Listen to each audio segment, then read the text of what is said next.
Hello and welcome to Trial TV Live. I am the Squeegee of Justice. Thank you so much for joining us today as we continue our coverage of California versus Carlos Dominguez. We are into day 20. The defense is scheduled to bring up Carlos Dominguez to the stand today as he testifies on his own behalf. So before we get to that, I have got something rather special to show you. Let me just make sure my audio is okay.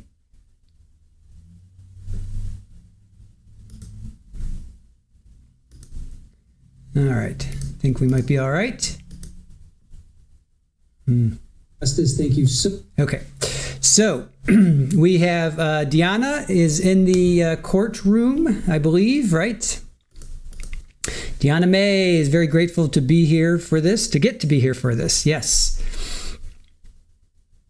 So Lori will be happening today. Okay, we're ready for that as well. We're going to be dual streaming if that's the case.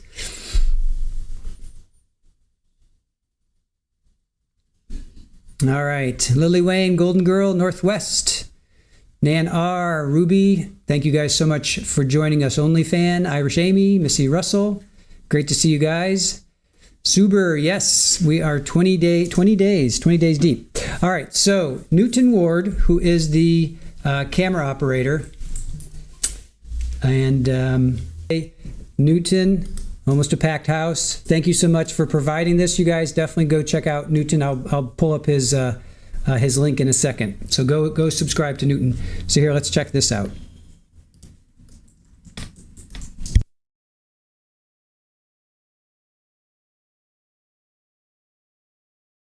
Okay, can we turn this mic on for me?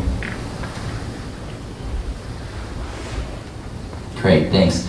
And then we were talking, I don't want to get into very much of your conversations, but one narrow point is your right to remain silent. We call that the Fifth Amendment right. Do you understand that? Yes, Your Honor. Okay. And do you understand that your attorney is advising, has told the court that you intend to waive that and you intend to take the witness stand? Yes, Your Honor. And you're ready to answer questions from Mr. Hutchinson? Yes, Your Honor. And you're ready to answer questions from the prosecution as well? Yes, Your Honor. And any questions I might have? Yes, Your Honor. Okay.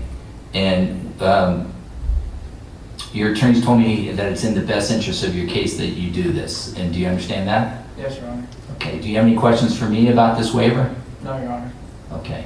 All right. Anything to add on that, Mr.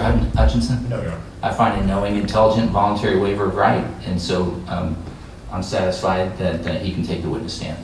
Okay, great. Thank you. I appreciate that. I look forward to your testimony on Monday. So with that, I know we have questions that we discussed yesterday. All those questions in motions and requests will be tabled until the close of defense case. As I indicated to the attorneys in private, it's really important that the court understand the full scope of evidence before making any additional rulings regarding evidence. And the defendant's testimony is a big deal, and I expect it'll cover a lot of subjects. It was relied upon heavily, and so it's an important piece of evidence, and I really need to hear what is produced. So with that, we will start that Monday at 9:30. And Mr. Hutchinson, anything else at this time? No, Your Honor. Okay, thank you. Mr. DeMora, anything else? No, Your Honor, thank you. All right, folks, everyone have a good weekend. You as well. Just a moment. Oh, we did have subpoenaed documents, that's right. Thank you, Mr. Clerk. And real quickly, then, all records, of course, are subject to the Discovery Act, which is subpoenaed by the people. UC Davis, and this is a request for papers on canvas for a set time period. I'll produce these to the prosecution. That's one batch. Secondly, I have UC Davis registrar office records. I'll produce that. Again, the first was canvas, and the second is the registrar office. Could the court direct the people to scan and email me those records tonight? Yeah, I think immediate. All right, so again, that came from, let's see, Newton Ward, and I just want to please go subscribe to Newton Ward. He is the camera operator. He's got his own channel. He posted that and was gracious enough to allow us to view it. So please go give Newton some love. He's a good guy. So go check him out.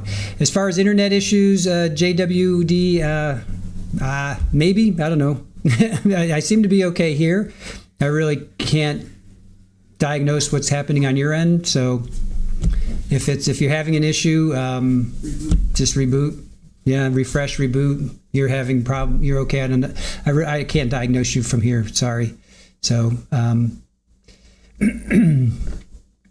so yeah, definitely go. Yeah, Newton is the man. Newton is the man. So thank you to Newton. Karim's parents are here. David's sister with a friend, Deanna says. Baka saying thank you to Newton as well. So yeah, go check out Newton. He's fantastic. Again, here's his link.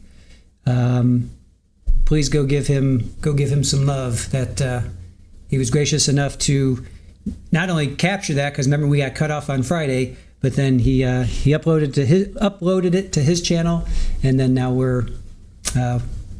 he's allowing us to replay it here. So thank you so much. Oh, good, Nan. You subbed at Newton's. Fantastic. Feed is fine here. Cool. JWD, yep, leave, come back in. All good now. I don't know what to tell you, JWD. Sorry, I'm not able to diagnose what's happening on your end, but it seems like everybody else is okay. So just bear with it. I don't know. Don't know what to tell you. Lily Wayne, how is Polly? Any action yet? No, she is still hasn't given birth yet. So she's entering her 10th week. I think like now pretty much she's into her 10th week, as we have sort of backtracked, or Aaron's been keeping track. So we understand that 9 weeks is their gestation period, and once they get into their 10th week, we kind of start to kind of have some issues. It's not, we just have to be sure that everything's okay. Deanna, check the look up right now. There's Newton's link right there.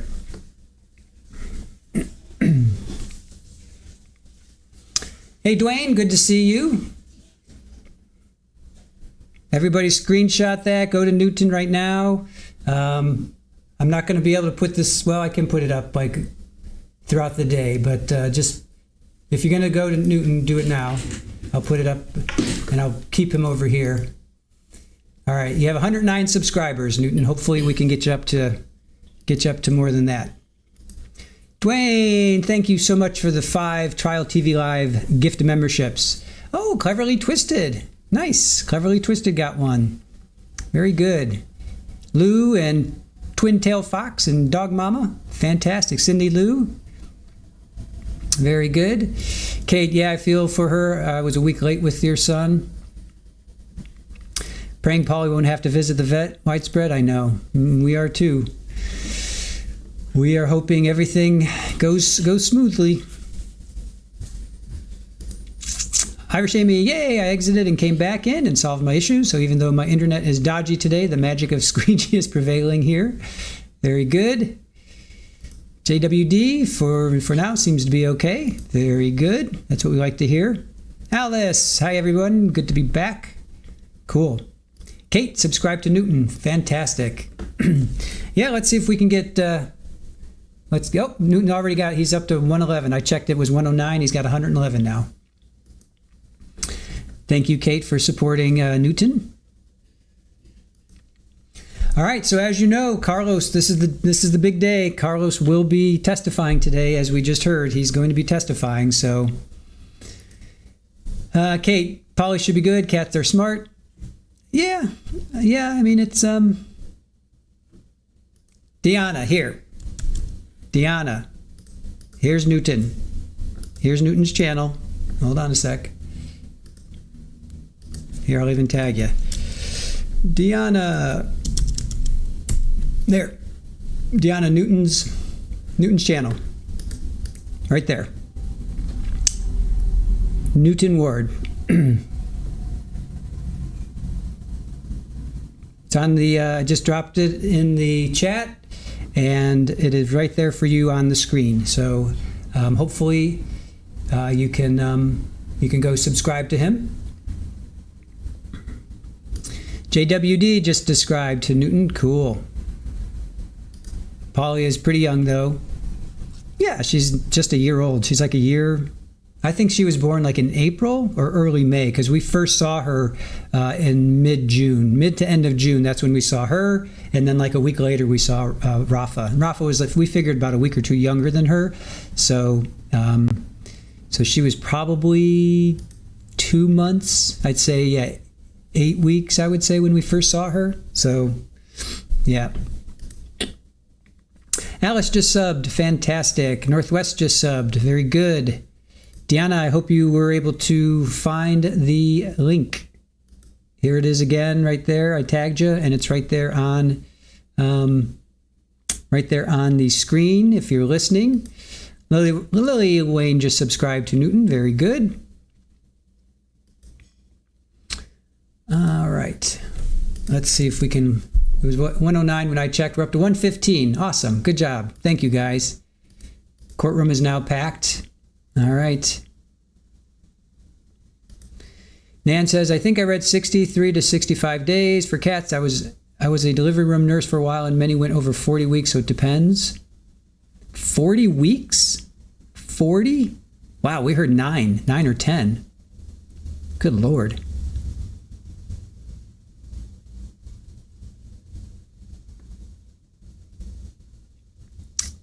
All right, I got to do some more research on that. That's like 4 times as long as we were thinking.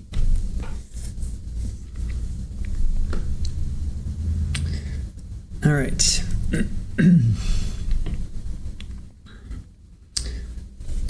Here, I think I can close this up a little bit. Let me close that just a hair. There we go. Oh, 40 for humans. Okay, thank you. Yeah, you're freaking me out there. Yeah, it's 9 months for humans, 9 weeks for cats. Yes, humans, 40 weeks. Okay. 40 for a human, female human, yes. 10 for a cat. 9 weeks. 9 weeks for cats, 9 months for humans.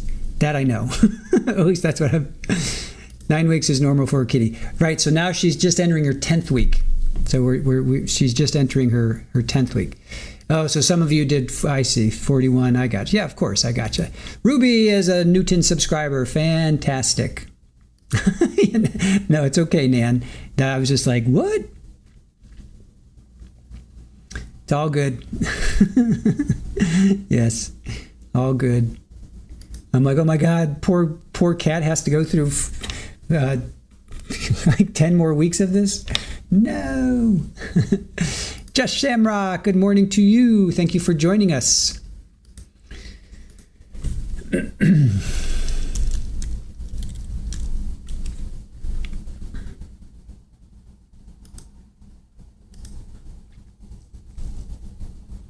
All right, now we play the waiting game of who is going to put it up first. Who's going to put the feed up first? The feed, not the feet. Who's going to put the feed up first? I'm going to be watching on the YouTube here. The tubes of you.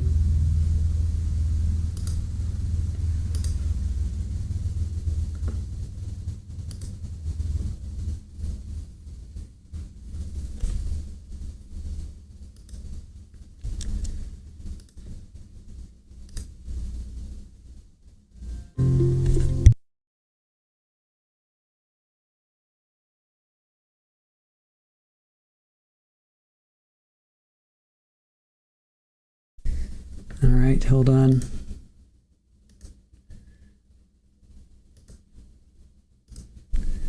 Let me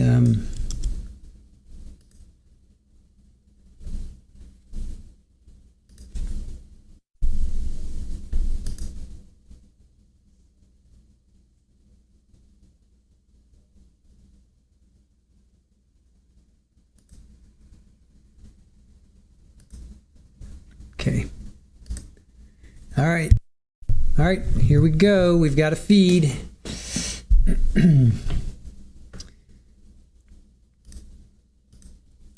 Your feet are up. Nice. Lawyers are in chambers. Past 10 minutes, Newton says. Newton, we're sending you subs. You started at 109. You're at 115 right now. If you guys haven't subscribed to Newton, please do. Yeah, not me checking to make sure all of your ringers are off 40 times.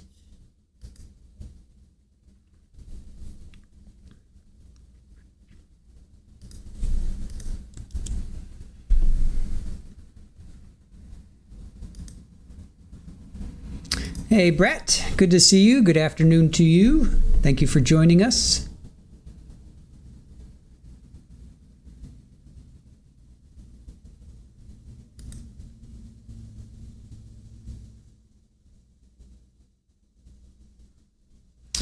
Yeah, JW should be testifying straight away.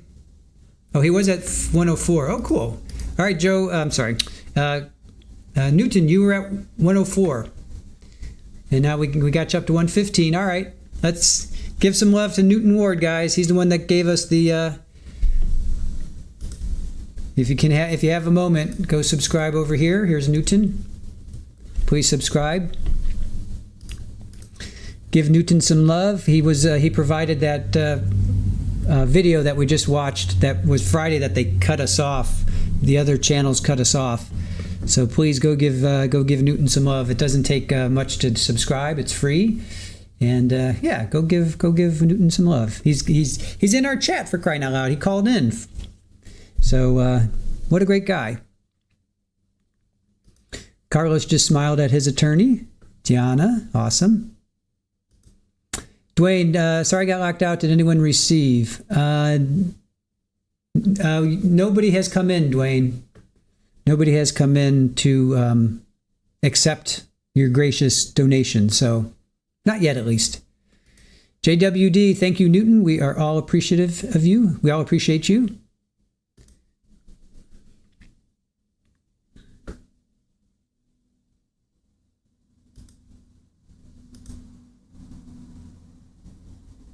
Just Shamrock is only here for a little bit. Family bought tickets to see Mission Impossible. Shirley Roth saying, thank you, Newton. Yes. And Deanna. I mean, Newton for sure, and Deanna, absolutely. Yes, Deanna is there. All right, looks like we have some activity. All right, here we go.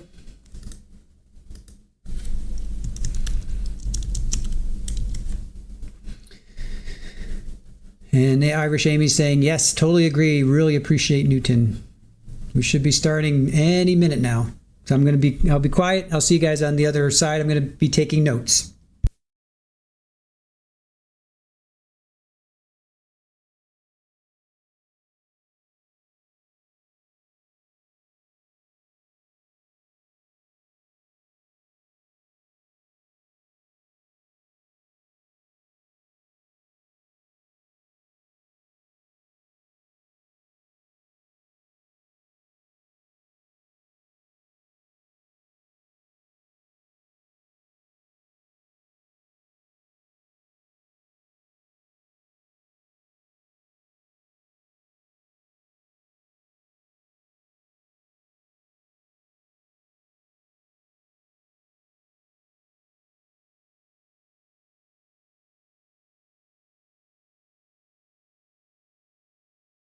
And Jamie, yeah, Lori's going to start, I think, around 5:30 or 6:30 Eastern. We're going to dual stream it. We'll stream that over on another. We will cover that. We will cover that. So don't worry. Lori Daybell will be covered by us on another stream. We're not going to miss this, though. So this is our main concern, but we will be covering Lori on another stream. So fret not. We will be covering Lori. Yeah, no sound yet, Dwayne. It hasn't started yet.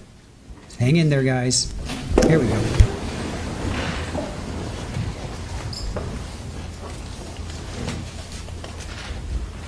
All right, let's go on the record. The people of the state of California versus Carlos Dominguez. This is case CR 2023-1391. We have prosecutors Demora and Vanderhook, defense attorney Hutchinson. We have the defendant, Carlos Dominguez, present. We have 17 members of our jury present on this Monday, first Monday of June. It's great to see everybody this morning, and we've got a full day of evidence for you. So thank you for your service today, and let's just go ahead and get started. We're in the defense case in chief, and Mr. Hutchinson, do you have a witness you'd like to call? I do. The defense calls Carlos Dominguez. Okay, Mr. Dominguez, good morning to you. Good morning. If I can have you stand at the podium. You've seen this routine. I'm going to ask the clerk to administer an oath to you. After you take the oath, then we'll have you sit in the witness stand. Okay. 2 lawyers to ask questions. Okay. Please raise your right hand. You do solemnly swear the testimony you're about to give and the cause not be before the court shall be the truth, the whole truth, nothing but the truth? I do. Thank you. Please be seated.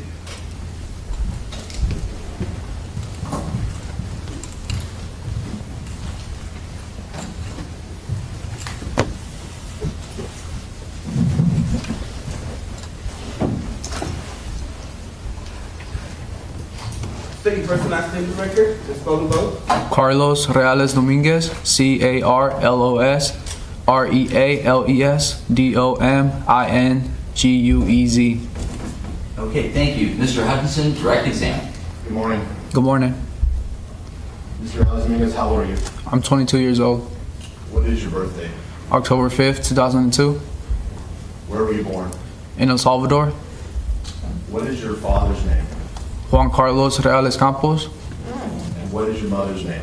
Carla Dominguez, Can you please spell your mother's first name? Karla. Do you have any siblings? Yes, How many siblings do you have? 2 siblings, What are their names? Dylan and Mia. When was Dylan born? He was born in March 18th, 2007. Mr. Hutchinson, can I ask you to slow the pace down a little bit? When was Mia born? She was born in December 29th, 2011. Were they born in El Salvador like you? No, Where were they born? in Oakland. Mr. Dominguez, do you have a mental illness? Yes, What mental illness do you have? schizophrenia. Do you take medication for your schizophrenia? Yes, What medication do you take? Zyprexa.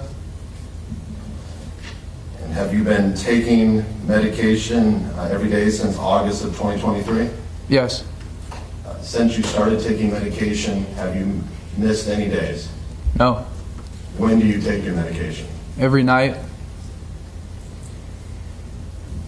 Mr. Dominguez, was there a time when you did not believe that you had schizophrenia? Yes, Even after you started taking medication, was there a period of time when you did not believe you had schizophrenia? yes. When did you begin to accept that you had schizophrenia? I think it was a little after I went to Atascadero, the state hospital. We're going to talk about that later, but I'd like to begin with your childhood in El Salvador. Do you have memories of living in El Salvador? Yes, What town did you live in? it was called Las Iletas. Do you have any memories of being with your father in El Salvador? No, Do you have any memories of being with your mother in El Salvador? no. Who do you remember taking care of you when you lived in El Salvador? It was mainly my grandmother, What is your grandmother's name? Emily Victoria. Where did you and your grandmother live? It was in a 1-story house, but I do remember it had a big backyard. Did anyone else live with you and your grandmother in that home? No, it was just us 2. Did you have a grandfather you saw? Yeah, Where did he live? he lived like 10 minutes, a 10-minute walk away from the house that my grandmother had, And what was your grandfather's name? Alejandro. And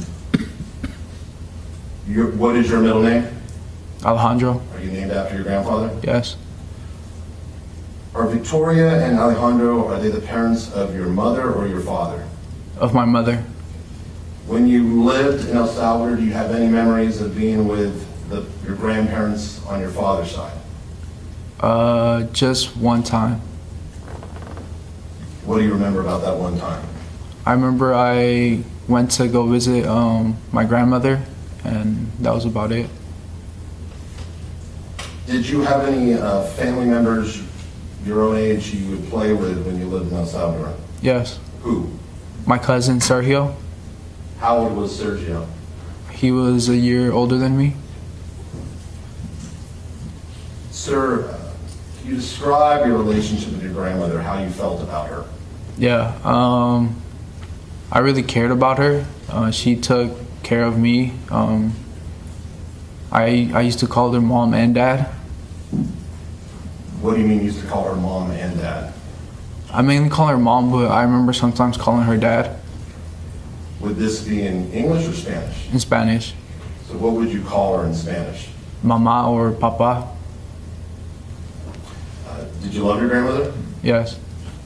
Did you feel safe with your grandmother? Yes. Even though you referred to her as mama, were you aware that you had parents and that she was actually your grandmother? Yes. Did you know where your parents were? No. What did your grandmother do for a living? She taught middle school or high school, I think. When she would go to work, where would you go? I would either go with her or I would stay at home. If you stayed at home, who would watch you? She had a maid that helped around the house. What do you remember about the times your grandmother would take you to school with her? I remember just listening to her, watching her teach, and I have a memory of playing some drums. Playing drums? Yes. What do you remember about the drums? I remember they had a band, and I would sometimes go and just play the drums with them. Did you know how to play the drums, or did you just bang on them? No, I just banged on them. On the occasions when your grandmother left you at home with the maid, would you be with the maid all day? Yeah. Do you remember the maid's name? No. Was it a man or a woman? It was a woman. Was she younger than your grandmother, or was she older than your grandmother? She was younger than my grandmother. At any point when you were alone with the maid, did she do anything inappropriate to you? Yes. What did she do? I remember she told me she had something to show me, and she took me into one of the rooms of the house, and she started getting undressed, and then she got me undressed, and then I just remember being on top of her. Was she completely naked? Yes. Were you completely naked? Yes. How many specific instances do you remember this happening? Just once. Do you believe it happened more than once? I think so. Why? Because there was this other time, it was nighttime, and I forgot what she told me. I don't remember what she specifically said, but I remember it triggered the memory of that incident to come back to my memory.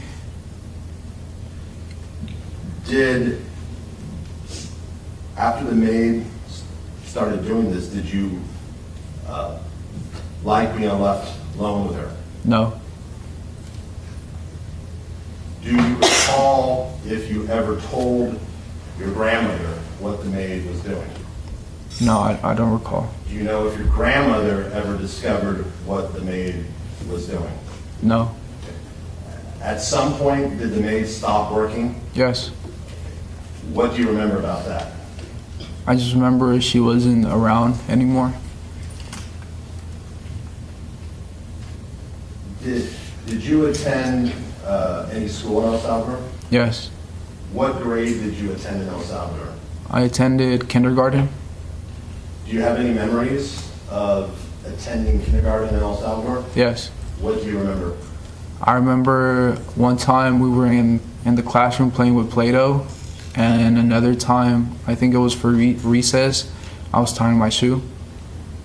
Beyond playing with Play-Doh and tying your shoe at recess, do you have any memories of kindergarten in El Salvador? No. If you remember the times when the maid did the inappropriate things with you? Were you in kindergarten? Was that before kindergarten? Do you not remember? I don't remember. Mr. Dominguez, at some point, did you leave your grandma's home and get taken to the United States? Yes. What do you remember about that? I remember it was my grandmother and my grandfather there with me when an SUV came. I think it was a black SUV, and my grandmother, she gave me a piece of paper with my parents' phone number, and they put me in the back of the SUV. Did you know you were going to, did anyone tell you prior to seeing this SUV that you were going to be going someplace else? No. Who was there when this SUV came? It was my grandmother and my grandfather. What do you remember about that encounter when the SUV comes and you're there with your grandmother and your grandfather, after your grandmother gives you the phone numbers with your parents? I also remember I had a collage book that I drew and colored in, and I gave it to my grandfather. A collage book? Yeah. Why did you give the collage book to your grandfather? I guess it was something that I had that I wanted to give to him so he could like have a memory of me. And did you give that collage book to your grandfather? Yes. Do you remember getting in the SUV? Yes. And what do you remember then? And then I remember being on the road for a few hours. Let me And stop you there. After you pulled away in the SUV, was that the last time you saw your grandfather in person? yes, Who else was in the SUV with you? it was just me. Do you have any memory of the person who was driving? No. So you remember being on the road for a few hours. What do you remember then? Yeah, then I remember being with a group of people. I think it was about 10 to 15 people. And where do you remember being with these people? I remember crossing like a park, like it was a field with trees, and then crossing like a desert area. And I remember there was this hole that we had to jump over to get by one of the areas. What do you mean there was a hole? Like there was a hole in the ground that we had to jump to get to the other side. Do you recall there being any other children in this initial group of people you were with? No, Did you know any of the people you were with? no, Did you recognize any of them as a family friend that you'd seen before? no, At any point, do you remember going to a building? yes. What do you remember about the building? I remember it was like a warehouse where we were supposed to stay in for a few days, and there was bathrooms there. And I remember that's when I started crying because I asked one of the people if they knew where we were, and they said no, and I just went to the bathroom and I remember crying. Did you know where you were? No. What's the next thing you remember? The next thing I remember is crossing a river. I remember Tell me what you remember about, what specific you remember about crossing the river. I remember there was floaties, like black floaties, like lifesavers, but just bigger. And they put the woman on top, and they put me on top too. And then the man, they carried not carried, but they like pushed the floaties across the river Was this at night or during the day? at nighttime. At this point, did you know how to swim? No, Can you describe how you felt when you were crossing the river at night? yeah, I was scared to fall in the water because the streams were going pretty heavy. Was this a big river or a small river, or do you not remember? It looked like a big river. Did you know where you were? No. What's the next thing you remember? The next thing I remember is being in line with a group of people, and I was towards the end of the line, and that's when a a truck like came in and started, and people, I think it was ICE, I think they started putting people in the back of the truck. At this age, did you know what ICE was? No. So what did you see? Describe the truck that you saw. I just saw lights flashing and people going in the back of the truck. What did you do? Since I was in the back, I was with a girl, and she told me in Spanish, "Wait here, I'm gonna go help them." And I remember I started crying, and midway, she came back to me and told me that we needed to hide. So we hid. What do you remember about this woman who told you to wait? All I remember is she was pregnant, and yeah, You remember that she was pregnant? yeah. How old was she? I think she was in her late 20s. So when the woman left, you said you started to cry? Yes, Why were you crying? because I didn't know what to do. I just seen everybody like started running like around the place, and I just didn't know what to do. What happened then? Then she came back and she told me that we needed to hide. And did you hide? Yes. Where did you hide? It was like behind a bush. What happened then? Then she asked me what I think we should do, and I told her I think we should turn ourselves in because I didn't know where we were, and she thought it was the best idea. So we went and walked to the truck that had all the people in it. So did you actually walk up to the truck? Yeah. What happened then? Then they put us in the back of the truck. And what do you remember next? Next, I remember being in a cell with iron bars with other people around me drinking a juice. When you were in the cell with iron bars, do you remember any other children with you? No. Was the woman who was pregnant who had helped you, was she with you in the room with iron bars? Yes. You said you remember drinking the juice. Is there anything specific about that juice that you remember? I remember it was shaped like a barrel, and it was like a pretty small juice. What else do you remember about being in that room with the iron bars? I remember being there for a few days, maybe like 10 days. How did you feel while you were in the room with the iron bars? I was confused because they didn't really tell us like what was going to happen, so I was just there, just confused. At some point, did they move you to a different location? Yes. Where did you go? It looked like it was inside of the building. It was another cell but bigger with lights and seats. How was it different than the previous place with the iron bars? It had a door, and they had seats where you could sit down. And they also, I remember they fed us eggs.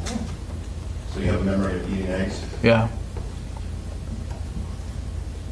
What else do you remember happening when you were in this new building with lights? That's when I remember contacting my parents, or they helped me contact my parents. I gave them the piece of paper, and they called the phone number that was there.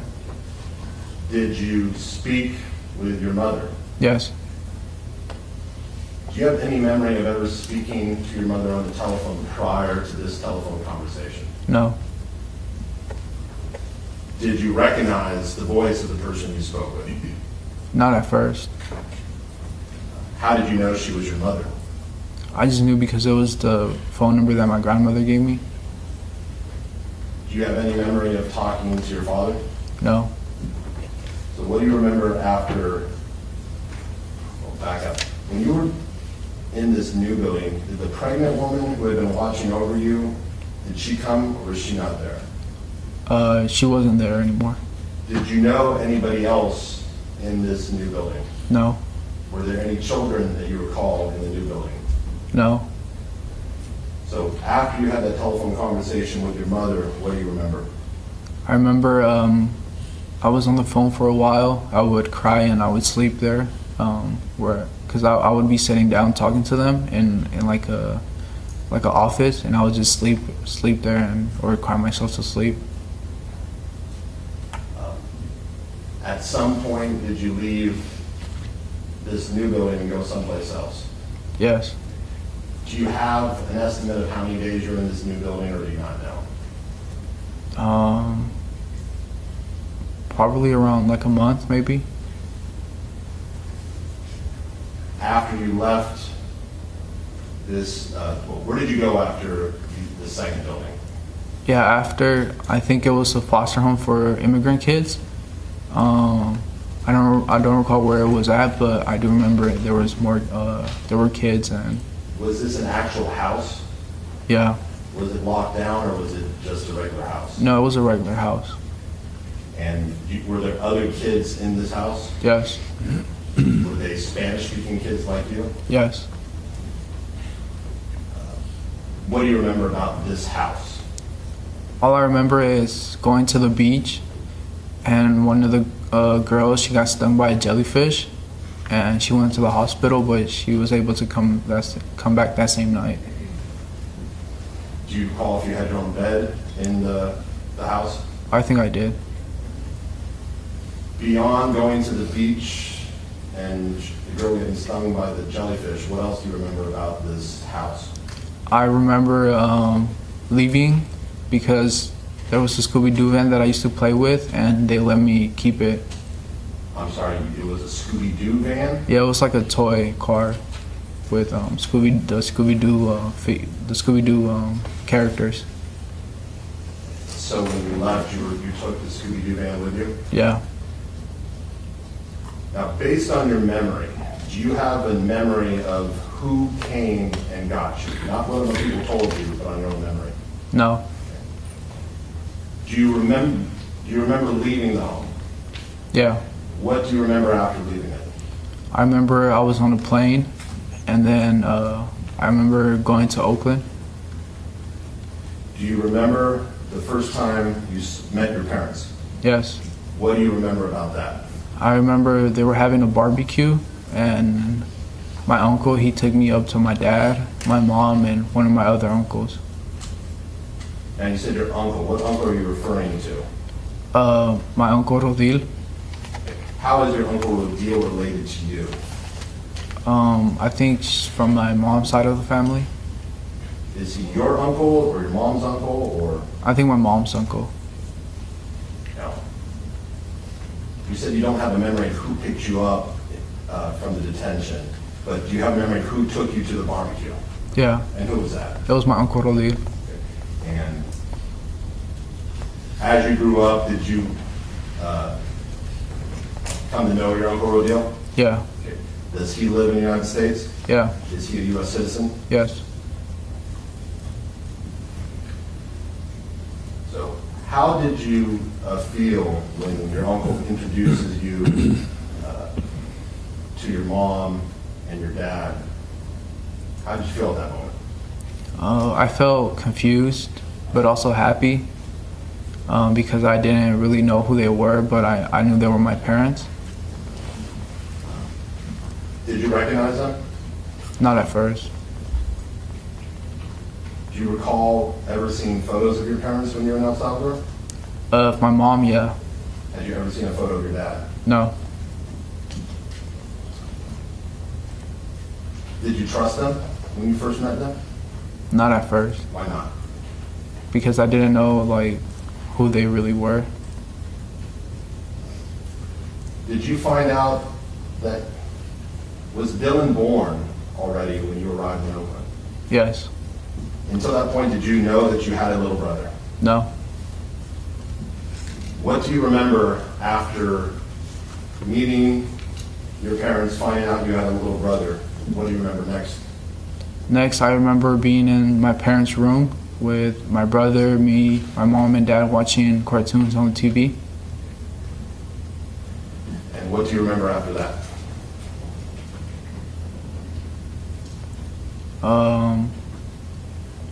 Then I think my grandmother, she flew to the U.S. to be with us for a bit. Do you have any specific memories of how you felt in the immediate week or 2 weeks after you arrived in Oakland? No. At some point, do you remember your grandmother being in Oakland with you? Yes. And is this your grandmother, Victoria? Yes. What do you remember about your grandmother being in Oakland? I remember I would sleep next to her Where would you sleep next to her? on the same bed.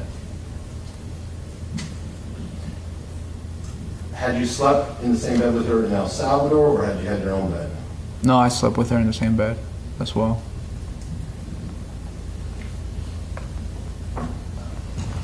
Was it just, when your grandmother was in Oakland, was it just one night you slept with her in the same bed, or was it multiple nights? No, it was multiple nights. At some point, do you recall your grandmother leaving? Yes. What do you remember about that? I remember we took her to the airport so she could get on a plane and come back to El Salvador. Do you recall how you felt when your grandmother left? I was sad because she was leaving. Yeah. Was that the last time, after you saw her at the airport, have you ever seen your grandmother in person again? No.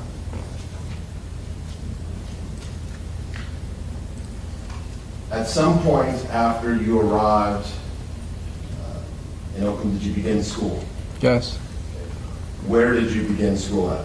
I went to elementary school called Markham. Markham Elementary School? Yeah. Where is Markham Elementary School located? It's in Oakland. What grade did you first begin school in the United States? 2nd grade. Do you remember your teacher in second grade? Yes. What was your teacher's name? Her name was Ms. Guardado. When you began second grade, did you speak any English? No. Had you studied any English when you were in El Salvador? No. Your second grade class, do you remember whether it was taught in English, Spanish, or both? What do you remember about it? I think it was both. Do you remember any of the other kids in the class, whether they were English learners as well? If you remember. Not that I remember. Do you remember your third grade year? Yes. Where was your third grade year at? In Markham Elementary School. Do you remember who your teacher was? Yes. What was your teacher's name? Miss Foyle. Do you remember if your third grade class was taught in English or Spanish? It was taught in English. Was it taught entirely in English? Yes. By the start of your third grade year, do you recall to what extent you had developed your English skills? It wasn't fluent, but I was able to understand it. Did you stay at Markham Elementary School for your fourth grade year? No, I switched schools. Where did you go to? I went to New Highland Academy And where is New Highland Academy located? in Oakland Why did you go to New Highland Academy? because one of my friends, his name was Jesus, he decided to move to New Highland Academy, and my mom was friends with her mom, and she thought it was a good idea for me to move as well. And so did you move to New Highland? Yes. Do you remember your teacher in fourth grade? Yes. What was your teacher's name? Miss England Was that class taught in English or Spanish? in English. By fourth grade, do you remember how well you were speaking English? Yeah. What do you remember? I remember it was getting better. It was almost fluent because the teacher, she gave us a lot of homework, and the homework was to read books. So my English kept getting better. And I remember taking the SRI. It's a reading level quiz where it measures out your reading skills. And I remember doing pretty good in them. Do you remember getting any awards in fourth grade? Yes. What do you remember getting? I remember they would hold ceremonies for students who got good grades, and I remember being at the ceremonies. Do you remember getting awards? Yeah. How about fifth grade? Where did you attend fifth grade at? The same school, New Highland Academy. And do you recall your teacher was in fifth grade? Yes. And what was your teacher's name?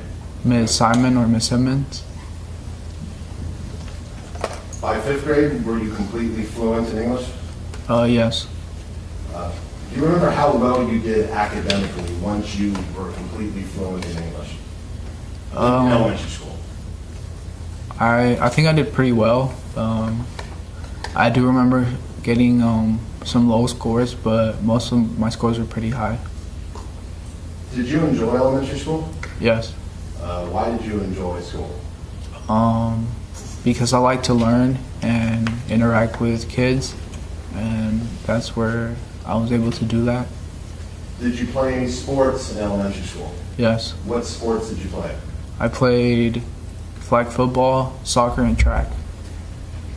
And were those teams at New Markham Academy or New Highland Academy? Yes. Of those three sports, what was your favorite? Flag football. Why was flag football your favorite? To me, it felt like there was more competition in it, and I remember having more fun in it than the rest of the sports. Before you came to the United States, have you ever heard of American football? No. Had you played soccer when you were in El Salvador? Yes. Had you ever played anything like American football? No. And so when you started playing football and soccer, why did you like football more than soccer? Because I was able to compete more, and I was able to create more friendships and bonds that would last. You said compete more. Were you better at football than you were at soccer? Yes. After 5th grade, did you attend middle school? Yes. What middle school did you attend? Elmhurst Community Prep And where is Elmhurst Community Prep? in Oakland, What grades was Elmhurst Community Prep? 6th through 8th. And did you attend all 3 years at that school? Yes. How did you do academically in middle school? I remember doing pretty well. I think I got all A's except my last 8th grade quarter or marking period. I got a 1B in one of the classes. So your final quarter of 8th grade, you got a B? Yeah. You remember what class that was? No, I don't. Did you play sports in middle school? Yes. What sports did you play? Flag football and soccer. While you were in middle school, did you have any responsibilities with respect to taking care of your younger brother? Yes. What responsibilities did you have? I had to sometimes take him to school and drop him off, or pick him up and take him home. How would you did you and your brother go to the same school? No, he went to the same elementary school, New Highland Academy, and I was in middle school. So when you would get out of middle school, what would you do in terms of picking up your brother? I would either have a bike with me, or I would take the bus, and I would go to my brother's school, and I would pick him up and take him home. How would you take him home if you had a bike? He would hop on the pegs on the back, or we would walk. And what years in middle school do you remember having to pick your brother up and take him home? I think it was 7th and 8th grade. Now, at this point, was Mia in school, or did she have a babysitter? I think she had a babysitter. After, maybe it's a high school, but I want to ask you about your relationship with your family. How would you describe your relationship with your siblings? I'll say I was very close to them. Why were you very close to your siblings? Because we would spend most of the time together. What type of work did your parents do when you were in elementary school and middle school? My dad, he was a plumber, and my mom, she was a fast food restaurant worker. And do you remember what type of hours they worked? I remember my mom, she worked from the morning to like 3 or 4 in the afternoon. And my dad, I remember he left in the morning like at 6:30 and didn't come home until nighttime. Can you describe your relationship with your parents, again, focusing on elementary school and middle school? I'll say it was good, but it wasn't that good. like I trusted them, but I didn't really talk to them or see them as often. Did they ever help you with school? No. Now, growing up, Carlos, did either of your parents ever give you a spanking? Yes. Who would give you a spanking? My dad? Did your mom even ever give you a spanking? No, I don't think so. But beyond the spanking, setting aside spanking, did either of your parents ever do anything to you that you would consider physical abuse? No. Did you witness physical violence between your parents? Yes. What do you remember seeing? I remember one time, I heard my mom calling my name out, telling me to go help her. And when I went into the hallway, I seen her on the ground and my dad restraining her from getting up. How old were you about this time? I think I was around 10 years old. And what do you remember, where were you when you heard your mom? I was in my room with my brother. And what do you remember hearing? I remember hearing my mom calling out my name, telling me to go help her. And you said your dad was restraining her on the ground. What did you see?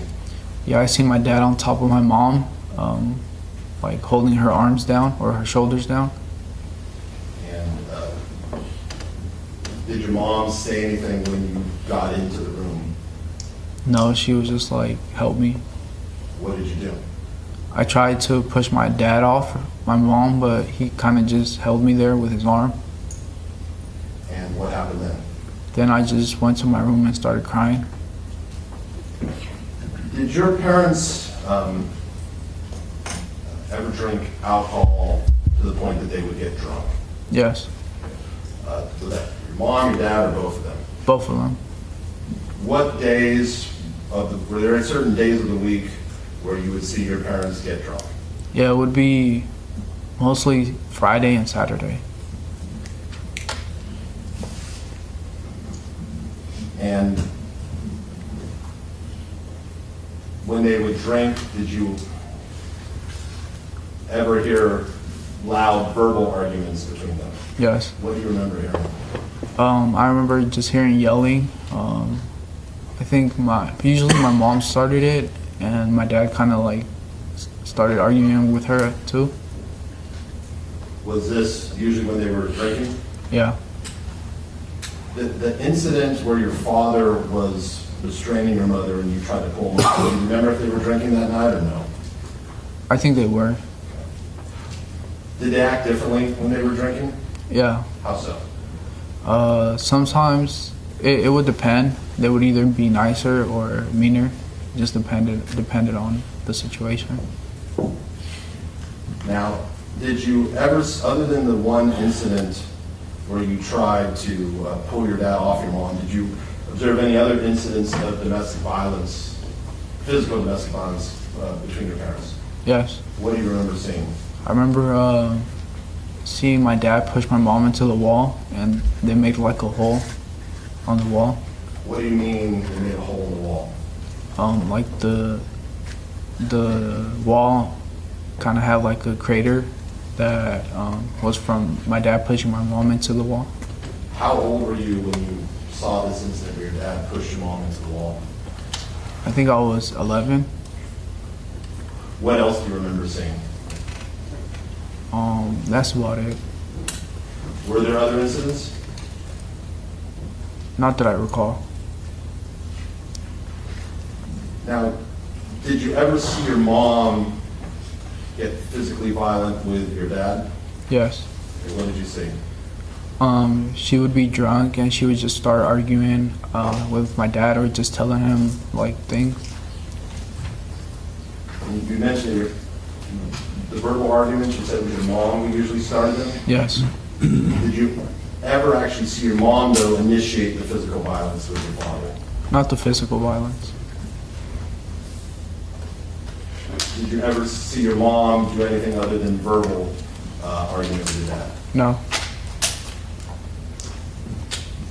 How did it make you feel when you saw your parents, when you heard your parents arguing?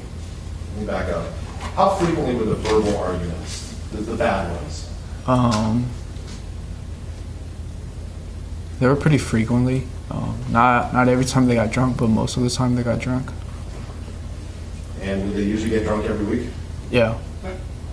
How did you feel when you would be in the house and you'd hear your parents having these drunk arguments? I remember feeling scared when me and my brother, we would just go into our rooms and or into our room, and we would either like play together, like with the toys that we had, or we would just sit there and listen. Other than the one time you tried to pull your dad off your mother, did you ever intervene, or would you just sit in your room and listen? No, I would just sit in my room and listen. At some point, Mr. Dominguez, did you start high school? Yes. Do you recall what year you started high school? Yes. What was it? 2016. It would be the fall of 2016? Yes. And what high school did you attend? Castlemont High School Where is Castlemont High School? in Oakland. Mr. Dominguez, can you spell Castlemont for us? Yeah, Castlemont. And does Castlemont have a mascot? Yes. What is the mascot? They're the Knights. Okay, the Knights, as in K-N-I, G-H-T-S, like Knights in Shining Armor. Yeah. Did you play any sports when you were at Castlemont High School? Yes. Let's start with your freshman year. What teams did you participate in your freshman year at Castlemont High School?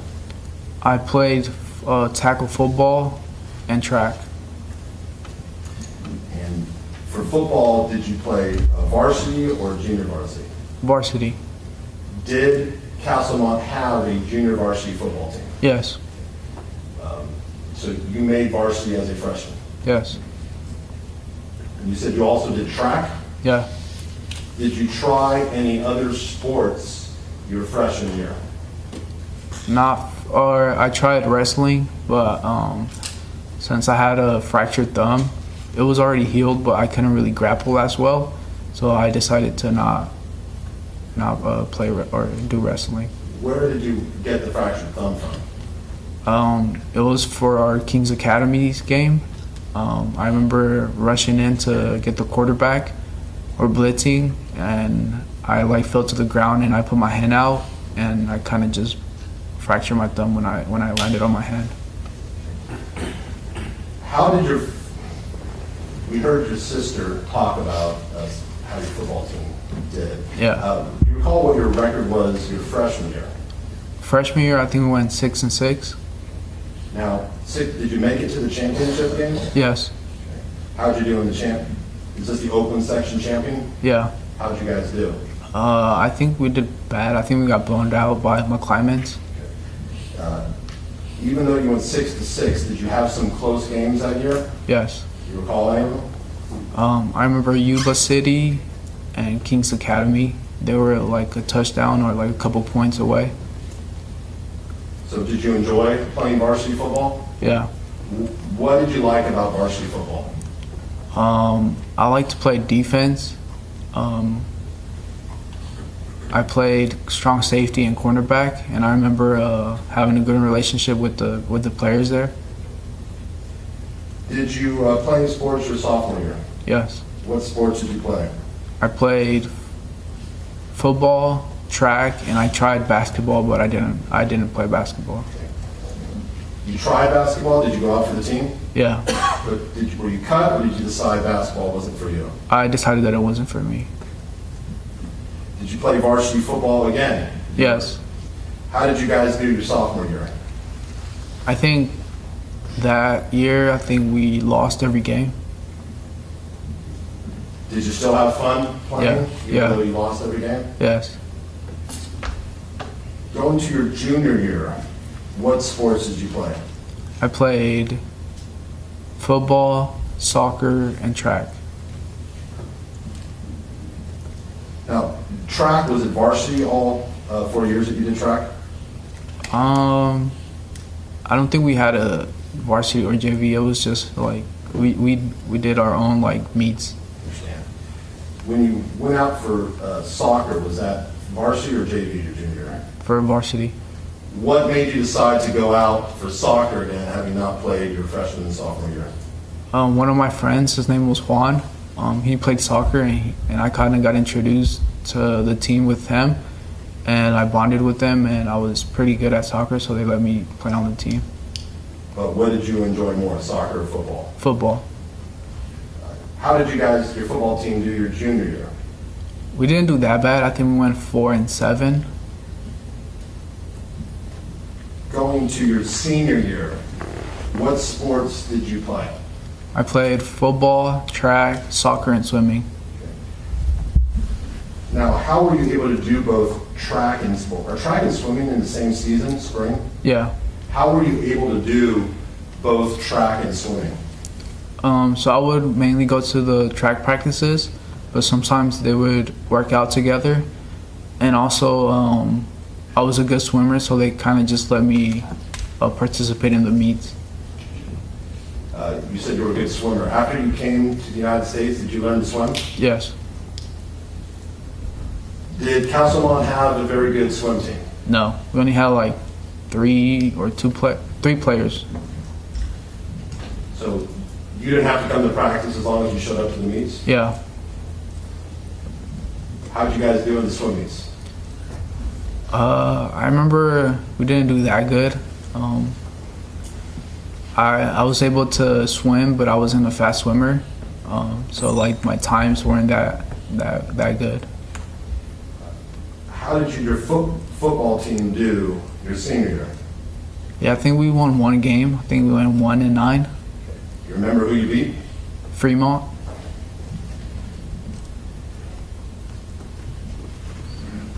Did you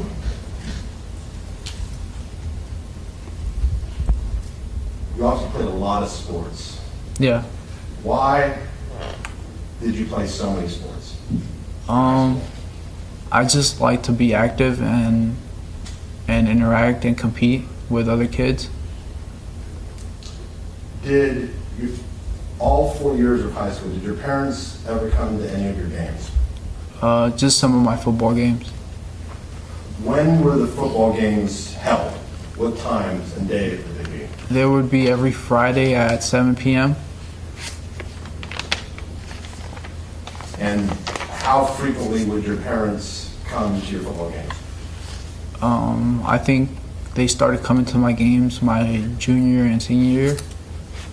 Do you recall them coming to any games your freshman or sophomore year? No.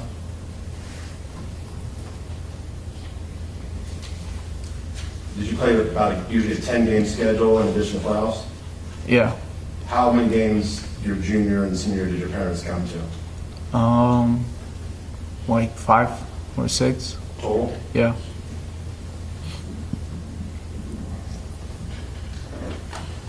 Would your parents be working at 7 at night on Fridays?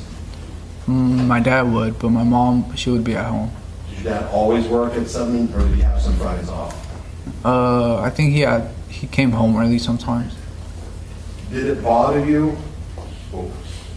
Were there teammates who had parents who came to every game? Yes. Did it bother you that your parents didn't come to your games? Sometimes when they were able to, but they didn't. What do you mean when they were able to, but they didn't? Like, they would be home early and they wouldn't have really nothing to do, but they would just stay at home instead of coming to my games. Did your parents ever come to any of your track, swimming, or soccer games? No. How would you get home on Friday nights after the football games when your parents weren't there? I would either ride the bus back, my friends' parents would take me, or one of the coaches would take me. So do you have memories of actually sitting on a bus, going home after a Friday night football game? Yes. Now, during your time in high school, did you have any responsibilities with respect to watching your sister? Yes. Okay, what responsibilities did you have? I would walk her to school, and I would walk her back home from after school. Now, how were you able to walk her home after school when you had practice year-round? Yeah, so I had like an hour in between before practice started. And so I would either ride my bike or I would take the bus to her school, and I would take her back to the house, and then I would ride the bus back or ride my bike back to campus. So, in the hour before practice started, you would go to get your sister and then take her home? Yes. And who would be home when you got there? My brother.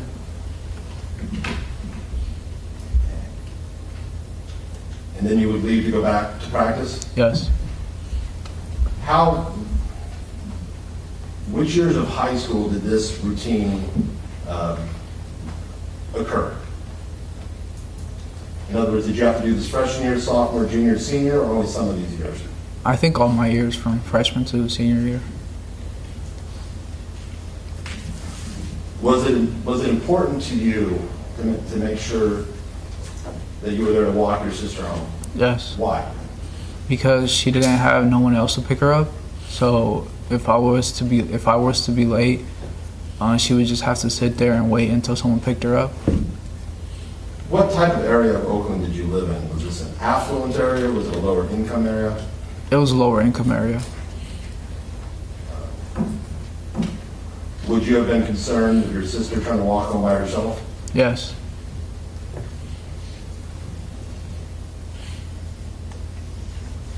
Now, in addition to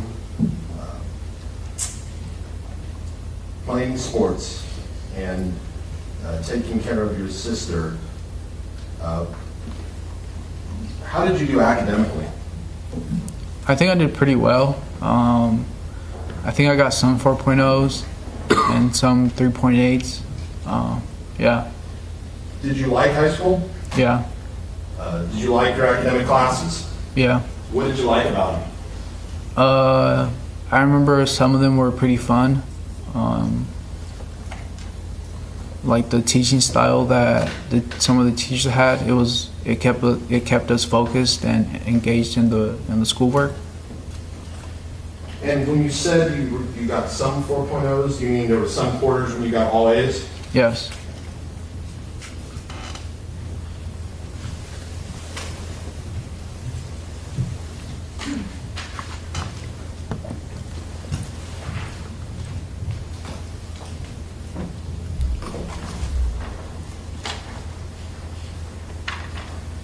I'd like to show you what's been marked as Defendant's Exhibit TT. Take a look at it and read through it and then let me know when you're done. Okay.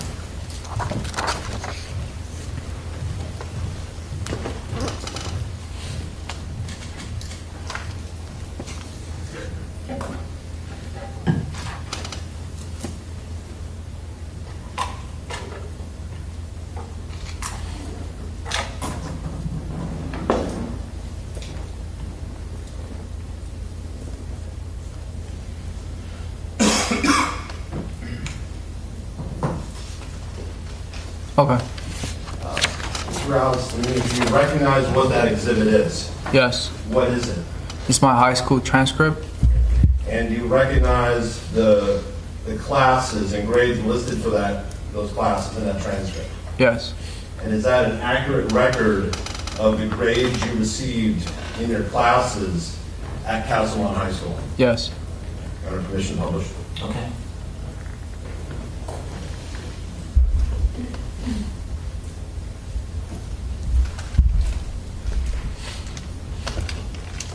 Mr. Alzamins, I'm showing you, let me zoom in a little bit more here. Showing you what's been marked Defensive Exhibit TT. Let's begin with your fall semester, 2016-2017.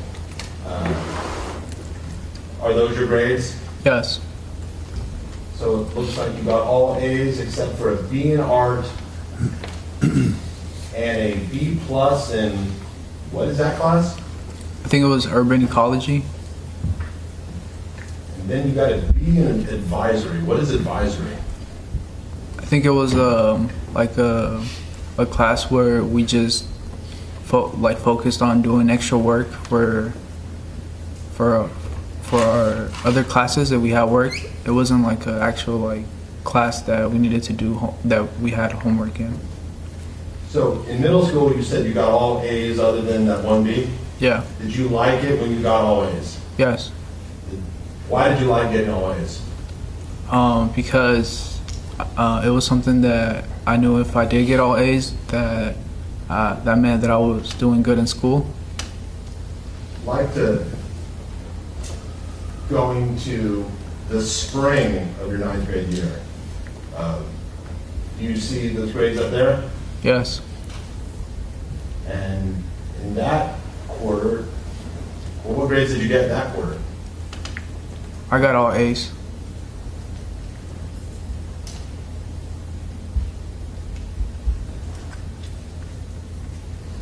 And did you do any sort of internships when you were in high school?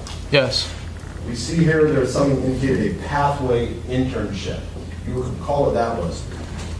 Yeah, I think that was one of the internships that was held at school every Tuesday and Thursday, I believe. It would be after school. And what did that internship entail? So it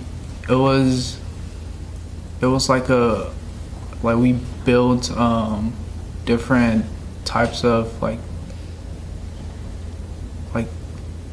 I don't know how, like it would be like different types of cars or like little like buildings that we would test out to see if they would work through certain things. Did you recall participating in any other internships throughout your high school career? Yes. What do you recall? I remember doing 2 other internships. One was called MIMS, and the other one was at a dental clinic. Now, during your freshman year, did you run for class office of any kind? Yes. What did you run for? I run for treasurer. Did you have to do some sort of campaign?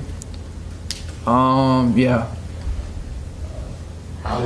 Was there an election? Yeah. What was the outcome of the election?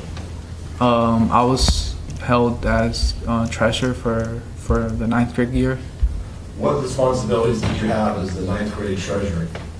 So I remember one of the responsibilities was hosting the end of the year party, where we would bring like food trucks, with jumpers, or with obstacle courses, and I was the one like trying to pick out which like certain food trucks and which certain obstacle course they would be at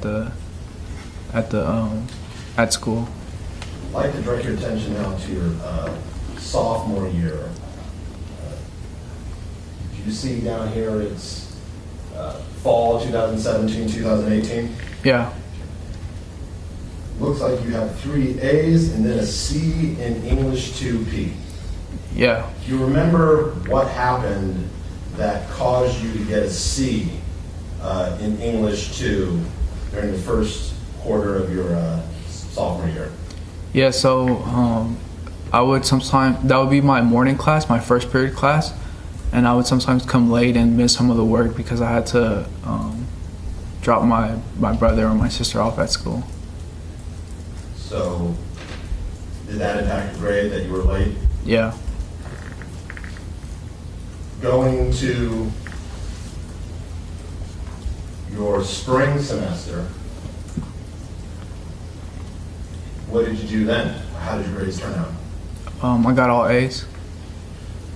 Do you remember what changes you made so you weren't missing your first period class? I think I was still missing it, but I wouldn't be that late. I would be like 10 or 15 minutes late. Did you ever discuss with your parents the fact that you were late for school because you had to drop your siblings off instead of them? No.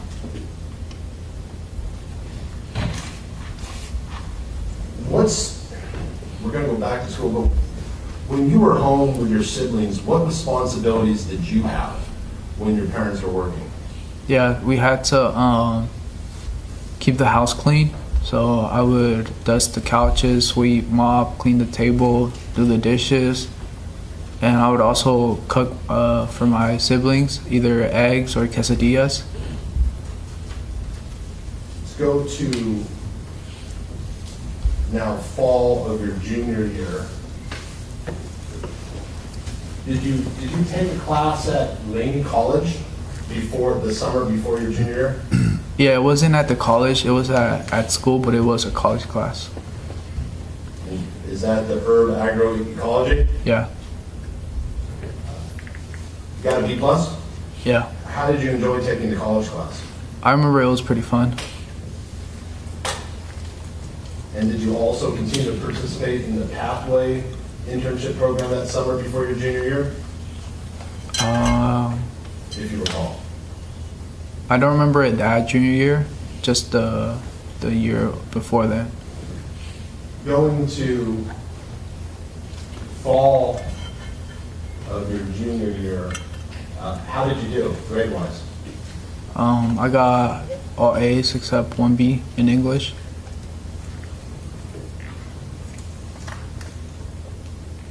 And then going to your spring of your junior year, how did you do? I got, I think, 2 B's, 1 C, and the rest A's. What happened in U.S. history that you got to see? I remember, so our teacher, he got sick, and he couldn't teach no more. So we had substitute teachers, and I wouldn't really do the work. Why wouldn't you do the work? I kind of just, like, after he left, like, it would just be book work, and I wouldn't really find that interesting, so I didn't really do it. Was your history teacher, was this expected that he was going to leave, or did he get ill and left unexpectedly? Yeah, he left unexpectedly. I'm going to your senior year. This would be the fall of your senior year. How did you do? I got 2 B's and all A's. And you were taking an AP statistics class? Yeah, What is an AP class? it's an honors class. It's usually harder than your regular classes. And if you pass an AP test, are you allowed to get college credit? Yeah.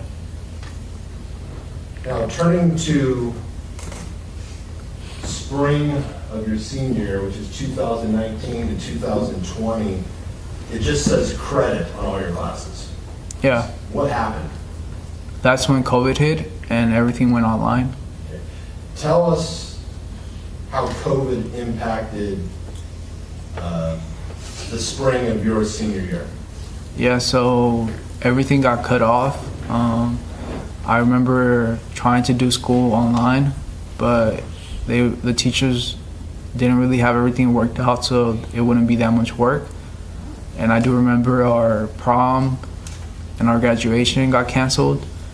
For our graduation, they just played the pictures of the students graduating in a YouTube clip, and yeah.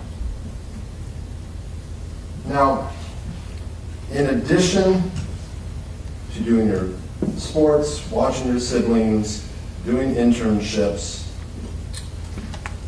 and your studies, did you start a YouTube channel in high school? Yes, When did you start your YouTube channel? I think my junior year. Okay. And why did you want to start a YouTube channel? Yeah, so I would watch a lot of YouTube, and I think I just got the idea from other YouTubers to start a YouTube channel. And we saw a clip of you on a YouTube video. Do you remember that video? Yeah. Is that video an accurate depiction of your personality in high school? Yes. Were you outgoing? Yes. Did you laugh a lot? Yes. Did you have a lot of friends? Yes. We heard your sister describe a couple YouTube videos. Do you recall the one where she picked out disgusting food? Yes. What do you remember about that?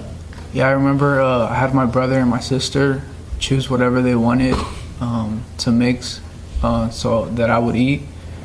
And yeah, I remember my sister, I think she did onions with orange peels and milk.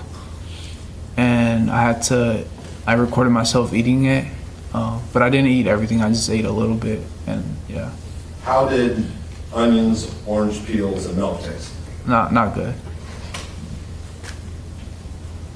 Well, did you film your reaction? Yeah, And what was your reaction?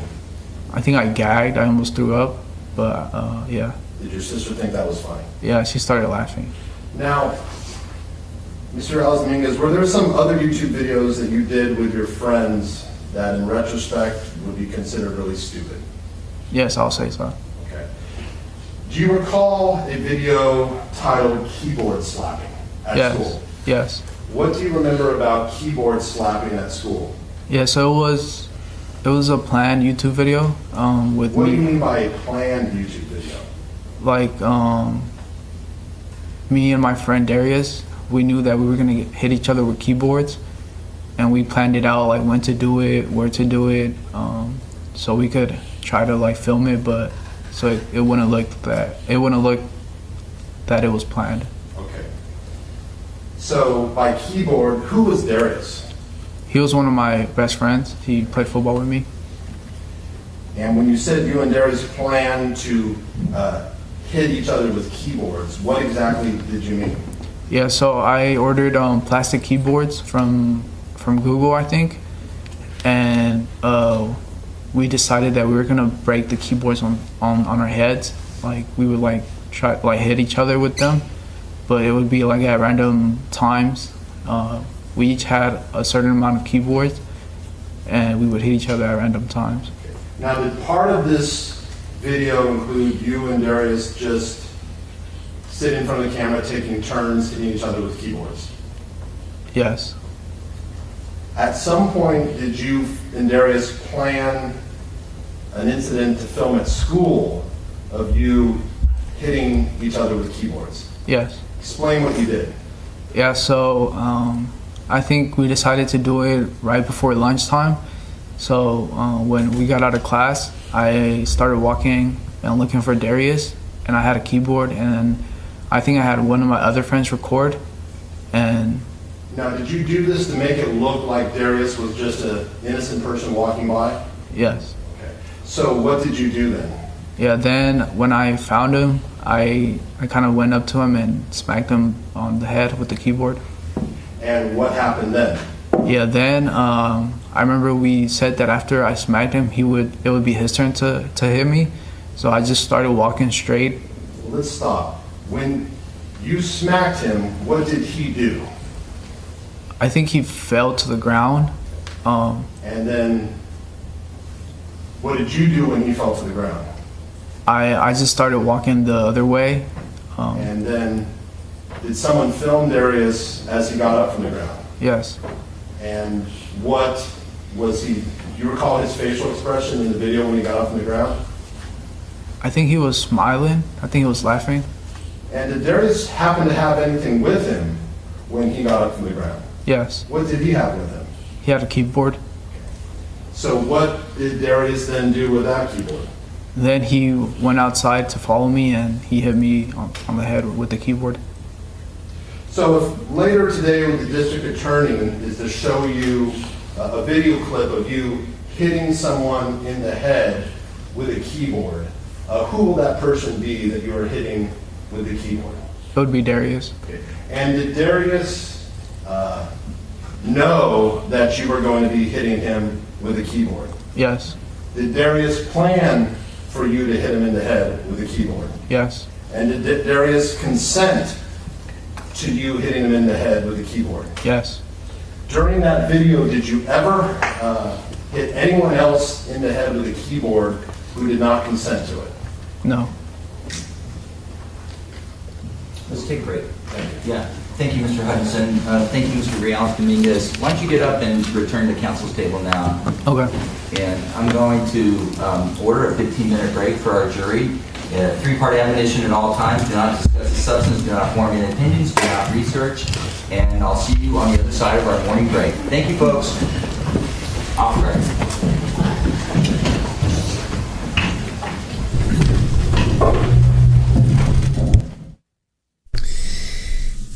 right, let's get to our recap because we have a lot to go over. Mr. Carlos Reales Dominguez is on the stand. He was born October 5th, 2002 in El Salvador.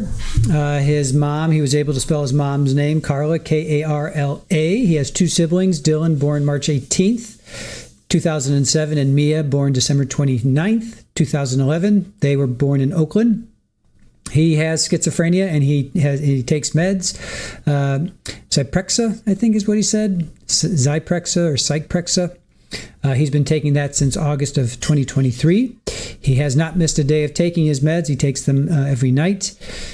He accepted the fact that he had schizophrenia after his visit to the state hospital. I remember he went to the hospital a couple of times. I don't remember if he said which one, but after maybe this first visit. Childhood, he remembers living in El Salvador. He doesn't remember his parents. His grandmother took care of him. Her name was Emily Victoria. He said it was a 1-story house with a big backyard, and it was just the 2 of them living there. His grandfather lived about a 10-minute walk away. His grandfather's name was Alejandro. Grandmother is from his mom's side. One time he said he visited his father's grandparents. He said he played with his cousin Sergio. He's a year older than Carlos. He cared about his grandmother. He would call her mom and dad in Spanish, both mama and papa. Mama and papa. He loved her. He felt safe with her. He didn't know where his parents were. He thinks that his grandmother taught middle school or high school. He would go with her. He would stay at home with the maid. Now, listening and watching her teach, he has a memory. Okay, so he would either go with her and he would watch her teach, or he has memory of playing drums with the school band. He doesn't remember the maid's name. She was a woman. She was younger than his grandmother. Then it says the maid at one point said, "Hey, come here, I have something to show you." She takes him into the other room, gets undressed. He gets undressed, and that happened more than once. He didn't like being left alone with her. So remember, he's like 5, 6, 7 years old. 4, 5, 6, 7. He was 7 when he came over. Right? He was 7 years old when he came over. He was born 2002. He came over in 2009. So he was between 2 and 7 when all this was going on. He doesn't recall if he told his grandmother about this. The maid eventually stopped working. Let's see. He attended kindergarten in El Salvador, and he only remembers one time playing with Play-Doh, and he also remembers tying his shoe at recess. He doesn't remember what age he was when the maid did that. He left his grandmother's house, and he said an SUV came, and his grandmother gave him a paper with his parents' number on it and put him in the back.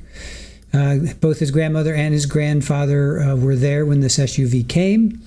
He had a collage book that he drew and colored in it. He gave that to his grandfather so that he could remember Carlos.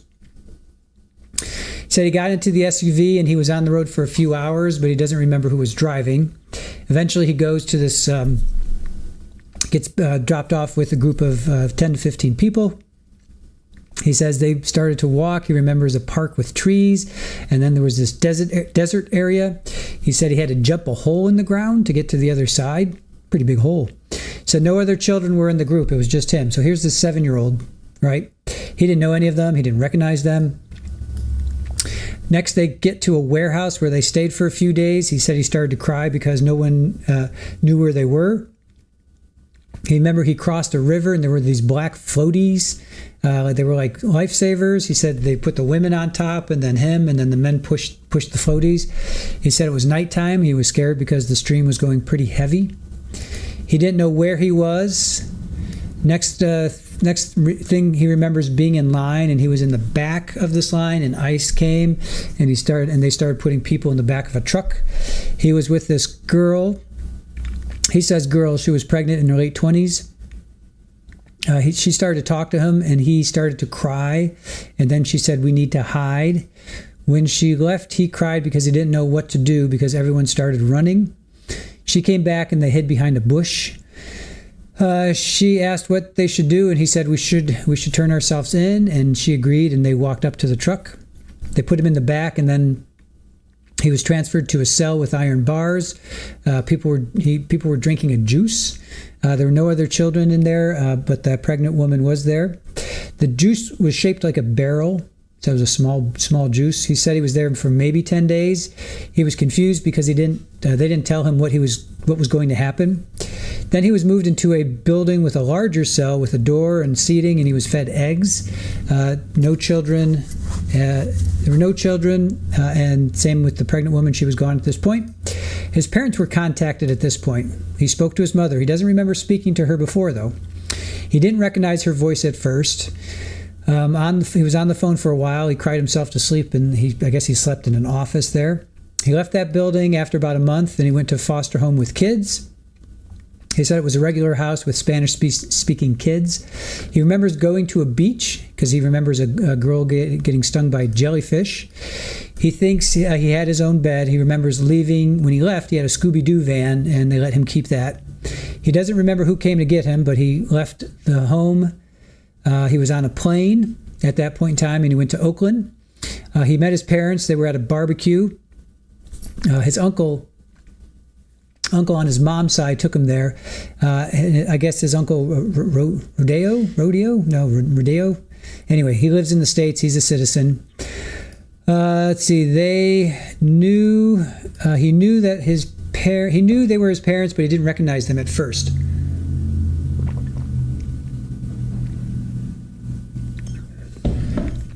Dylan had already been born. He didn't even know he had a little brother until then. He was in his parents' room with Dylan. He remembers one of his first memories is being in his parents' room with Dylan and his parents watching cartoons on TV.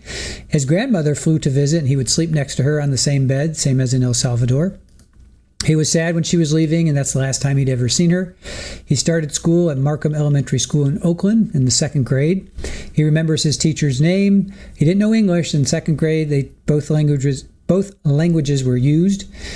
He doesn't remember if other kids spoke that or not. Goes into 3rd grade. That they taught English only in 3rd grade. 4th grade, he had a friend named Jesus. He moved there, and their moms were friends, so that's why they left there. He remembers that teacher's name, and they were only speaking English. He says he became fluent because the teacher gave him books to read as homework. His reading level quiz, he said he did pretty good.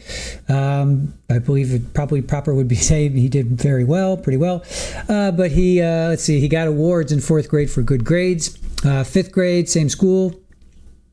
He said he got some low scores, but they were pretty high. He enjoyed sports. This is where they segue into flag football, soccer, and track. Flag football was his favorite because there was more competition. He had more fun with it. Never heard of American football, but he had played soccer in El Salvador. He was able to compete more and created more friendships and bonds that would last. He was better at football than soccer. He played flag football between 6th and 8th grades. He had to take his brother to school. He'd pick him up either on bike or via the bus. He was close to his siblings because they would spend a lot of their time together. Dad was a plumber. Mom was a fast food worker. They were never physically abusive to him, but his dad said his dad did spank him. He did witness one time he heard his mom calling out for help, and he came out out of his bedroom, and Dad is on top of his mom holding her down. He tried to push his dad off, but his dad held Carlos away with his arm. He said his parents would drink Friday and Saturday. They would get drunk on Friday and Saturday. Sometimes they were nicer, sometimes they were meaner. He said Mom would usually start yelling, and the dad would argue. Mom would be drunk and start arguing with Dad, but she would never get physical. He said it was pretty frequent. Not all the time, but most of the time. So when they were drinking, that's when they would get into fights. Then we go to Castlemount. He was freshman football and track. He was varsity. He made the varsity as a freshman. He was never on the JV. So as a 9th freshman, he was on varsity. He tried wrestling, but he said he fractured his thumb during a game. He was blitzing, and he fell blitzing the quarterback, and he fell on the ground. And then he goes into the different how their different scores or different records. He said he liked defense. He played strong safety. We knew that. He actually lettered, I think. Or he's a captain. He was the captain. He didn't say that, but he made the captain as a strong safety. He tried football, track. He played football and track. He said he tried basketball, but he said it just wasn't for him. Track, he said there wasn't a varsity or JV. Same with, let's see. He was a good swimmer. He said there was only 3 players on the swim team. So they didn't really practice. He would just show up at the meets. So why so many sports, he's asked? Well, he said he'd like to be active and interact and compete with other kids. His parents came to some of the football games Friday night, right? Friday Night Lights, under the Friday Night Lights. High school football is always Friday night. College football is always Saturday. And then professional is always Sunday. Granted, they have Monday Night Football, Thursday football. But by and large, traditionally, high school is Friday night, college is Saturday, and then professional is Sunday. He played, they only came to a few games, maybe 5 or 6 games as a junior or senior. They never once saw him play anything else other than football. Did it bother you that your parents didn't come? He said, I loved it when my parents would show up. My dad generally was there when I was playing baseball, and if my mom showed up, it was always a treat. It was a thrill when my mom showed up. It was rare. She would show up occasionally, but my dad was pretty much always there. So at least I had one parent there. His parents didn't come to any other sports. He would get a ride home from either the bus, a friend, friend's parents, or a coach would take him home. Then we get into him walking his sister to and from school. So he had an hour before practice started. So he would take a bus or he would ride his bike, get his sister home. Then he would hurry back to practice. His brother Dylan would be there watching Mia. He enjoyed academics. Some quarters he got all A's. So this is where they show his high school transcripts, and he did pretty good. He was a smart kid. He liked that he got all A's, because if he got all A's, that meant he was doing good in school. They talk about this pathway internship. He said they would build types of cars and buildings. Interesting. Another internship was with MIMS. Another one was at a dental office. He ran for treasurer, 9th grade, and he won. He got a C in English. That's the only bad grade he ever got, considered, quote unquote, bad grade. And he got that because he was dropping his siblings at school. So he would miss, the tests. He would get there late, so he would miss the tests. He would cook and clean at home. He would make quesadillas for them. I think his sister said eggs, so close enough, right? College. So he took a college class. He got a B+. He thought that was fun. He was an honors class. He talks about COVID. Then they talk about the YouTube channel he started. His siblings, so he created it, and his siblings would make this nasty food, right? So it was onions, orange, and milk, and he would drink it, and he would make a yucky face. He'd almost gag, and his sister Mia would start laughing. Then they talk about this keyboard slapping video, and I'm sure the state is gonna play that and say, "See what a wicked man this guy is." So basically, he and his buddy Darius planned to hit each other over the head with a plastic keyboard, and it was planned. It was supposed to make it look like Darius was an innocent person, but as soon as he got smacked, Darius fell to the ground. He started laughing, and then he chased Carlos with his own keyboard. So.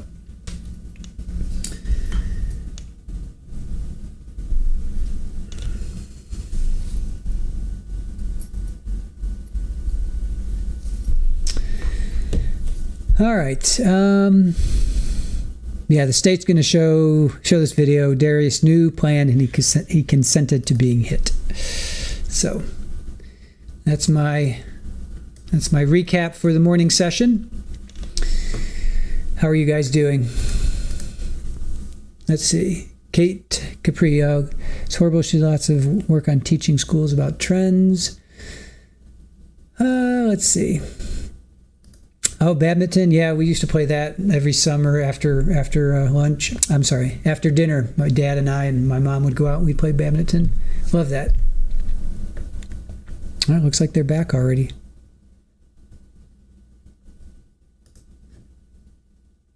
That was a long recap. Capri, how are you doing? No, let's see. I'm sorry. Deanna, how are you?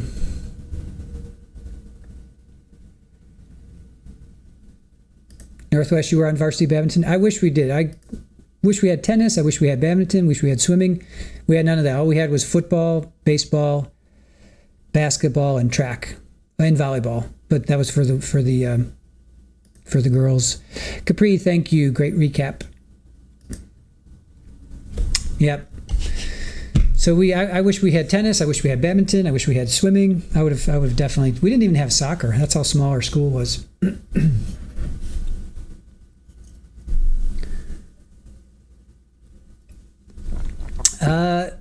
Thank you for that, Jamie, but not when Carlos is on the stand. No way. No, I'm not missing this. Got a long day of testimony, that is for sure.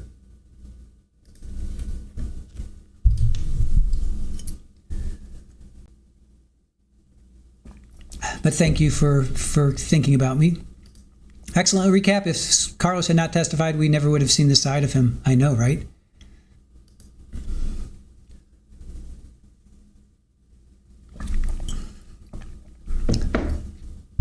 Then we have Lori. Don't forget, I think Lori's supposed to start. I'm waiting for Joe to let me know if Lori is starting or not, or when she's going to start, because we're going to cover that on the other channel. Let me see. If we do get to opening statements, Judge will ask us all a break after he swears in the jury and reads jury instructions. Okay, cool. All right, so we'll know from Joe. I'll let you guys know if and when Lori starts, so don't worry about that.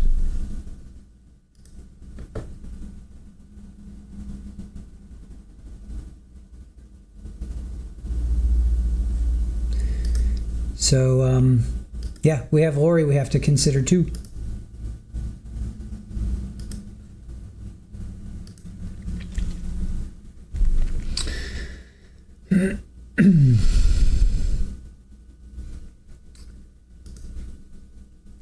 Yeah, I don't want to miss this. This is like, are you kidding? I put 20 days of my blood, sweat, and tears into this trial. I'm not gonna walk away from it now, with Carlos on the stand. No freaking way. I've waited. I put too much into this to to not listen. All right, here we go. Back on the record after the mid-morning break. Mr. Dominguez, if you retake the witness stand for us while we're getting situated.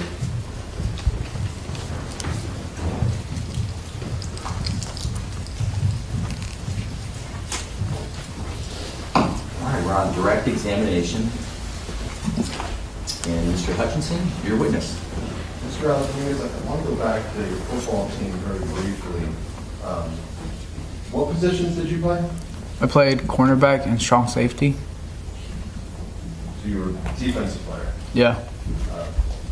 Your sister indicated she had memories of you running with the ball. Did you ever get a chance to play offense? No, not offense. Did they put you in for offense at least one play during your 4 years? No, I don't think so. Did you want to play offense? Yeah. What did you want to play? Slot receiver. Despite not playing offense, were you ever chosen as the team captain? Yes. When did that occur? My senior year. How did you feel about being chosen the team captain? I felt pretty responsible because I was team captain, and I tried to keep all the players motivated to keep playing and try their best. Is it hard to keep people motivated through a 1-9 season? Yes. When did you, if you recall, when did you finally get that one win? I think that might have been our last game or second to last game.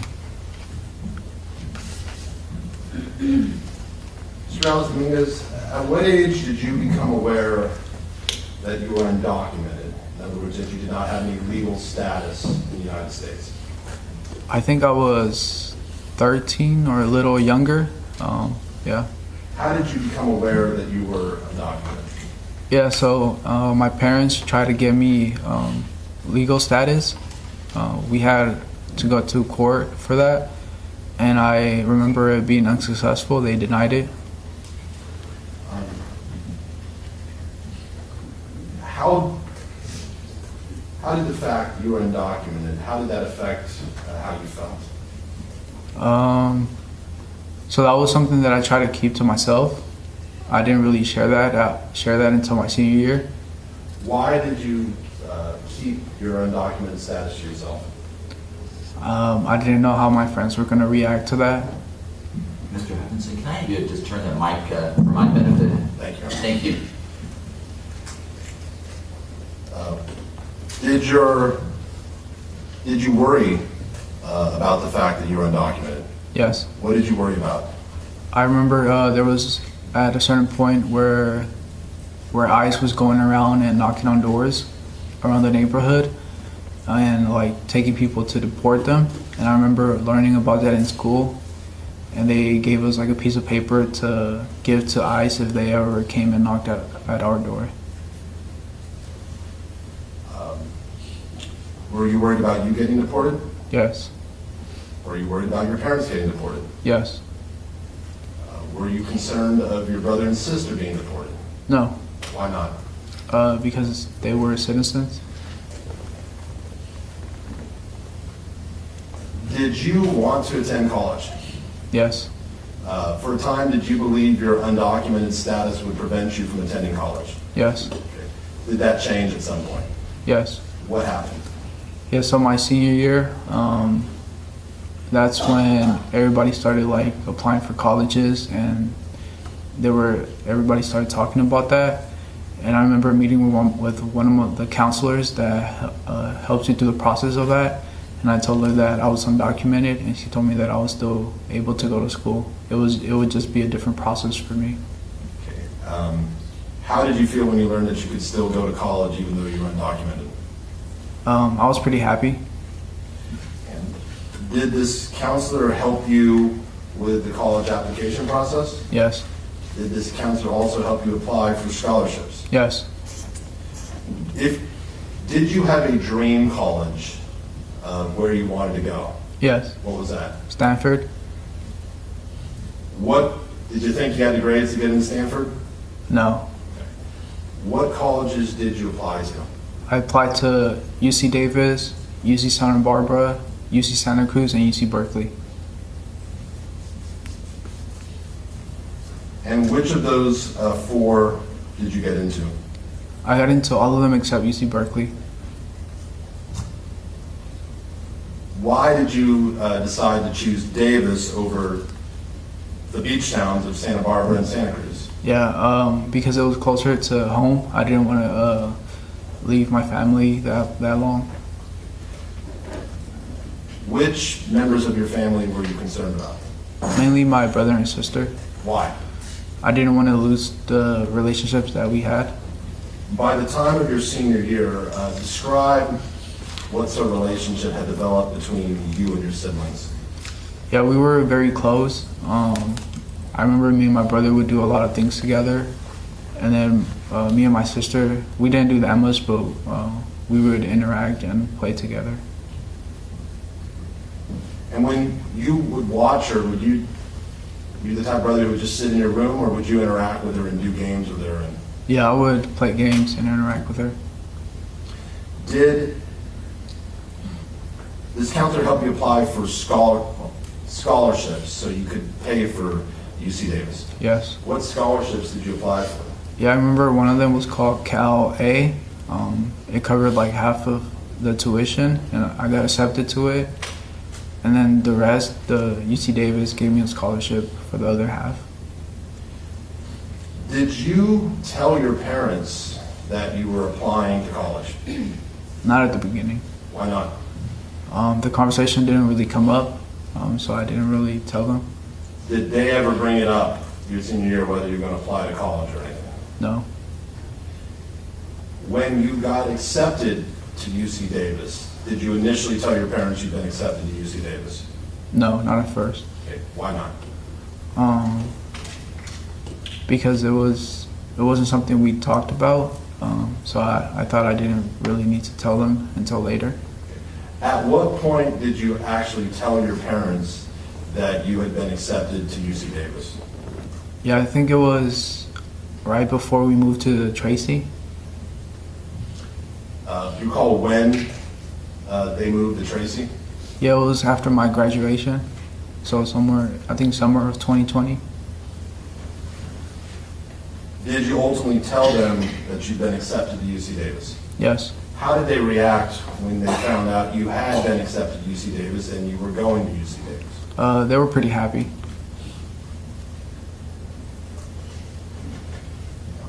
Do you remember when you started UC Davis? Yes.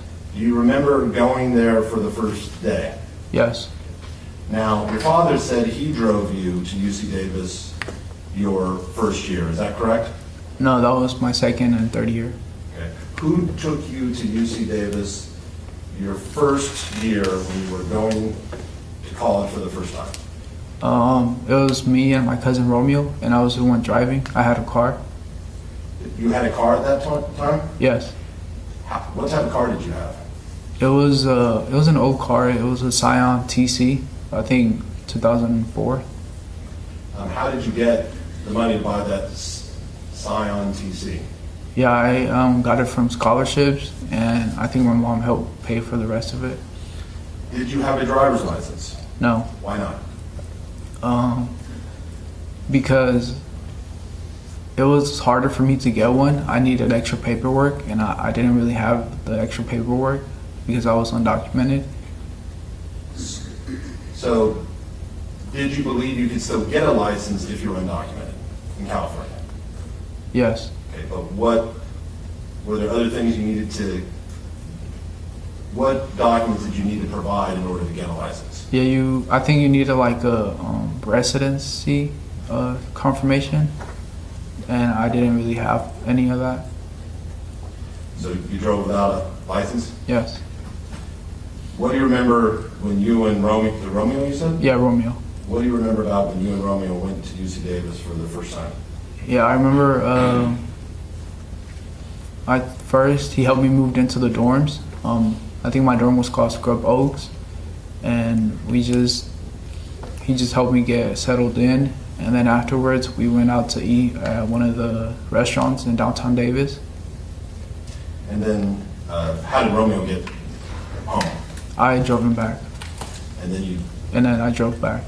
where did you have a car your entire freshman year? Yes, Where did you park it? in the parking garage next to my dorms. Now, because this was during COVID, what sort of restrictions did they have on you living in the dorms?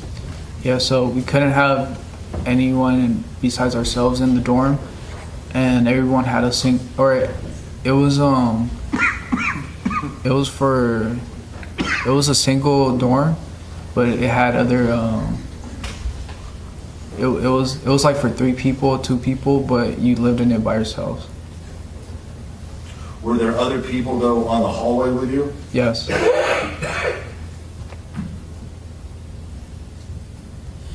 Now, Mr. Dominguez, you said you had an outgoing personality in high school. When you started UC Davis, were you a little more shy? Yes. Why? Because of COVID, I didn't really have social interactions with other students, and my skills kind of like went down. So yeah. Who was the first person you remember meeting who became somewhat of a friend at UC Davis? I remember it was my neighbor. He played video games in his computer, and we played video games together. Did you play video games in the same room, or did you have to be in? No, I played in my room and he played in his room, but we would play like together. At that time, were you even allowed to go in another student's dorm room? No. Was that a difficult way to start college? Yes. Did it make it harder to meet people? Yes. And how did you attend classes your freshman quarter? Yeah, so everything was online. It was through Canvas. So what do you mean it was online through Canvas? Explain how that works. Yeah, so it was an online platform where you had all your assignments and the syllabus. Everything was put together in one website, and you would just watch the lectures online, and you would have to do the homework online as well. Where would you watch the lectures from? From Canvas. That would be uploaded to Canvas. Where would you physically be when watching the lectures? The library, your dorm room, where would you be? Mostly at my dorm room. By yourself? Yeah. At some point, did you meet someone over an online class who would become your friend? Yes. Who was that? Nathan Riegos. How did you meet Nathan? Through a Zoom class online Zoom class. I remember we were having an icebreaker, and I think the question came up of what sports we played or what we did in high school. And I remember him saying that he played football, and he reached out to me on Instagram asking if I wanted to play football, like throw the ball around. And I remember at first it was kind of hard to like get him to come out because he didn't answer. But then I texted him again if he wanted to throw a football the following day, and he agreed. And that's when we went to the field and do the football around. And did you and Nathan become friends? Yes. What was it about Nathan that caused you two to bond and become friends? I think we had similar interests. I remember we wanted to play for the Aggies team, for the Aggies football team. We went to where they practiced, but to ask if we could try out, but we couldn't find him. And I remember just working out with him at the pavilion, the parking structure. What type of working out would you do?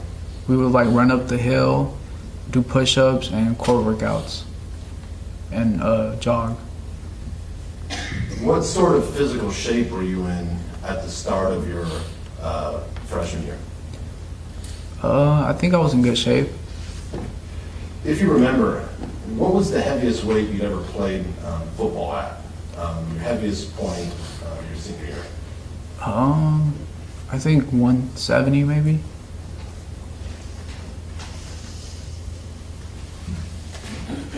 Through Nathan, did you meet other people who would become your friends? Yes. Who did you meet?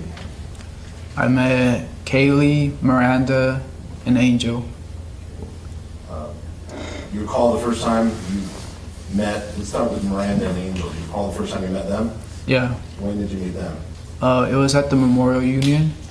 They were all seated at a table bench and doing homework, and I just sat there with them and Nathan.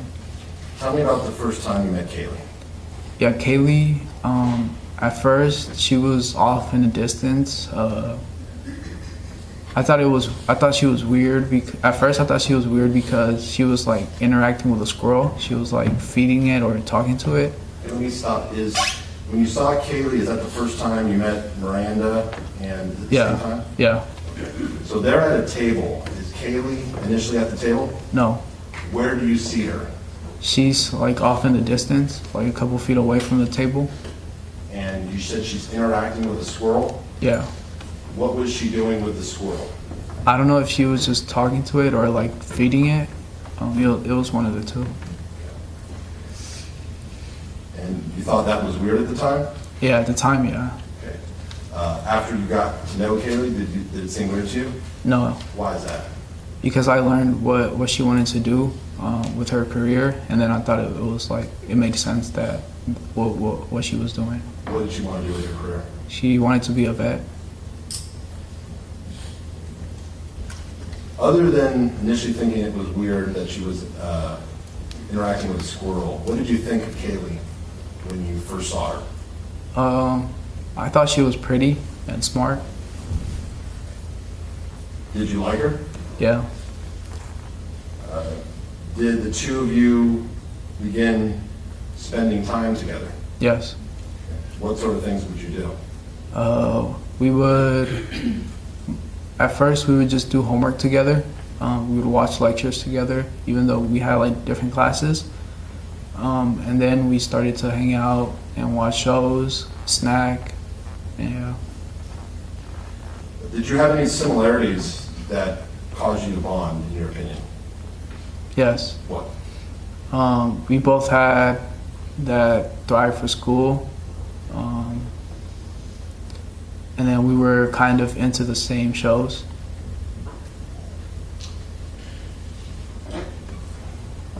Was Kaylee's family important to her? Yes. Were your siblings important to you? Yes. Did you communicate that to Kaylee? Yes. During your freshman year, how often would you check in with your siblings, either by phone or text? It would be pretty often. I would either text them or they would text them and I would answer them.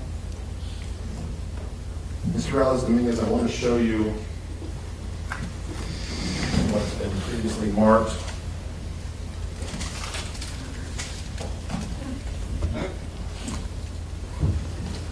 This is Defense Exhibit O, photo 1.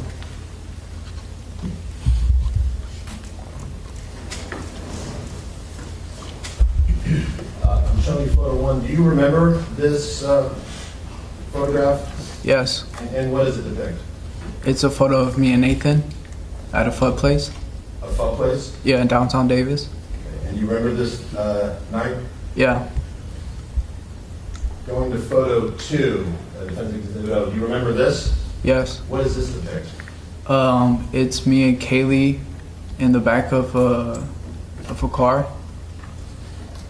Now, your testimony, this was in November of 2020. At this point, are you and Kaylee boyfriend and girlfriend? No. Okay. Do you like her at this point? Yes. She testified that you were giving her a lot of attention. Were you giving her a lot of attention? Yes. Going to photo 3, do you recall when this was taken? Yes. What does this depict? It's me, Nathan, Miranda, and Kaylee all dressed up for an event, I think for Nathan's birthday. Going to photo 4, is this from the same? Yeah. Now, I'm going to zoom in on how you were dressed. Do you have an earring dangling Yeah. from your left ear? Yeah. What is that earring? It's a Christ earring, a Jesus Christ earring. And it appears you were going for a shirt unbuttoned down look. Yeah. Was that intentional? Yeah. Okay. Were you trying to impress Kaylee in how you dressed? Yes. How was your hygiene when you started UC Davis? It was pretty good. I showered at least twice or once a day. Given that you played so many sports, was that how you showered throughout high school? Yes. Showing you what's been Defense Exhibit O, photo 5. What does this depict? That's a photo of me and Kaylee at Lake Tahoe. Now we've heard testimony, this was on December 6th of 2020. Are you boyfriend and girlfriend then yet? I don't think so. Are you trying to be boyfriend and girlfriend at this point? Yes. And you have, what do we see in this photo? Do you have your arm around her? Yeah. At this point, did Kaylee know that you liked her? Yes. Okay. I'm showing you what's been marked as Defense Exhibit O, photo 6. What do we see here? Yeah, so that's a picture of me and Nathan. I think he was trying to convince me to jump off the bridge with him into the water. Okay. Did you want to jump into the water? Not at first. Okay. Did you ultimately jump? Yes. Now, I'd like to look at your bill. Did you gain some weight during your freshman year? Yes. Okay. What caused you to gain weight? The food that they had at Davis was pretty good, and it was all you could eat. So I would eat a lot, and also from snacking with Kaylee, we would eat a lot of snacks. Tell me about the meal plan you had freshman year. When could you get meals? How much could you eat? Yeah, so it was all you can eat. I would get breakfast, lunch, and dinner. For breakfast, they would serve eggs, pancakes, waffles, French toast. And then for lunch and dinner, they would have different options. But I remember the main dish that I ate, I think it's called, I forgot what it was called, but it was something with noodles. In high school, what would you eat for breakfast? I would just eat cereal, or I wouldn't eat sometimes. And what would you eat for lunch? I wouldn't eat lunch. And then what would you eat for dinner? Whatever my mom made. Why wouldn't you eat lunch? I didn't really like the school lunch, but yeah. Did your mom ever make you a lunch in high school? No, Did your dad ever make you a lunch? no, At any point when you were in school, did your parents ever make you a lunch? I mean, like a bag lunch to bring? no. Showing you what's been marked, Defense Exhibit O, photo 7. What does this show? Yeah, that's a picture of me, Nate, Kaylee, Calvin, and Cynthia. Is this at the end of your freshman year? Yes. I'd like to talk to you about some other friends you made. Did you meet some individuals who belong to a fraternity? Yes. What individuals did you meet? I met Mark, Sid, Christian, and Phil. Okay. What is Mark's full name? Mark Capito. What is Christian's full name? Christian Ortega. What is Sydney's last name? Sydney Selesky. And what is Phil's last name? Phil Hahn. Who did you meet first? I think I met Mark first, then Sid, then Christian, and then later on I met Phil. Okay. How did you meet Mark? It was through a mutual friend, Calvin. They invited him to a party and he told Nate, and Nate asked me if I wanted to go. And I said yeah, and I remember they picked us up and took us to the party to the house where the party was taking place. And I remember meeting Mark, and he had a plastic butterfly knife, which I thought was cool, and he showed me how to do like tricks with it. Okay, you said Mark had a plastic butterfly knife? Yeah. What is that? It's like it looks like a scissor without the handle, and then you could like flip it between your fingers and your hand, and you could, yeah. Was this a real butterfly knife or a plastic toy knife? No, it was a plastic toy knife. And what sort of tricks would Mark do with it? I would just see him like flip it in his hand. What did you think of Mark, Christian, and Sydney when you met them? I thought they were a pretty cool group to hang out with. Why? Because they were nice to us. And we had a lot of like similar interests. Now, were they older than you? Yes. But even though they were older than you, did they treat you well? Yeah. Ultimately, were you invited to rush their fraternity? Yes. Did anyone else rush with you? Yes. Who was that? Phil Hahn. Now, I'd like to talk to you about the rush process. Do you remember some of the requirements that you had to do to rush the fraternity? Yes. And what quarter did you rush the fraternity? I think it was fall and winter. Did you have to learn about a different culture? Yes.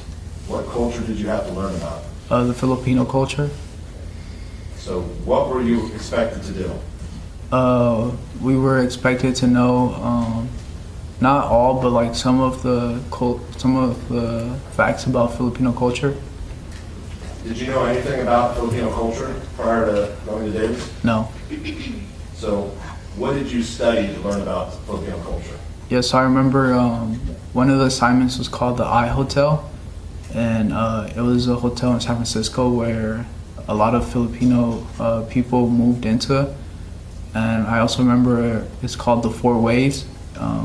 It's about, I think, the World War and when the Filipino community started to join the army and how they transitioned to the United States. And would you be tested on this in any way? yeah. How would you be tested on it? We would have to write an essay, not an essay, but like a paper about each subject, each assignment, and they would ask us about it when we would go to their house. Did you pass that part of the rush requirement? Not all of it, but yeah. We heard testimony from Mark and Phil about some sort of song and dance requirement. Yeah. Do you remember that? Yeah. Were you given a song and dance requirement? Yes. Okay. Was someone supposed to do that with you? Yes. Who was that? Phil Hahn. Were you and Phil Hahn, what song and dance assignment were you and Phil Hahn given? Yeah, we chose to do Sugar Sugar by Baby Bash. Okay. What is Sugar Sugar by Baby Bash? It's a hip hop song. Are there two people singing? Yeah. And who are you supposed to perform the Sugar Sugar song for? What group? It was a sorority. So the plan was for you and Phil to perform in front of the sorority? Yes. Okay. Did that ultimately happen? We practiced, or we showed the brothers what we had. I remember at first we had the lyrics down, but the dance, the choreograph for the dance wasn't really good. It was pretty bad. So they disapproved of it, and we ended up not performing it to the sorority, just to the brothers. So you performed the Sugar Sugar dance, for the brothers? Yes. And what did they think of it? They thought it was pretty bad, so they said that we wouldn't perform it to the sorority. So we heard testimony from Phil Hahn that there was a requirement of cookies and cream for some song and dance. Do you know what he was talking about? Yeah. What was he talking about? Yeah, it's a Starburst ad, the candy, berries and creams, and it was an ad where two people were eating or talking about the Starburst candy, and another kid, he was dressed up as a leprechaun, and he went up to the other kids, and he asked if that was berries and creams, and he started doing a dance and reciting like berries and creams often. I don't want you to demonstrate. Can you describe what type of dance this person dressed as a leprechaun would do? Yeah, so it was like a leprechaun dance. He was just rock side to side saying berries and creams, and then he did I don't know what it's called, but it's when you click your heels together when you jump in the air. Did you ever have to do the berries and cream dance? Yeah. Okay. Who did you perform the berries and cream dance for? Or I had to do it, but I didn't perform it. What do you mean? Because we had other people in our line, and usually the number one performs it, and I wasn't number one at first, but after a while, I ended up becoming number one, but they never asked me to perform it, so I never really did. Did someone perform the berries and cream dance? Yes. Who performed the dance? Mark. How was Mark's berries and cream dance? It was pretty accurate to the ad. Now, we heard some testimony that you punched a hole in a wall during your freshman year. Yes. Do you remember that? Yes. What do you remember? Yes, so I remember it was, I had tested positive for COVID, and I was in a different housing unit where other people who had COVID were there, but we still had a single room to ourselves. And I remember taking a placement exam for chemistry, and I think the reason I punched the hole was because I was upset that I didn't pass it, and I punched the hole in the wall. Okay. Let's back up. Did you get COVID? Yeah. What quarter did you get COVID? I think the end of fall quarter. And when you got COVID, were you allowed to stay in your dorm room by yourself? No. Where did you have to go? You had to go to a separate housing unit where other people who had COVID were. And how long were you required to remain in that separate housing unit? I think 30 days. While you were in that separate housing, could you leave, or were you required to stay in that unit? No, you were required to stay there. How did that impact you, being now it's your freshman year and now you're in a different dorm and can't even leave? Yeah, at first, I remember just being kind of hard about it. I didn't really like it, but then it eased into me. I got used to it. Did you have to take a test, a sort of placement test, while you were in that housing unit for COVID? Yes. And what was that placement test for? It was for chemistry. When were you going to take chemistry? My fall quarter. So was this at the beginning of your fall quarter when you got COVID?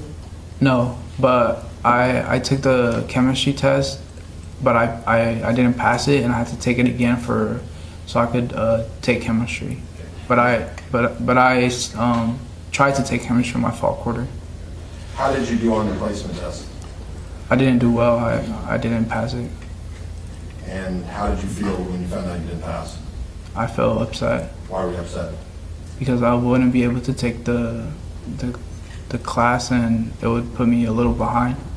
Mr. Dominguez, when you came to Davis, what was your goal as to what you want to do for a career? I wanted to be a doctor. And why did you want to be a doctor? To help people. And what major did you plan to take when you came to UC Davis? Biological sciences.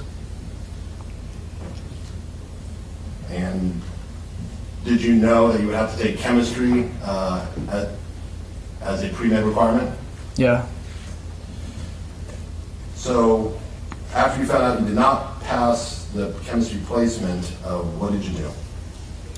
That's when I went into the bedroom room and I punched the hole in the wall. What type of material was it that you punched? It wasn't. Like sheetrock? Yeah, I think it was sheetrock. It wasn't hardwood. Had you ever punched a wall before in your life? Yeah, I remember. I think I was 16, and me and my dad got into an argument, and I went to the backyard and started punching the garage wall. And those are the only 2 times you punched a hole in your wall at that point in your life? Yeah. Did you know what happened to the hole? Did someone patch it, or? No, I don't know. Were you able to finally move back to your own dorm? Yes. What sort of sports would you do your freshman year? Yeah. So we played. Me and Nate. We played football. And basketball. Where would you play football? It would be in the field right in front of the parking structure, the pavilion.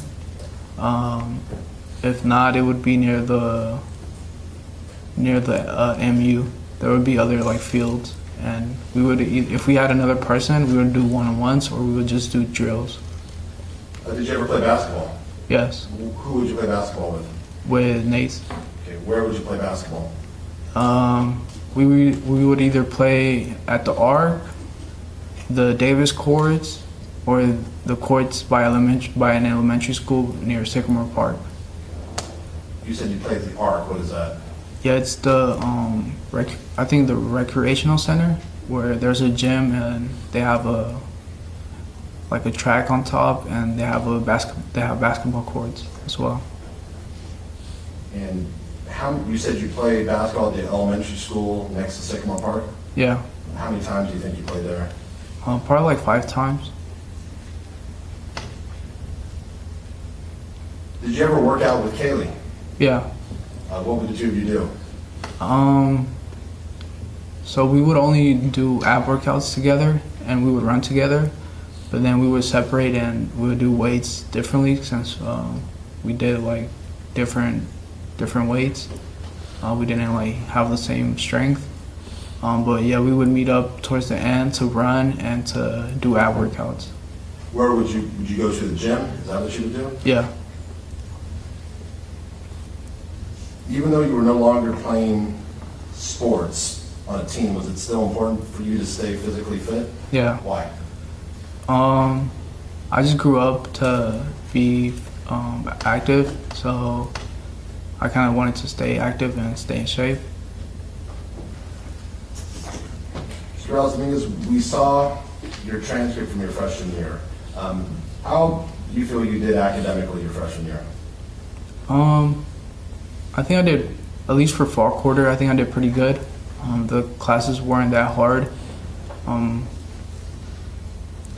But I do remember taking later on in my winter and spring quarter, taking chemistry, biology, and calculus, and I do remember those classes were a lot harder.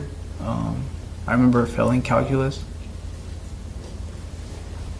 I'd like to take you back to high school. Was it hard for you to earn A's in most of your classes? No, the classes were pretty easy. Okay. So if you did all your work, could you get an A? Yeah. When would you do your work? I would do it during the class. Did you find the classes you were taking at Davis more challenging than you expected? Yes. How so? Yeah, they required a lot more studying,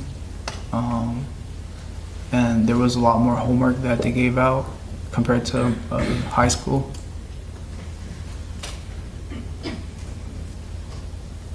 Did you have fun your freshman year? Yes. Why did you find your freshman year to be fun? Because of the friendships that I made, and yeah. Do you think you spent a little too much time having fun when you should have been studying? Yeah, I think so. From your experience, do you think you were the only freshman who did that, or do you think other people did that as well?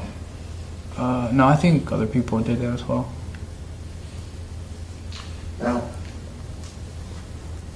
Mr. Dominguez, you've heard the testimony about the symptoms of schizophrenia, Yes, and as you sit here today, are you now familiar with symptoms of schizophrenia? yes, When you left for UC Davis, did you even know what schizophrenia was? no, Had you ever heard about it? no. I'd like to begin with the first part of your freshman year. Let me back up.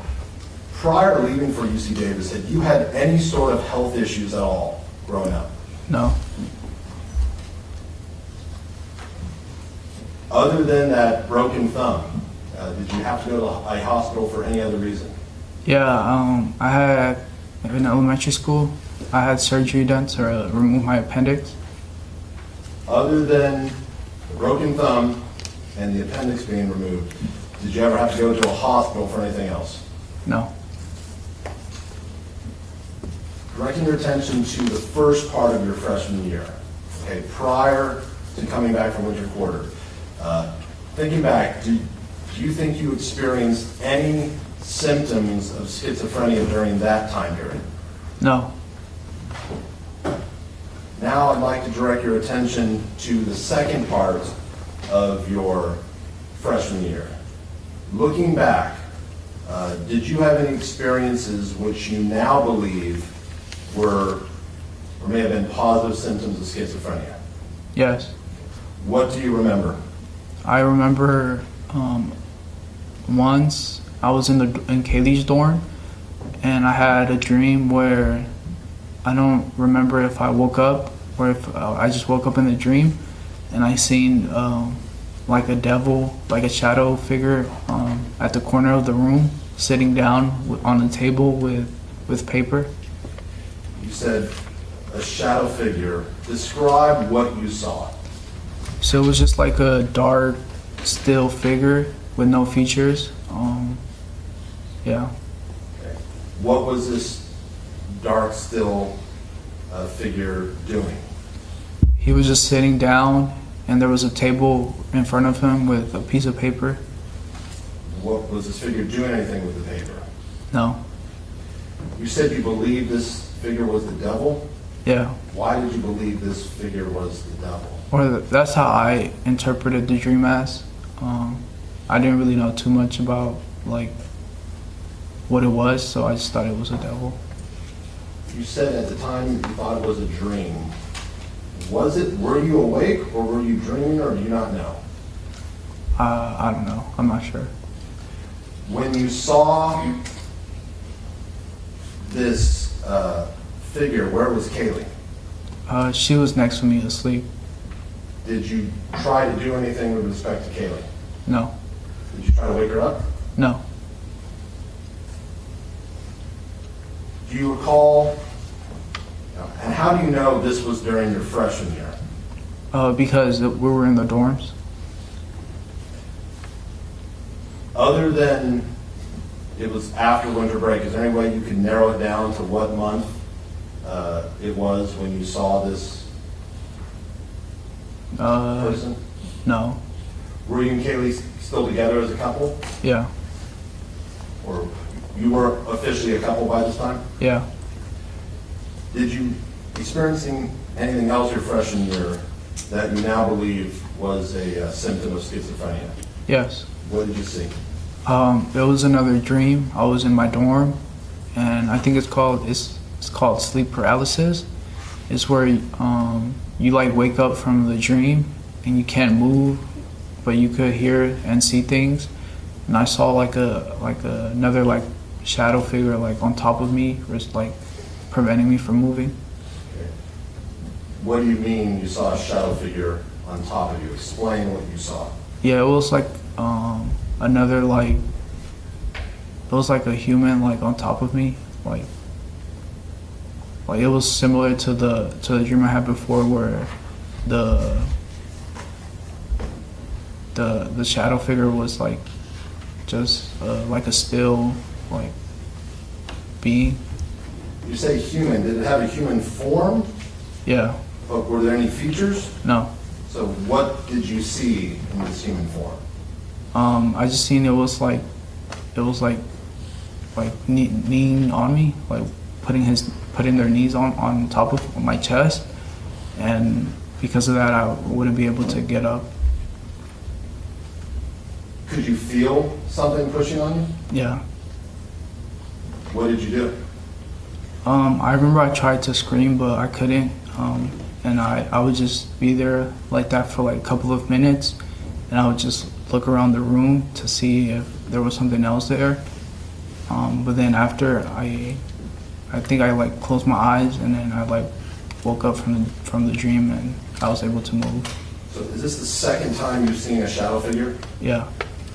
Where were you at this time? I was in my dorm. Were you with anyone or were you by yourself? No, I was by myself. And you described it as a sleep paralysis dream. Looking back at that, were you asleep? Were you awake? Or do you not know? I don't know. Did you ever, your freshman year, discuss what you were experiencing with anyone in terms of what you were seeing? Yeah, so I remember that was a time when me and Phil were getting close to each other because of the fraternity. So I remember telling him, where I asked him if he ever heard voices, and because like Let me stop you there for a minute. The two shadow figures that you saw, did you hear anything at that point when you saw the shadow figures? No. No. Okay. At some point, did you begin to experience something that you thought were voices? Yes. And is this freshman year? Yeah. What did you experience? Yeah, I remember my thoughts were racing more, so I interpreted that as voices, and that's why I asked Phil if he ever heard voices. You said your thoughts were racing more. Can you describe what you mean by that? Yeah, so I would have more thoughts coming into my head out of like nowhere. Like I would just think of like random things. Did this concern you at all at the time? Not that much. Was it anything you'd ever experienced before in your life? These racing thoughts coming into your head? No. So what did you recall where you had your conversation with Phil at? I remember it was in his car. I don't remember where we were specifically, but I do remember it was in his car. And did you tell him did you say racing thoughts or did you use the word voices? I used the word voices. You recall what Phil told you? No, I don't. Now, you were here when Mark Capito testified that you also asked him whether he heard voices. Yeah. Do you have any memory of speaking to Mark about the voices your freshman year? No.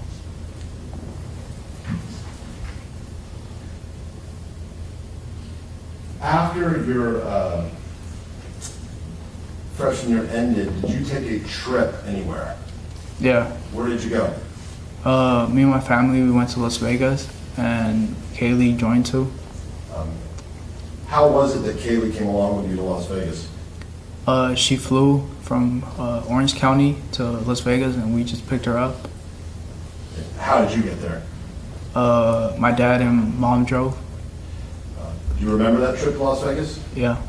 What did you and Kaylee do during that trip? We were either at the pool, or we would take my brother and my sister. We would all go together to the strip just to walk around. Now, we saw a photo of you on Las Vegas. At that point, had you lost some of the weight you gained in your freshman year? Yeah. What did you do to lose the weight? I remember because my parents, they had or my dad, he had a bench. So for the summer, I was working out in his in his bench, and then at school where I was working out with Nathan as well. So by the end of the summer, what type of shape were you? By the beginning of the summer, when you went to Las Vegas, what type of shape were you in? I was in pretty good shape. What type of hairstyle did you have by the end of your freshman year? I had it's called a taper, it's short hair. Now, we saw from the YouTube video and the photos from the fall, you've had longer haircuts throughout your life. Yeah. Prior to your sophomore year, had you ever let your hair grow long? No. Now, after the trip to Vegas, did you go home for the summer? Yeah. And where was home at that point? In Tracy. I'm not asking for a specific address, but where did your parents live? Was it a house, an apartment? Yeah, they rented a house. How many bedrooms? 3 bedrooms. Did you have to share a bedroom with anyone? Yeah. Who did you share it with? My brother.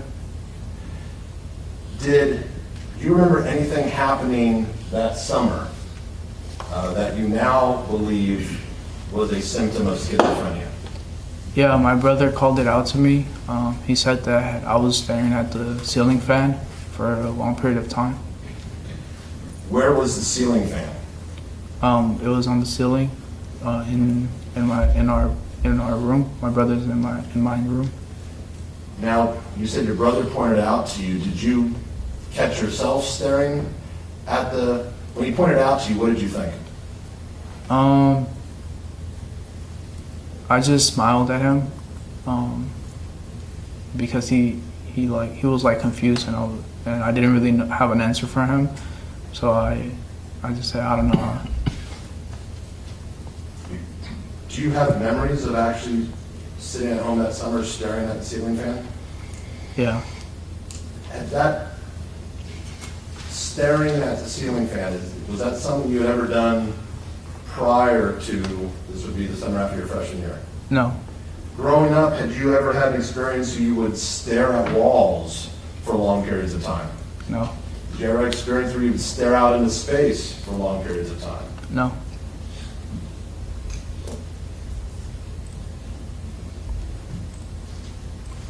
Anything else you remember about that summer, which you now believe was a symptom of schizophrenia? No. Now, sir, we're at the summer of 2021. At this point, had you ever heard of schizophrenia before? No. Did you know anything about the symptoms of schizophrenia? No. Did you think you've now seen the 2 shadow people, you've had the racing thoughts, now you're staring at a ceiling fan. Did you think something was wrong with you? No. Okay. What did you think was happening? I really didn't really think about it. Now, prior to the end of your freshman year, did you decide to be roommates with someone in your sophomore year? Yes. Who did you decide to be roommates with? It was between me, Nathan, and Calvin. We talked about getting a room together, and we decided to room together and look for apartments. Who came up with the idea of rooming together? I think Nate did. Did Nate ask you to room with him? Yeah. Were you excited about rooming with Nathan? Yeah. Why? Because it would be like something new. It would be like the first time that I got my own apartment, or at least with them. And it was fun being with them, so I thought it was going to be pretty fun. Had your freshman year, had you lived in a dorm by yourself the entire year? Yeah. Who took the lead on finding the apartment? Calvin. And did he find that apartment before the summer ended? I mean, before the summer began, or was it during the summer? I think it was before summer. Do you remember when you moved into the Parkside Apartments? Yes. And where are the Parkside Apartments located? They're in F Street. I don't know the specific address, but I know it's somewhere in F Street. When you moved into the Parkside Apartments, did Kaylee move anywhere? Yeah, Where did she move into? to the Ryder Apartments And where are the Ryder Apartments located? in Olive Drive near the In-N-Out. Are they near any train tracks? Yeah. After you moved into the Parkside Apartments, was focusing on fall 2021, did you experience anything that you now believe was a positive symptom of schizophrenia? Yes. What do you recall? I remember it was nighttime. I was working on a music beat on my computer, and I looked under my desk, and there was a shadow with just like the face structure with no features, and it had like two horns coming out of its head. So it was a shadow with no face features, but two horns coming out of its head? Yeah. Describe what you mean by two horns coming out of its head. Yeah, like what you see in like the media, like just two horns coming like out from the head towards the air. When you say in the media for what? Like the representations of devils. Are you familiar with the Arizona State Sun Devils? Their No. mascot? No. How about the Duke Blue Devils? No. How about the Davis High Blue Devils? I heard of the Davis being referred as to the Blue Devils. Have you seen kind of images in the media of a devil figure with horns and a tail? Yeah. Is that the type of horns you were talking about? Yeah. So was anyone with you at the time you saw the shadow figure with the horns under your desk? Yeah. Who was with you? Kaylee was on my bed sleeping, and I tried to wake her up because I got scared of the shadow, but she didn't wake up, so I just moved like the wires, and the shadow disappeared. Why did the shadow scare you? Because it looked like the devil, and I thought something like evil was like surrounding me. How did you try to wake Kaylee up? I just screamed her name. I was like, Kaylee, Kaylee. And what happened then? Then she didn't wake up, so I paid my attention back to the shadow, and I tried to reach for it, and I just moved the wires that were in front of it, and it disappeared. What do you remember next? Next, I just continued to work on my music beat. Did you ever tell Kaylee about, when she woke up, about the shadow with the horns under the desk? No. Why not? I kind of just forgot about it. Now, when you began your sophomore year, did you still have your car? No. What happened to your car? I sold it that summer. You sold it that summer? Yeah. So what method of transportation did you have during your sophomore year? Yeah, I had a bike, or I would walk, or take the bus. Did you have a bike throughout your full sophomore year? No, just the beginning and middle, not the end of it. What happened to your bike? It was stolen. Do you remember which quarter your bike was stolen? I think near the winter quarter. After your bike was stolen, did you get another bike your sophomore year? No. How would you get from the Parkside Apartments to the Ryder Apartments when you would go to visit Kaylee? I would either walk or ride my bike. I would walk along the train tracks, because if you follow the train tracks, it goes to a gate that has an opening at the railroad station in Davis, and I would just cross the train tracks and go through the gate that was open, and I would be at the Ryder's apartment. It would be like a shortcut. Let's begin with... Let's stop there. Okay, so mark your spot, counsel. Mr. Dominguez, thank you for your testimony this morning. You can return to counsel. Okay, thank you. Okay, on this Monday, let's take our mid-day break, a full lunch hour break. We'll be back at 1:30 for testimony. As we've done, the three-part admonition is in play at all times. Do not discuss, do not form opinions, do not research. And I'll see you back this afternoon for the session. Thank you, folks. All right.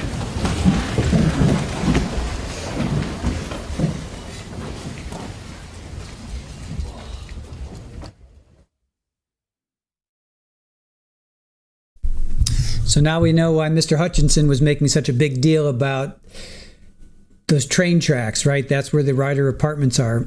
So he would, I guess he would look at the Ryder apartments and he would become wistful because that's where Kaylee lived. Yeah, Gordon, he does still kind of have a very, like, he doesn't really move his arms. It's still very, very rigid. Made it back just in time for lunch, yeah. Yes, you did. All right, let's go through, and yeah, we definitely have an update on Lori Daybell. I'll do that after I get through, let's get through this recap, and then we'll talk about, oh, shoot. They always do this to me.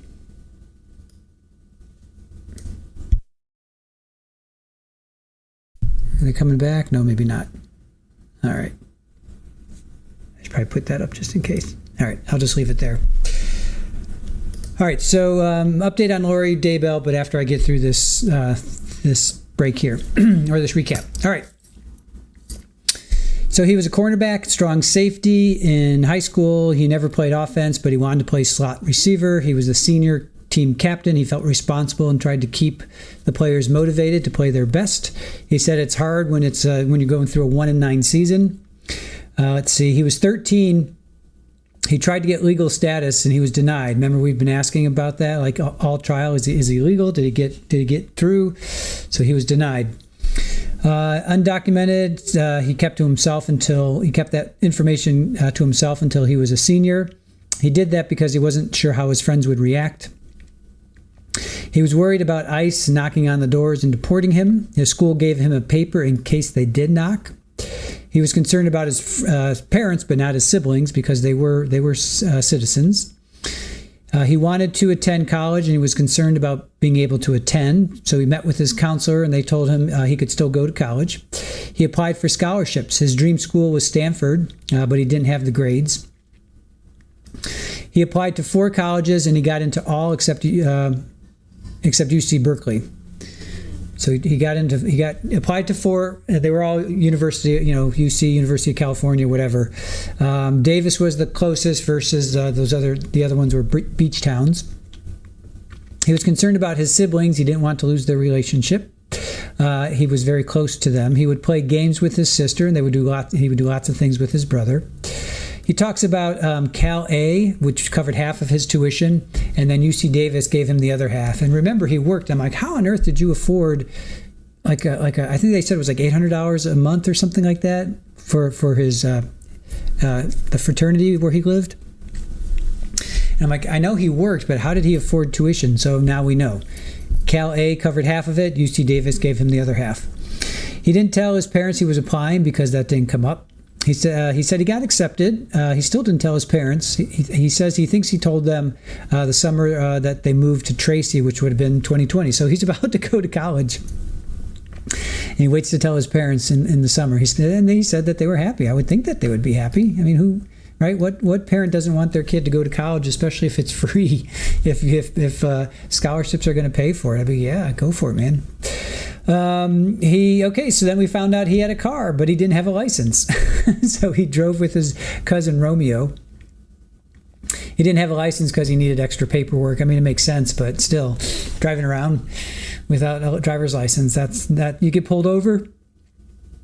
That's recipe for disaster. But anyway, he said he parked it next to his dorms. He said COVID made it hard to attend classes. All the classes were online. He met Nathan through a Zoom class, and he said through the icebreaker, and we heard all of this from Nathan, that there was an icebreaker. They talked about football. They ended up throwing the football around. So again, nothing's changed from what he heard from Nathan. He says he thinks the heaviest he was about 170. He met Kaylee He talks about Miranda and Angel. He says he thought Kaylee was weird the first time he saw her because she was talking to a squirrel. But then he says it made sense that she wanted to be a vet. He thought she was pretty and smart, and they started doing homework together. They started to watch lectures and shows. He said they made a connection because they both wanted to thrive on school, and they liked the same shows. He told Kaylee that his siblings were important to him, and they would text often. Let's see. Then they show the photos of him and Nathan eating the pho at the pho restaurant, and a picture of him and Kaylee in the back of her car. The picture of Kaylee, Nathan, Miranda for Nathan's birthday. He says he has a Jesus earring. He was trying to impress Kaylee with his dress. So they show him with his shirt, kind of unbuttoned. He said he would shower at least once a day, if not twice. Let's see, then the photo of he and Kaylee at Lake Tahoe. Then the photo of he and Nathan on the bridge. He says he gained some weight then because during high school he would only eat cereal at breakfast. He would not eat lunch because he didn't like lunch. And dinner is whatever mom made. And mom and dad never made him a lunch, never made him school lunch. Talks about this plastic butterfly knife. So Mark had this plastic butterfly knife and he thought it was cool, and Mark would do tricks. Defense is going to come at him with that. Oh, you like to do tricks with knives. Thought they were cool because they were nice. Let's see. Oh, he thought those frat guys, Mark, Christian, Sydney and Phil were cool because they had similar interests. They were nice. They were older, but they treated him well. He was invited to rush along with Phil. He learned about the Filipino culture. They were tested. So they would go out and they would do these assignments and they would test them. Then he talks about Baby Bash Sugar Sugar. And that was a song that they were going to perform for a sorority, but he said their vocals were good, but the dancing was so bad. So they didn't perform. Then he talks about that Starburst ad. Mark did the dance in the end. He tested positive for COVID, and he took a placement exam for chemistry. That's why he punched the hole in the wall. Remember, we heard about that? Well, he punched in the hole in the wall because he didn't pass. He got COVID the end of fall. He wanted to take chemistry. He didn't do well. He felt upset. He wanted to be a doctor, so he was in biological sciences. He knew that he had to take chemistry as a pre-med requirement, so he said he just went into the bedroom and punched the wall. He also said when he was 16, he and his dad got into an argument. And that's also when he went into the backyard and punched the garage wall. They talk about playing basketball near the Sycamore Park. He remembers taking biology, chemistry, and calculus all in the same quarter. Man, that is those are some tough quarters. And he says he remembers failing calculus. I failed calculus twice. Those are some tough classes to take, right? Unless that's your jam. Those are some tough classes. High school, he said classes were pretty easy. He would do his work during class. Interesting. College was more challenging because it required more homework, more studying and more homework. So, yeah.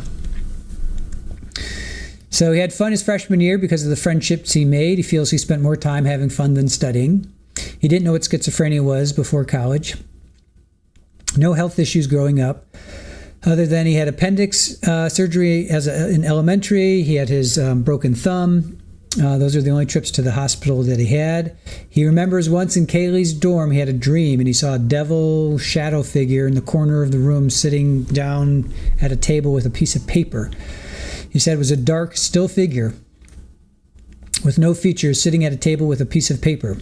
It was the devil is how he interpreted the dream. He didn't know too much what it was. He didn't know if he was awake or dreaming. Kaylee was sleeping next to him, but he didn't try to wake her up.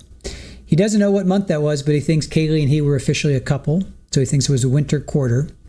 Another dream in his dorm, he had sleep paralysis, and there was another shadow figure on top of him preventing him from moving. That would freak me out. I would say that's something that would definitely freak me out. He said it was a human on top of him, similar to the dream before, like a still being. It had human form but no features. It was putting knees on top of his chest. and preventing him from getting up. Yeah, I mean, that would definitely freak me out. He felt something pushing. He tried to scream, but he couldn't. He looked around the room and then closed his eyes and then woke up. Thank God you woke up, man. So he was by himself this time. Talks about Phil and he were getting close due to the fraternity. So he asked Phil about hearing voices. Let's see. Then thoughts were racing more, so he interpreted those about hearing voices. So the more these thoughts were just coming into his head, and he said there would be random things, so that he interpreted as he was hearing voices. He was in Phil's car. He remembers that when they talked about the voices, but he doesn't remember what Phil said back, and he doesn't remember talking to Mark about that. He remembers the trip to Las Vegas. He said he never let his hair grow. He said he felt like he was in pretty good shape at that point in time. He had to share the bedroom with his brother. And his brother said that, hey, you're just staring at the ceiling fan. And he said he just smiled at his brother because he was confused. He didn't know what was going on. Meaning Carlos didn't have an answer, so he just smiled.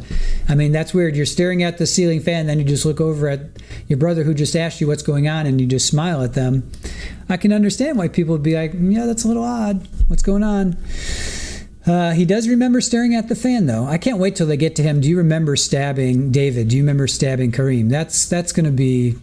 I'm really interested to hear what he says, if he remembers that. If he's like, yeah, I just saw my hand doing this, but I don't know what I was doing, or if he's like, no, I have no recollection of that.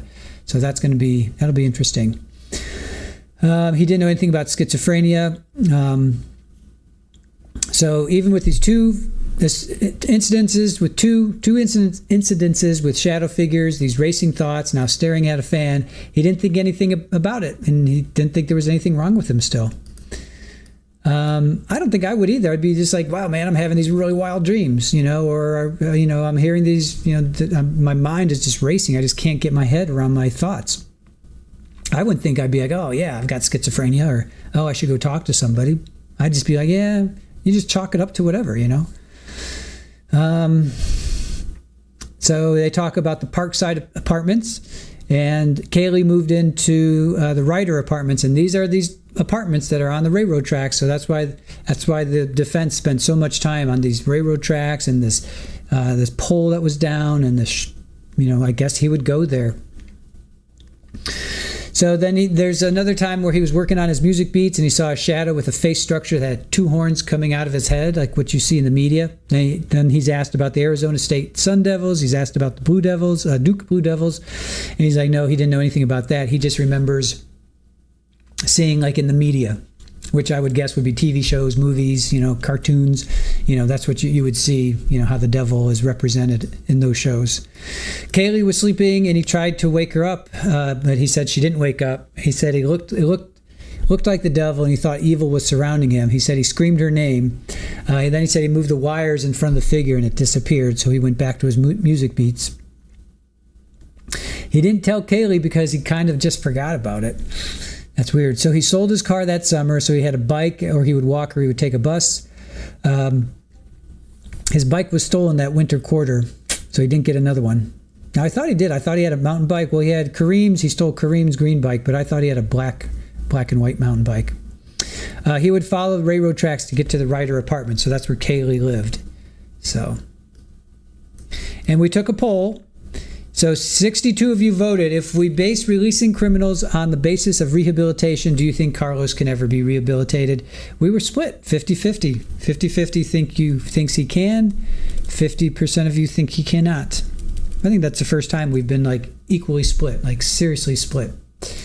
Nanar, yes, I've heard of sleep paralysis that can happen when you first awake, but haven't heard of shadow figures or whatever. Usually sleep paralysis for me is like a hag. It usually has to do with a hag, I think, from what I've kind of done a little research.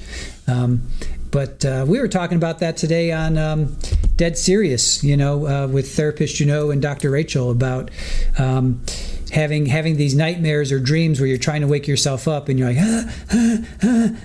I don't know if that's I guess you're still sleeping. Would that be sleep paralysis? I don't know. Widespread panic. I think he could be, but he would need lifetime supervision to be sure he takes his meds. Yeah, there's no way. I'll go on the record. I don't think he's going to be getting out of any institution. I think they're going to keep him in there for a long time. I don't think he's going to get out. So, for those that think he's going to be out walking in society 5 years from now, even 10 years, I think I just don't think so. I do not think so. But that's just my opinion. Kathy, at my age, I just blame everything on senility. That's a good way to go, Kathy. And guess what? Nobody can tell you otherwise. Kate said, he said his bike was stolen, but then he said he went to see Kaylee on his bike. Yeah, he had a black and white bike, so I don't know. Yeah, I don't know what the deal is there.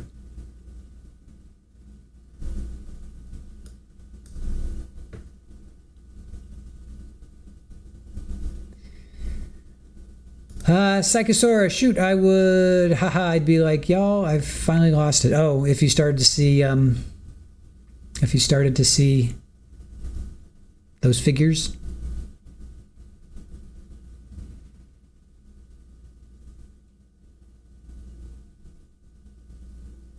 Father, sounds like he held very high standards for himself. Yes, I would agree with that.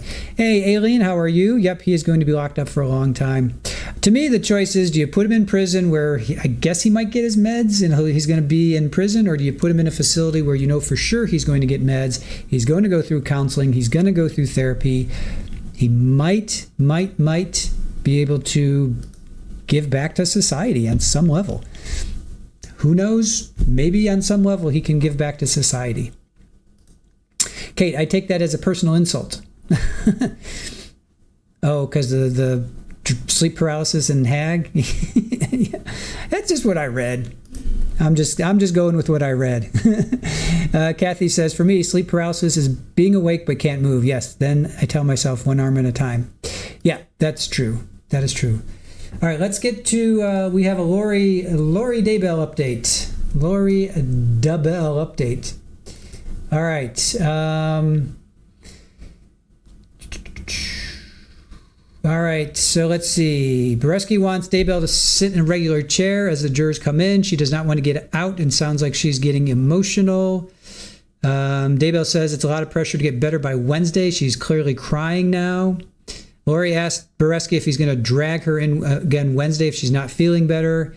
Wednesday is still the goal for updated jury selection. Boreski looks over the courtroom calendar. He's aiming for 10 a.m. on Wednesday. Get jury seated and opening statements done the same day.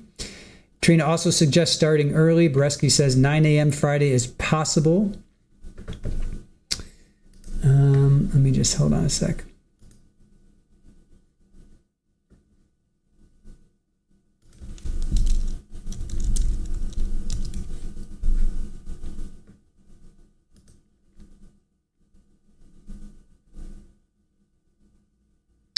So Judge Boreski denied all the pro-per motions recently filed.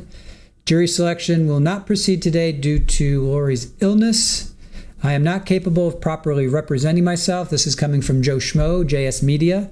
Judge will call in the jury and request her to sit in a regular seat and move out of the wheelchair that says MCSO on the back. Lori says she can't even do that. Judge will give her and the jury tomorrow off and try again at 10 a.m. Wednesday. Lori starts crying and says that's too much pressure for her to get better.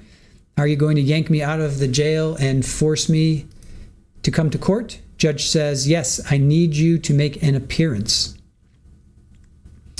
So that came from Joe, who just hit 2,000 subs.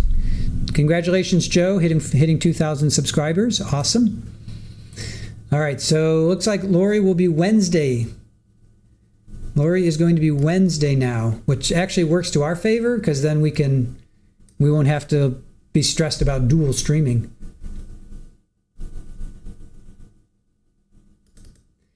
Another source says, judge is telling Lori that sometimes things need to proceed when we are feeling well. They are discussing tank orders. Judge asks Lori what symptoms she is having, nausea, chills, headaches. She responds. See, I think I read that one. let's see, let me read this one. Let's see. Daybell is being wheeled out, and her face is in her hand, visibly upset and emotional. The defense and state will all be excused for the jurors to come in. Trina Kay is speaking to Robert Abernathy. Both parties are walking out as they wait for the jurors to come in. Boreski will speak to them about the repeated delay. One juror that has a camping trip on Friday will be excused from trial. Boreski is shaking his head slightly to himself. We have the jurors coming in soon. Boreski to the jurors, I'm embarrassed because I've never had this come up in my entire career. He lets the jurors know that we won't be back until Wednesday. Juror 4, who has a camping trip this weekend, is excused. He even says he will have donuts for them if they make it on the jury. They are free to go now. What a morning. Wow. So there you go. Pregnant with a... Lori's pregnant. Pregnant as a zombie. Yep. Maybe she's following this trial too. Wow. So interesting. So judge is going to have donuts for them if they make it to the jury. Judge is going to have donuts for them. Wow, that's pretty cool. All right, I got to talk to Joe to see if we'll do a recap because we didn't watch it, but maybe he'll do a recap on his channel. We'll see. We'll talk to him and see what he's. I'm sure he's going to do a recap, and if he does, we'll definitely watch it because I don't have anything to add. So we'll see if he wants us to be a part of it, and if not, that's totally cool because I really won't have anything to add. But if not, we'll definitely be watching. So pregnant like Sigourney Weaver. The Immaculate Conception. Oy. It's possible it's possibly her last trial for sure. She has to make it last as long as possible. Yeah, what other trials does she have up there? Shadow figures are kind of cool sometimes, Newton says. Oh yeah, if you guys haven't, go subscribe to Newton's channel. Let's see, you were at 104 and we got you at 117. All right, peeps. Everybody go over right now while we're at lunch. Go over and subscribe to Newton's channel because he so graciously allowed us to play the clip from Friday that we missed. So here, that's Newton Ward. He's the camera operator. He's the one that recorded what we missed on Friday, and we played that at the top of the broadcast today. So please go over. You were at 104, Newton, and now you're at 117. So we got you a few there. Let's see. Psychosaurus Rex. No. Paulie is entering her ninth week. Oh, shoot. What did we decide, Aaron? Aaron, was it her 9th week or 10th? 9th week? I think it's 9th week. I'm pretty sure it's her 9th week, but hold on a sec. I'll wait for Aaron to reply. It's her ninth week, I think, right?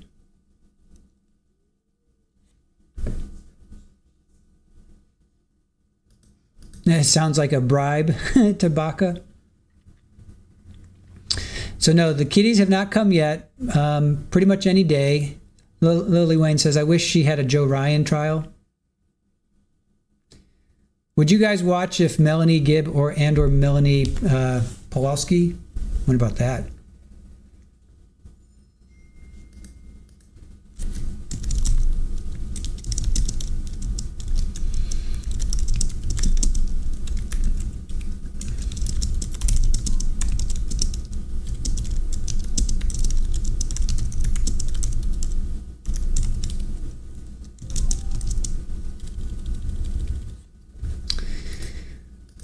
Father, I mean, there is some give and take on the actual date, right? Oh, yeah, of course.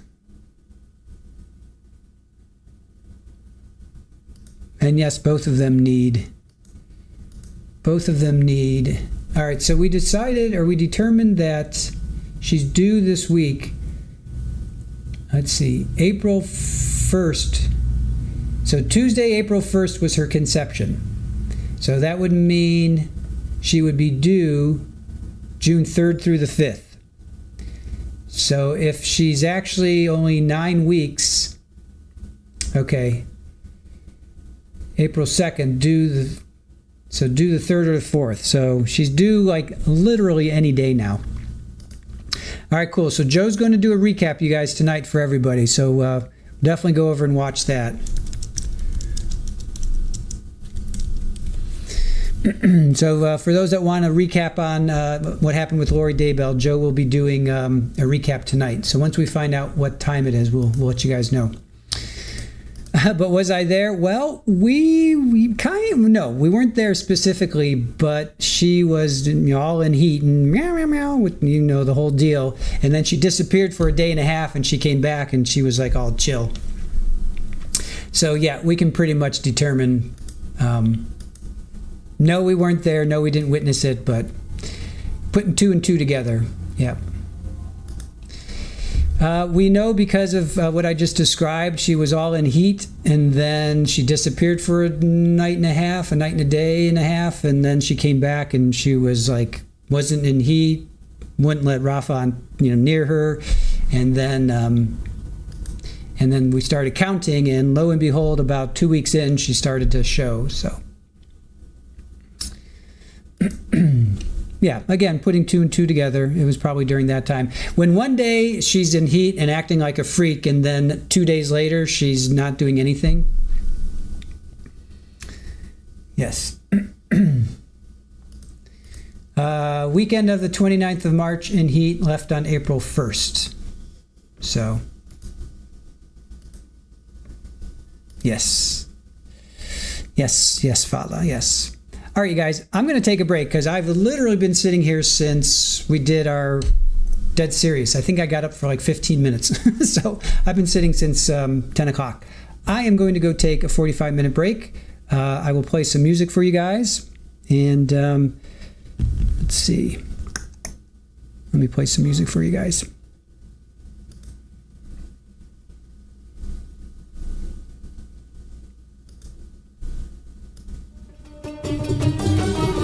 All right, I'll see you guys in about 45 minutes.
veces tranquilo,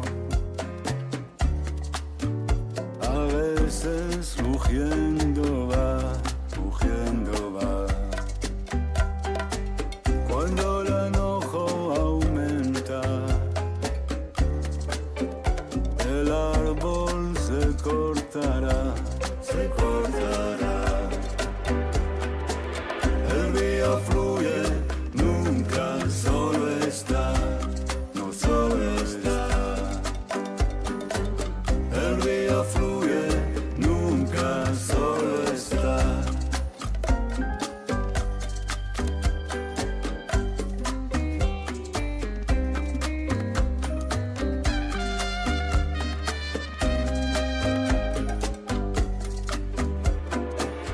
Un corazón destruido no deja de palpitar, de palpitar. Mi amor es franco y fiel, no tiene fronteras y no maldad. Mi amor es franco y fiel, no tiene fronteras y no maldad.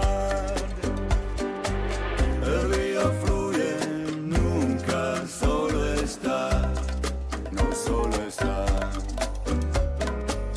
El río fluye, nunca solo está, no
Y si tú me quieres, ven pa' aquí, te atreves. Dame esto lento, quiero sentir tu cuerpo. Volamos juntos, cuando estamos juntos. Ven pa' aquí, mi amor, hacemos el amor. El mundo se paró, solo esta pasión. Mira, me siento el calor de tu mira. Cuando estás acá estoy tranquila y no me importa nada. Fuego, yo siento contigo un fuego. Me mata el olor de tu cuerpo y no me importa nada.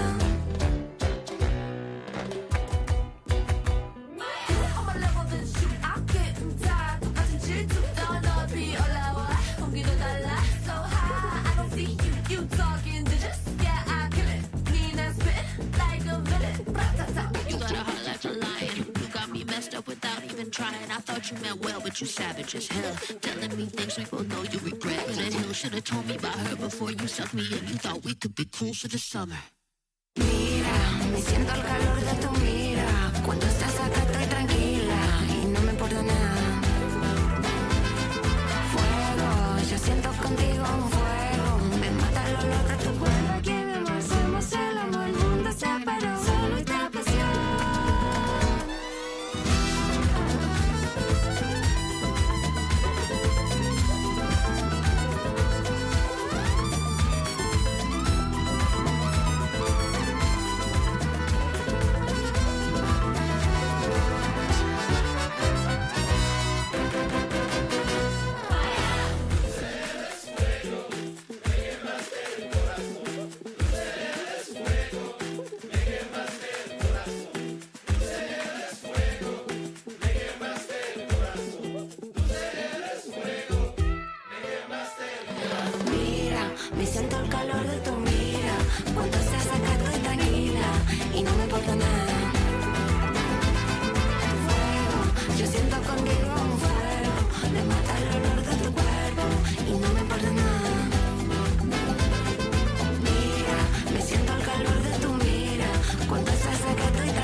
take the first bus in the station.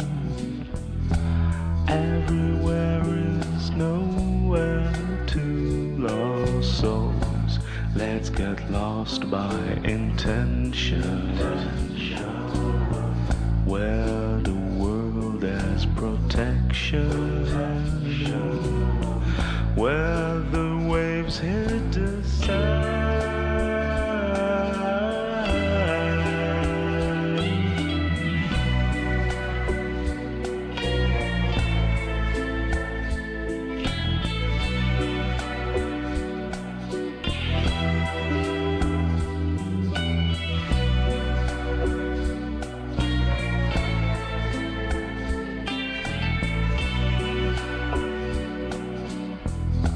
Naked bodies in the sun, scattered lips, arms and pebbles, sinking slowly as the mud at the bottom of the ocean. We're all light and emotion, drifting without a sound. Me and Mary and I walk into her room,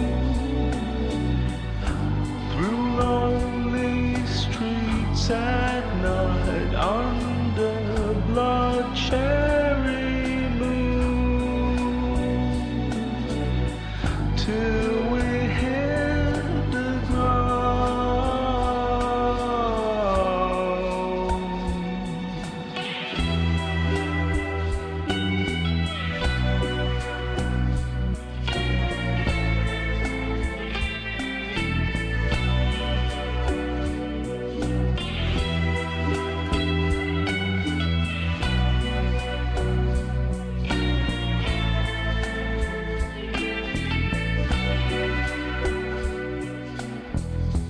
Lay upon a shallow part of the dreams, late in the morning, smell of coffee and of silent fiends, slowly are morphing, the recollections of drowning in each other's arms. Me and Mary and I walk into her room, through those lonely streets at night under blood cherry moon, till we hit the ground.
And welcome back to our coverage of California versus Carlos Dominguez. He is testifying, and it's been pretty interesting testimony so far.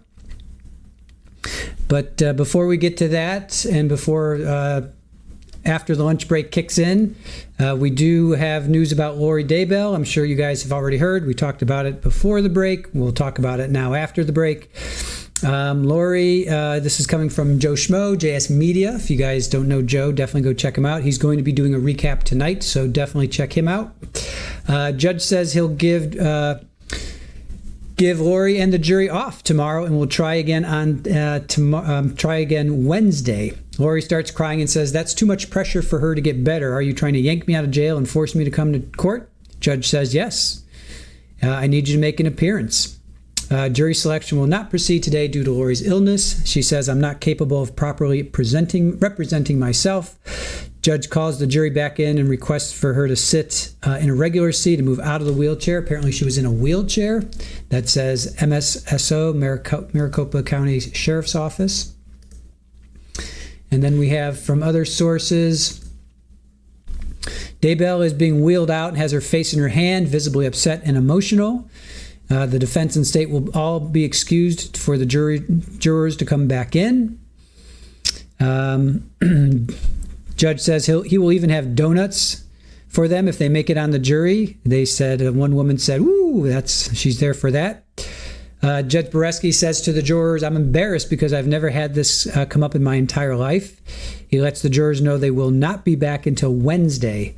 Juror 4, who has a camping trip this weekend, is excused.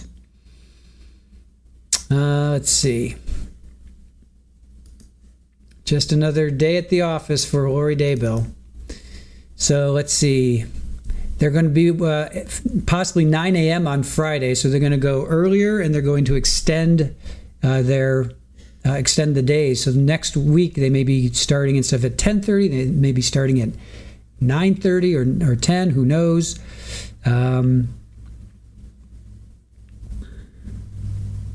Daybell says there's a lot of pressure to get better by Wednesday. She's clearly crying now. Lori asked Boreski if he's going to drag her into court again Wednesday if she's not feeling better. So those are just some of the highlights of. Lori says, asked Judge Boreski, he's welcome to come to her jail cell and check on her status, and he says, "I'm going to take a pass on that." So. There's our Joe. I kind of wish I was in a spa getting a massage during that last musical interlude. So Joe, let us know when you're going live tonight. So we definitely want to come and watch that. I wish there was video of this, because oh my goodness, what a day, right? What a day. Unbelievable. Everyone got full bellies? I think so. I think we're all ready. And I actually, Joe, to be honest, I'm kind of glad this is happening, because I want to get through this phase of Carlos and not have to dual stream, because I want to be able to focus on Lori specifically, because I was afraid that we'd be dual streaming and I wouldn't be able to focus on Lori, and the recaps would not be what I want. Bite Me, how are you? Glad to see you. Buttercup sends butter sugars. Thank you for joining us. So good to see you.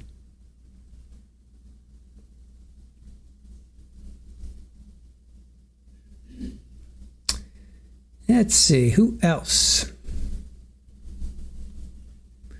Joe's got it set for 9 Eastern. I'm on the list to receive the FTR video if it's released. Very cool. Good.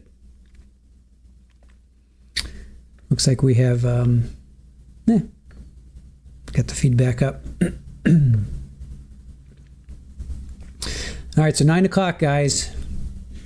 9 o'clock tonight for Joe. We will be there for sure, because I want to hear your take.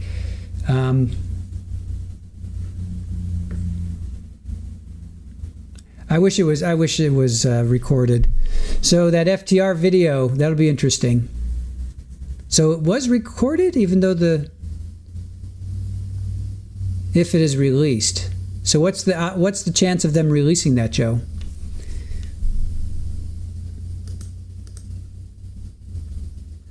Like, what's your feeling? Do you think they will release the video? 'Cause I've never seen anything like this before. This is just crazy. But of course it's Lori, right? Why not?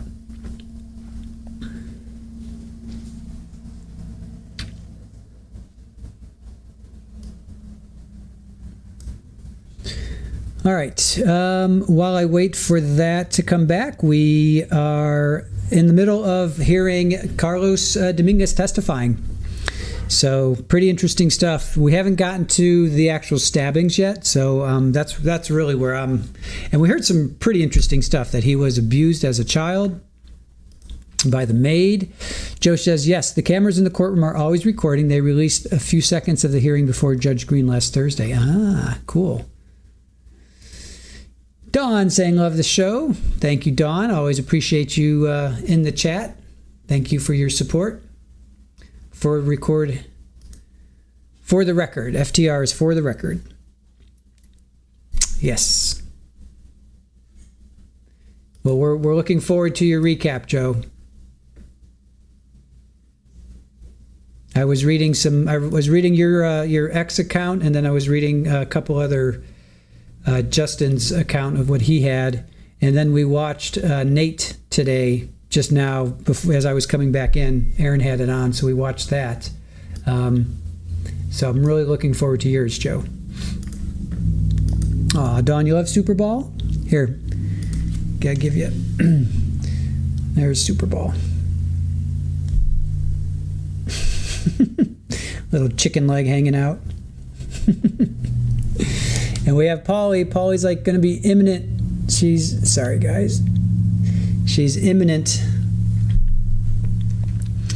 Sometime this week or this weekend. So we're waiting for Polly to give birth. She is so big. She's just so big. Poor thing. She just kind of flops around. Bite Me 2 months. Thank you for the membership gift. Awesome. Lily Wayne, yeah, Super Ball is so relaxed. She's pretty chill. She's a chill little kid. I call it a chicken leg too when my cat does that. It looks like one. Nomad says he went through all that in his young life to end up here. So sad. Yes. All right. Let's focus back on Carlos. Yeah, we found out that he got as a child. Well, his family left when he was about 1.5 years, and then he didn't come to the States until he was 7. Because he was born in 2002, he came in 2009, so he was 7. So this happened somewhere between the time he was 2 and 7. So for him to have a maid, a woman, tell him to take his clothes off and climb on top of her, that's kind of weird, right? So, oh, Bite Me. Thank you for gifting 1 Trial TV Live membership, and in Mama's hands got it. Awesome. Psychosaurus asks, how did Super Ball get that name? When she was a little kitten, she would literally just like, boop, boop, boop, boop. She bounced around. She would jump up on a fence. She literally looked like a little Super Ball. So Aaron named her Super Ball because she just would bounce, boing, boing, boing, boing, boing, bounce around. So yeah, so Carlos, he was abused as a 5, 6, 7-year-old. Then he makes this trek from El Salvador to the border of Texas. In Mexico, he doesn't know anybody. Again, he's 7 years old. I mean, I just can't imagine. And I know his story is not the only story. There are tens and hundreds of thousands of people that are experiencing the same thing, probably even as we speak, whether it's, Mexico or it's in Ukraine or it's in South Africa or Middle East, wherever it is, there's always going to be some kind of immigration going on. And some of it is, probably a lot of it is not in the best of conditions. So here he is, a 7-year-old making this trek across Mexico. It took him, I think, about 3 months or so. And eventually he ends up in the States, in Oakland, with his parents. He doesn't even know his parents. He hadn't seen them in like 6 years, just unbelievable. And then apparently they would drink on Friday and Saturday nights. They would argue with each other. Sometimes his dad would be aggressive with his mom. He says he only remembers it twice. So who knows how many other times it happened that he doesn't remember or didn't see. Then he talks about these shadow figures. We heard about the shadow figures. We heard about these voices, but he just thought it was his mind racing. But those were voices in his head. He recounts one time where a shadow figure was sitting on his chest, and he woke up and he couldn't breathe. He couldn't move. I guess he had sleep paralysis, so he was screaming, trying to get this. I think Kaylee was next to him. Then there's another time, or no, that time I think he was by himself. I think that was when he was by himself. Then another time he was with Kaylee and he saw what looked like a devil. So he tried to wake her then. And I don't know, this is all like really creepy stuff. But this was the onset, I should say, of schizophrenia. And 2 psychiatrists, 1 psychologist, all have come to the same decision. His treating physician, who was also a psychiatrist in the jail when he first came, she also came to the same decision. And 2 of them were court appointed. So the psychologist and the psychiatrist were court appointed. There's another psychiatrist that the defense brought in. So that's 4 people, 3 of them independent, all came to the same decision that he has schizophrenia. So I don't think that's really up for debate anymore, unless you want to argue or debate with the experts. But for me, I'm going to say, all right, I'm going to give it to him at this point, that he's got it. He had it then, he has it now. So to me, that's not really the debate anymore. The debate is what do you then do with somebody like this? Do you truly find him not guilty because he was insane, and then get him into an institution where he can get some help, where he's not going to go anywhere anytime soon, probably for decades, he'll probably be there? Or do you just say, nope, you knew what you were doing, even though the experts said that he was schizophrenic, you knew what you're doing, and you're going to go to prison? So, I don't know.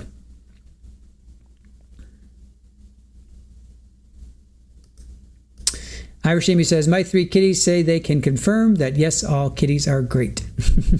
Nice. Psychosaurus, you have really great kitties. Yes, aren't they all great together? Well, the 2 that came into our backyard here all love, those 2 love each other. They get along. It's Superball, she's the meanie. She smacks literally Polly, who's pregnant, ready to give birth. She will go up and smack her. And Rafa, kind of, when Superball comes up to him, he kind of shrinks back. She's just a bully. I don't know. But then then there's many moments where they eat together. I feed the 3 of them together, and they're literally eating next to each other, and I don't know. Yes, Christine, thank you. We know. We appreciate it. We're going to focus on Carlos, though, so thank you for dropping that in. We've been talking about it as well. No need to talk about it further. We're going to focus on Carlos right now. We know that Lori Daybell is going to be moved to Wednesday, so thank you for that. But we really don't need to talk about that anymore, to be quite honest. All right, here we go.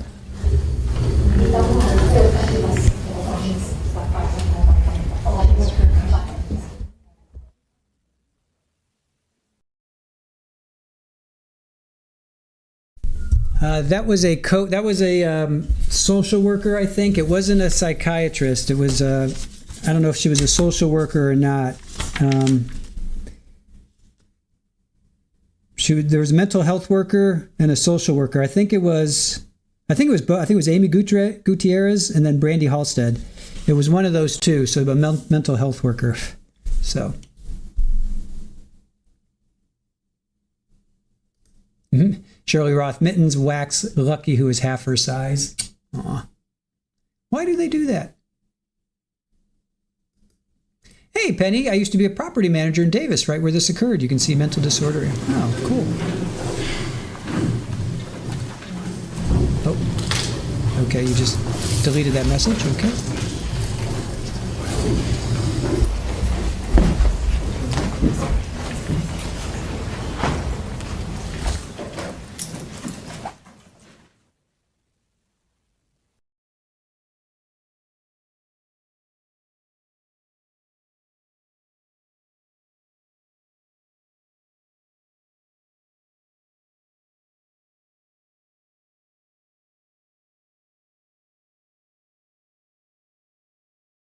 Samuel T. McAdams, presiding. Maybe.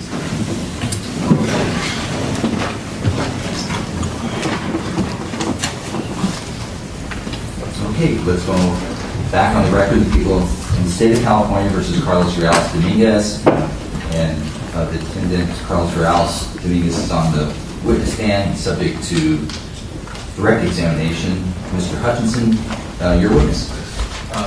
Mr. Reales Dominguez, I'm going to sit down, so I'm going to show you some exhibits. Okay. But before we get to them, I wanted to ask a clarifying question.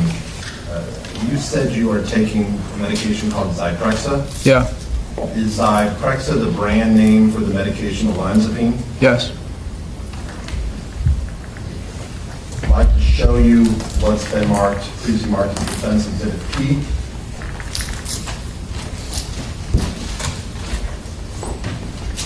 Mr. Reales Dominguez, do you recognize what this exhibit depicts? Yes. And what is it? It's an overview of Parkside Apartments. And are those the apartments you lived with Nathan your sophomore year? Yes. Are there train tracks that run near the Parkside apartment? Yes. Do you have the little pointy, the laser pointer? I don't think so.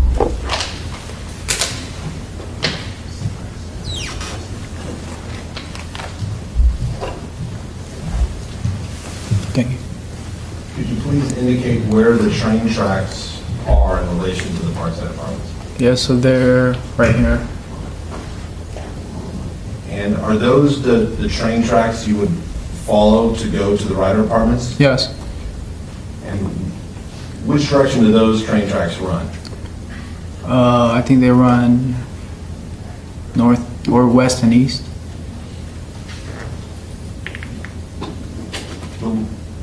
The ones by the Ryder apartments, excuse me, by the Parkside apartments, do they run west and east, or are those other train tracks? No, the ones at Ryder Apartment run west and east. I'm asking about the ones by the Parkside. I think north and south. So I'm going to show you, how would you,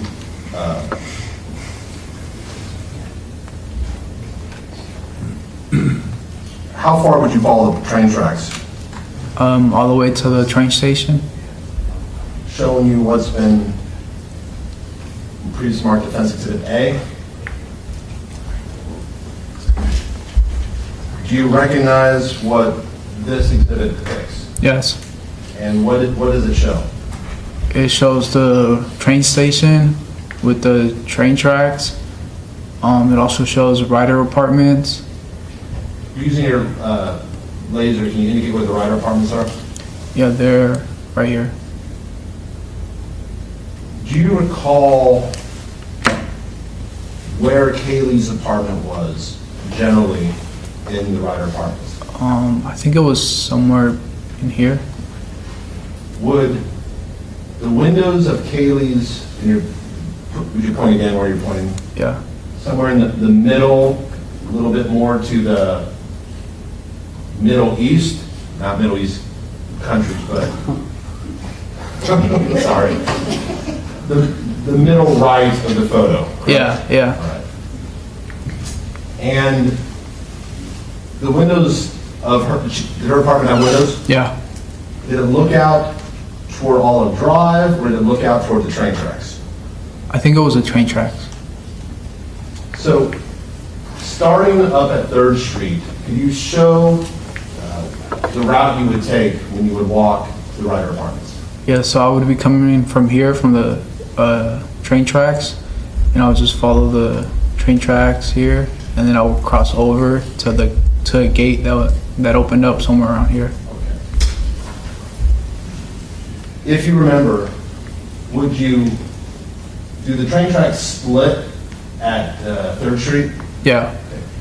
Which route would you take, or would you take both? Would you continue down 8th Street through the train station, or would you walk, I guess, to the east of the train station into the gravel part of 2nd?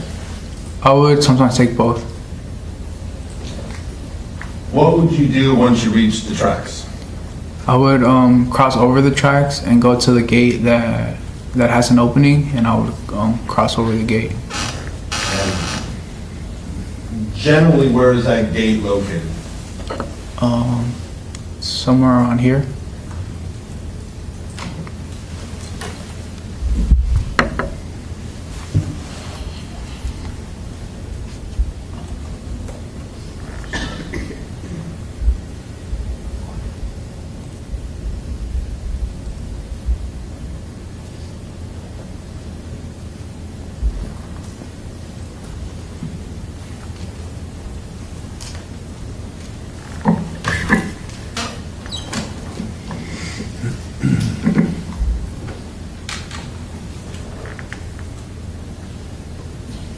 I'm showing you what's been marked Defense Exhibit SS Photo 5. Do you recognize what this depicts, Mr. Yes. Dominguez? What is it?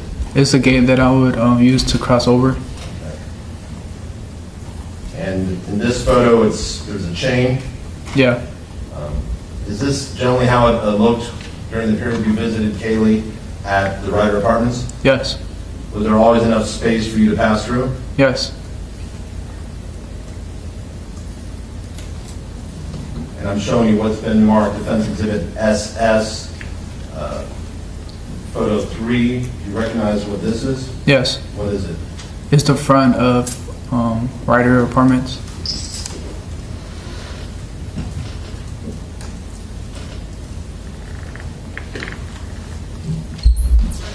Now, Mr. Dominguez, I want to discuss with you things you and Kaylee did together at the Ryder Apartment. Okay. And I apologize for asking you about something personal, but did you have sex with Kaylee at the Ryder Apartments? Yes. What other things, other than being physically intimate, did you and Kaylee do together at the Ryder Apartments? There was a mini arcade that we would go and play games. We would go to the pool. We would also use the gym.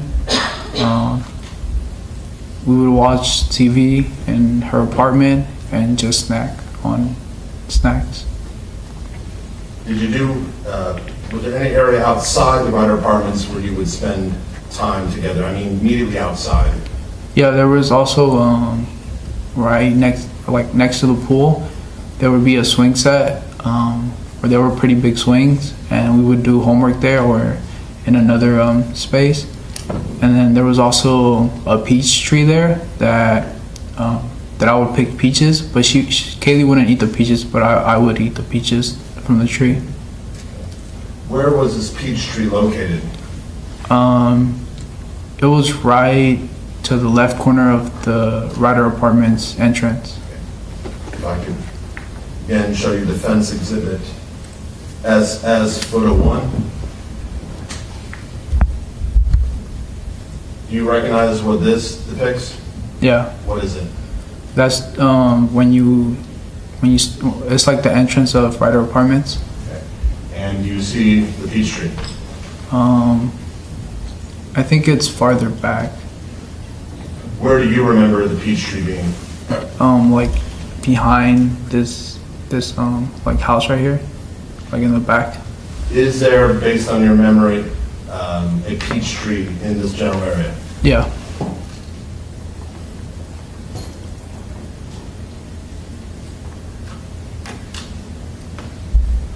Did Kaylee, well, you said Kaylee wanted to be a veterinarian? Yeah. Was she fostering any animals? Yes. During your sophomore year? Yes. What was she fostering? She fostered kittens. Do you know where she got those kittens? It was somewhere in Sacramento. At some point, did you take one of those kittens? Yes. How did that come about? Yeah, so I would help her with the kittens, just like taking care of them or feeding them. And I started to bond with one of the kittens, and I decided to take him as my own. Had you ever owned a cat at any point in your life? No, And this kitten, was it a male or a female? it was a male. I'm going to show you the Defense Exhibit O, Photo 10. Okay. Do you recognize what is depicted in this exhibit? Yes. And what is it? It's me and Ember as a kitten. And that name, Ember, is that a name you selected, or did someone else, or did it already have that name? No, that's the name I selected. Why did you name the cat Ember? Because it kind of represented like a coal that burns for a long period of time, and I wanted to like have his name as that, like something that I had for a long period of time. What was Ember's full name? Ember Griston. Ember Greystone? Yeah, What does that mean? Griston. Yes. So gris, or in English, gris is gray, and ton, as in ton, like heavy, like weight-wise. So I named him Ember Griston for his color. This photo taken in October, is this after you've adopted Ember, or is Kaylee still fostering? I think Kaylee was still fostering them. Describe your relationship with Ember when you first got him. We were pretty close. I used to spend a lot of time with him. I wouldn't leave him off my watch. Yeah. Did you take him to the Parkside Apartments? Yes. At the Parkside Apartments, was Ember an indoor cat or outdoor cat? Indoor cat. Indoor cat. Did you have a litter box? Yeah. Did you feed Ember cat food? Yes.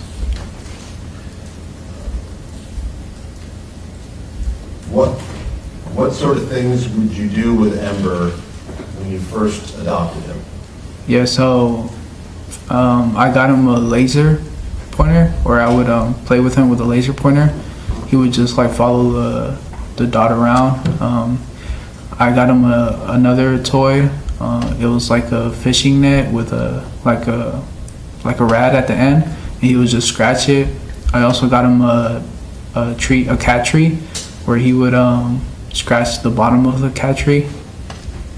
Did you ever intentionally let Ember outside while you were living at the Parkside Apartments? No, but he would sometimes go outside. How did that happen? Whenever like a roommate was entering the house, he would just wait by the door and kind of like wait for the door to open and run outside. Were there times you had to catch Ember after he got out? Yes. Where did he go? He would usually go to a tree. He would just climb the tree and just kind of stay there. And then I would have to climb the tree and get him down. Did you go home for Christmas break after your fall quarter? Yes. Where did Ember go? He came with me. Now, you heard your sister, did you remember when your sister Mia testified? Yes. She indicated on the winter Christmas break following your sophomore fall that she was in your room with you and you were staring at a wall. You recall that? Yeah. You recall her testifying to that? Yeah. Do you remember that? No. She testified that you told her you were seeing things on the wall. Do you remember hearing her testify to that? Yes. Do you have any memory of seeing things on the wall your winter break following your sophomore fall? No. Do you have any specific memories, once again, from that winter break of having symptoms of schizophrenia at your parents' house? No.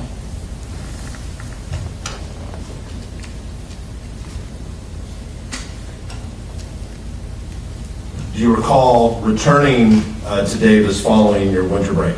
Yes. Now directing your attention to the winter order. Let me back up. Did you start losing weight over the fall quarter of your sophomore year? A little bit. Do you know why you were losing weight? I think I was eating less. Did you still have the same student meal plan, or was that gone? No, it was gone. So because you lived in an apartment off campus, what did you have to do for for food? I had to go grocery shopping.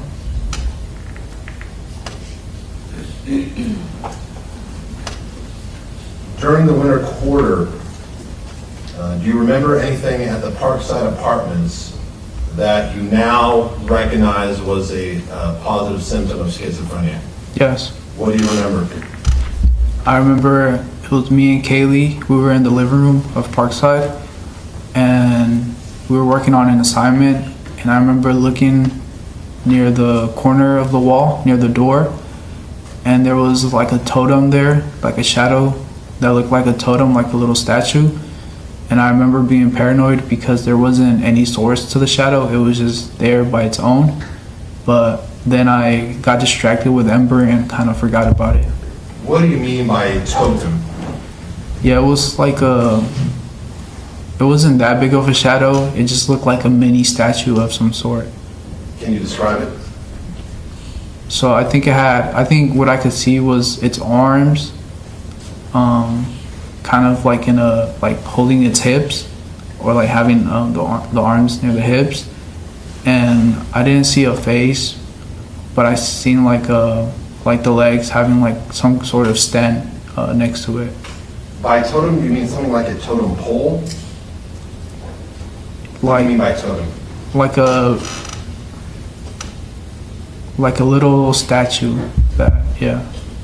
So what features, you said arms? Yeah, it had arms by the hips, and then the legs were like standing on something. And where was this? Did you see it in the apartment? We were in the living room at the corner by the door. You said you started to get paranoid. How did you feel? Yeah, I started to feel scared because it didn't have like a source like of sunlight to actually create the shadow. It looked like it was just there by its own. Did you point it out to Kaylee? No. Did your relationship with Nathan change over the course of your sophomore year? Yes. How so? So at first, he would reach out to me to play video games or to play chess or to do something. But later he got a job at Panda and he stopped reaching out to me, so we kind of stopped hanging out. Did you assume, well, the reason he stopped reaching out to you was because of his job at Panda? Yeah, he had more to do. And by Panda, you mean Panda Express? Yes. You heard Nathan testify that he observed you on several occasions moving your lips like talking to someone, but no one was there. Do you remember hearing that testimony? Yes. Do you remember any instances where you may have been moving your lips and talking to someone in front of Nathan? No. Did Nathan ever tell you that he'd observed that behavior? No. Did he ever tell you that it freaked him out? No.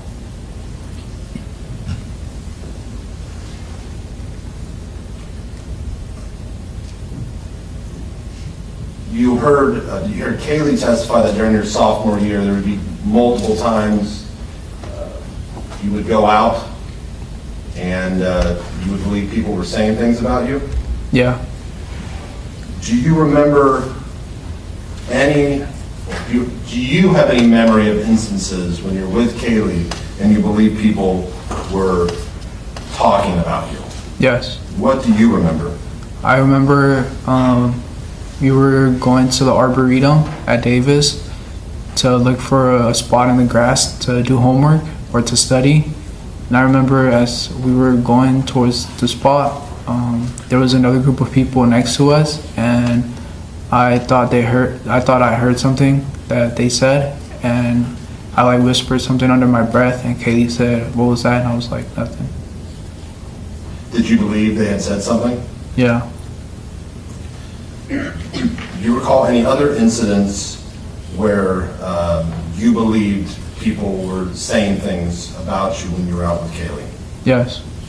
And the incidents that you remember, what quarter is this? Spring quarter. What's another incident you remember? Yeah, we were out at a coffee shop. I don't remember if it was Starbucks or Phil's Coffee, but I heard someone next to me say something, and I asked Kaylee if she heard that, and she said she didn't hear anything.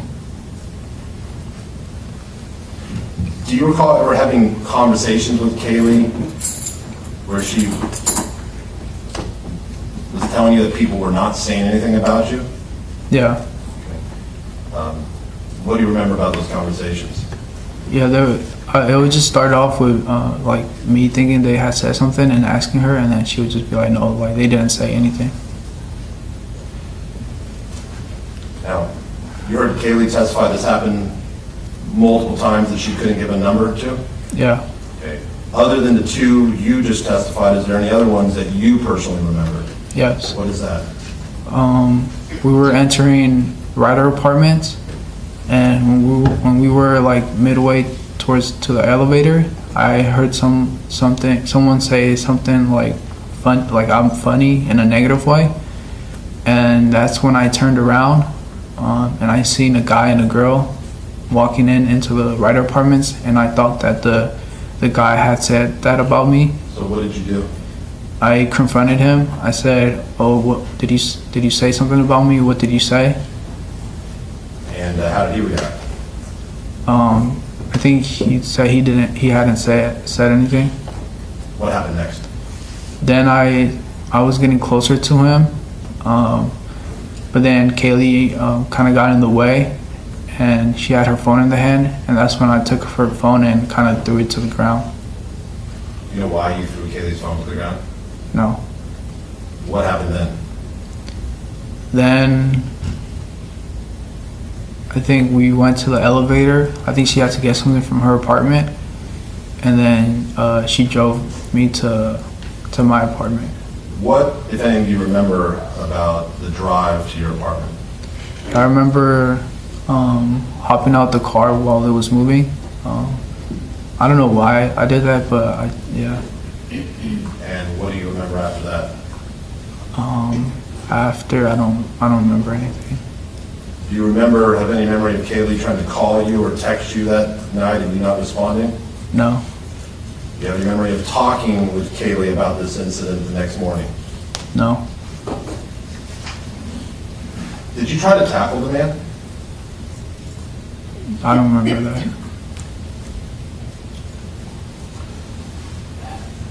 During your sophomore year, did you begin spending more time in your room? Yes. Do you know why you started spending more time in your room? I kind of just got into drawing and music, so I would like to do that in my room. So you would draw, you would write music? Yeah, or create beats. What do you mean by creating beats? Yeah, it was a software in my computer called Logic Pro, and there was different sounds and instruments that you could pick out, and it had a digital keyboard where you could press one of the keys and a sound would come out from the computer, and you could combine those different instruments to make sort of like a song but without lyrics. In addition to making beats, did you actually write song lyrics? Yes. Did you write rap songs? Yes. Did you write any poems? Yes. At this point, had your focus on your schoolwork changed in any way? A little bit. How? I was getting into music more. And how did that impact your schoolwork? For my other classes, I kind of started to slacking off a bit, because I would just like look into music more. Did you ever have any conversation with Kaylee where she felt you were spending too much time in your room? No. During your sophomore year, did you go out as often with Kaylee, or did you spend more time in your room? I think it was more time in our room, or in my room. Now, when you were dating Kaylee, did she ever tell you that she was bisexual? Yes. When did you learn that? I think freshman year. At some point, did Kaylee break up with you? Yes. Do you recall specifically when that was? What month? I think it was somewhere in winter quarter, so like March or April. What do you remember about her breaking up with you? I just remember she said that she wasn't into guys anymore. She was more into girls, so she wanted to end the relationship. When she told you that, how did that make you feel? I was hurt at first, but I got over it later. Mr. Dominguez, were you in love with Kaylee? Yes. Did you want, when she first broke up with you, did you want the relationship to continue if possible? Yes.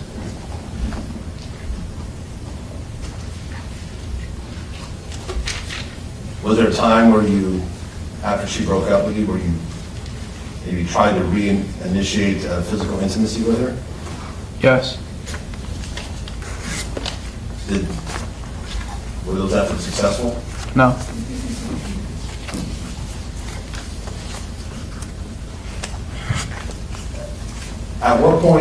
At some point did you accept that you and Kaylee were never going to be a couple again? Yes. When did you accept that? I think later down the summer. That would be the summer after your sophomore year? Yes. Did you want to remain friends with Kaylee? Yes. Why? Because she was a good person that I wanted to keep in contact with, even though we had separated, even if it was just as friends. Now, after she broke up with you, did you ever have sex with Kaylee again? No.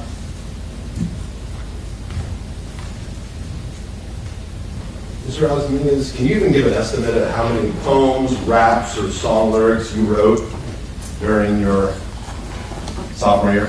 No. Was it a lot? Yes. I'd like to show you what's been marked Defense Exhibit, or excuse me, People's Exhibit 43C.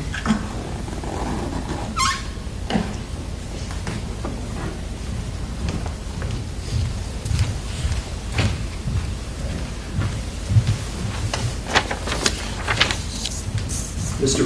Dominguez, do you recognize that poem as one of the poems you wrote? Do you have memory of writing that poem or song? Do you have memories of writing it? No.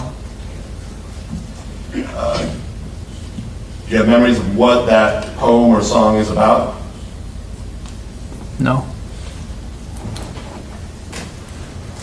I'd like you to assume that was found on your Apple Notes. Do you have memories of writing songs or poetry on your Apple Notes? Yes. Having read that, even though you don't remember it, do you have an idea about what that poem or song is about? Yeah. What do you think it's about? I think it's about sex.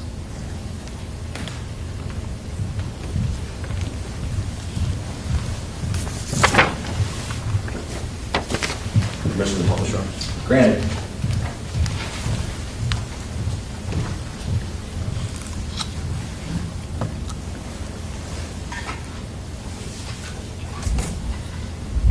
Now, the first line is saying, knife in my hand. You see this date here, April 6th of 2022? Yes. That's in your sophomore year? Yes. Is that around the general time when Kaylee broke up with you? Yes. Can you specifically recall whether Kaylee broke up with you before April 6th or after? No. Reading this, do you think this is a poem or a song? I think it's it looks like a poem, but it's not fully a poem. You said you think this is about sex? Yeah. Do you remember writing songs or poems or raps about that dealt with sex? Yeah. Why do you think this is about sex? The first line, it says slitting her shell. I think That's about like cutting through the ice, like not like warming up to each other, just getting straight through to the point. And by straight to the point, what do you mean? Like just to have sex. So, do you think the knife is a metaphor? Yes.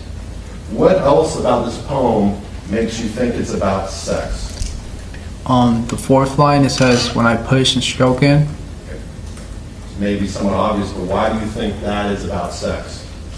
Because of the last part, and stroke in. I have like a memory of like using that as to reference sex as a metaphor. Reference sexual intercourse? Yeah. And is there anything else that you believe that this is about sex?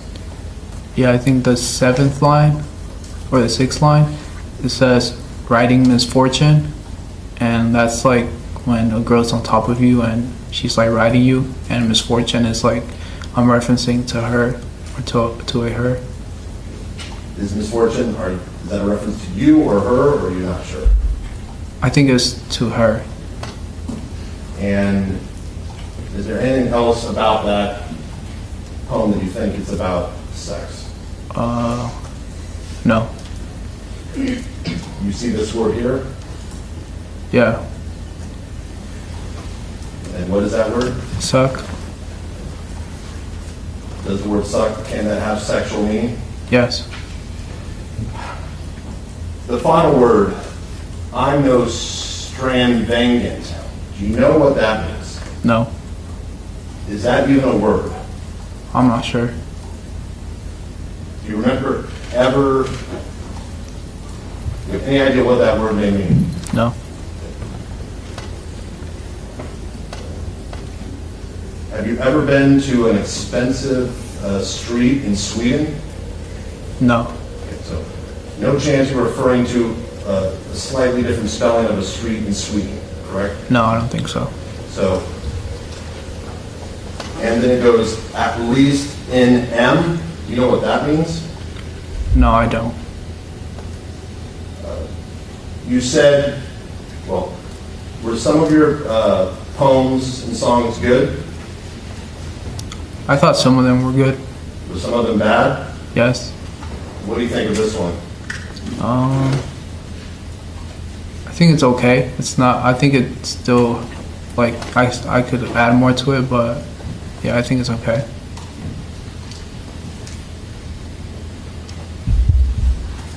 Now,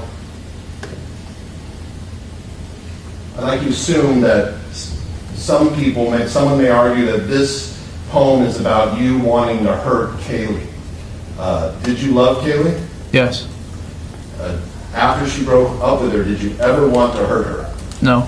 Did you ever think about hurting her? No. After you broke up with Kaylee, did you still sometimes think about the times you had sex with her? Yes.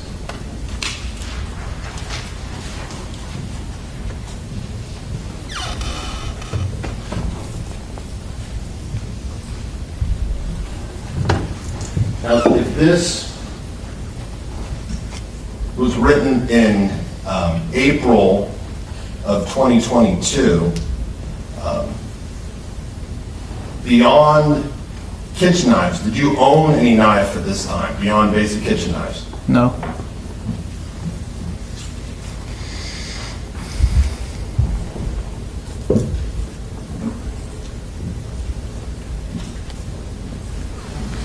I'd like to think the months after Kaylee broke up with you, do you remember your physical appearance changing at all? Yeah. How so? I let my hair grow longer, and I was getting skinnier. You know why you were getting skinnier? I don't think I was eating as much. How about your hygiene? Were you still showering once or twice a day? Yeah, I think like once a day. So your memory, you think in the summer of 2022, your hygiene was still good? Yeah.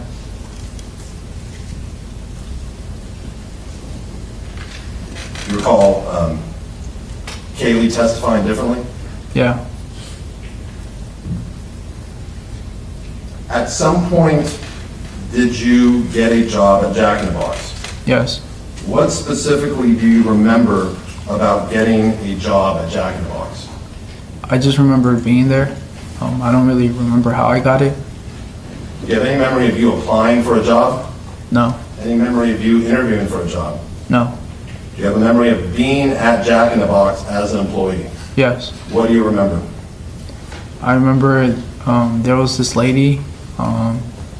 She brought cupcakes and she asked if I wanted one, but I told her I didn't, but she kind of forced to give me one, so I just took it.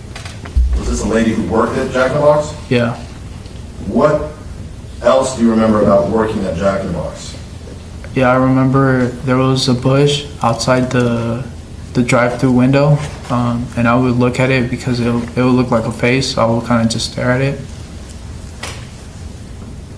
Do you have any memory of working the drive-through? Yeah, I have one memory. It was in the afternoon when I was working the drive-through. And is that the same memory when you were staring at the bush? I think there were different memories. What did the bush look like again? It looked like a face, like it had trash in it that it looked like it had eyes and a mouth. Do you were here when Gladys Verdon testified? Yes. Do you recognize Ms. Verdon? No. Do you recall ever meeting her? No. Do you recall ever speaking to her? No. You heard her testify that you would stand and stare at walls for long periods of time. Do you remember doing that? No.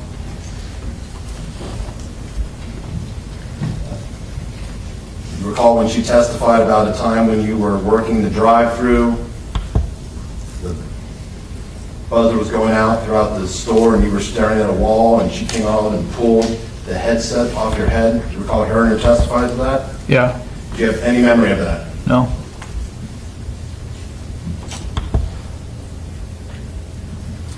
What else do you remember about Jack in the Box?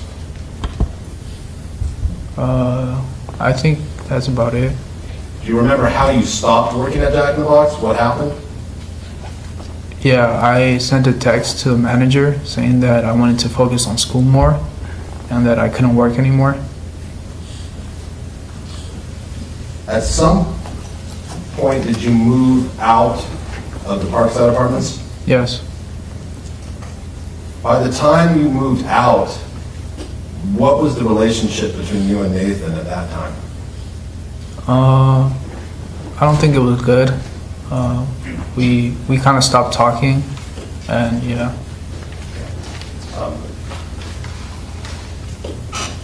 Why did you think you stopped talking?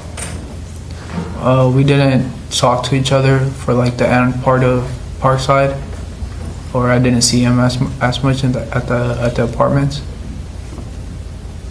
After you moved out of Parkside, other than seeing him in court, did you ever see Nathan again? No. Have you ever spoken to Nathan since you moved out of the Parkside Apartments? No.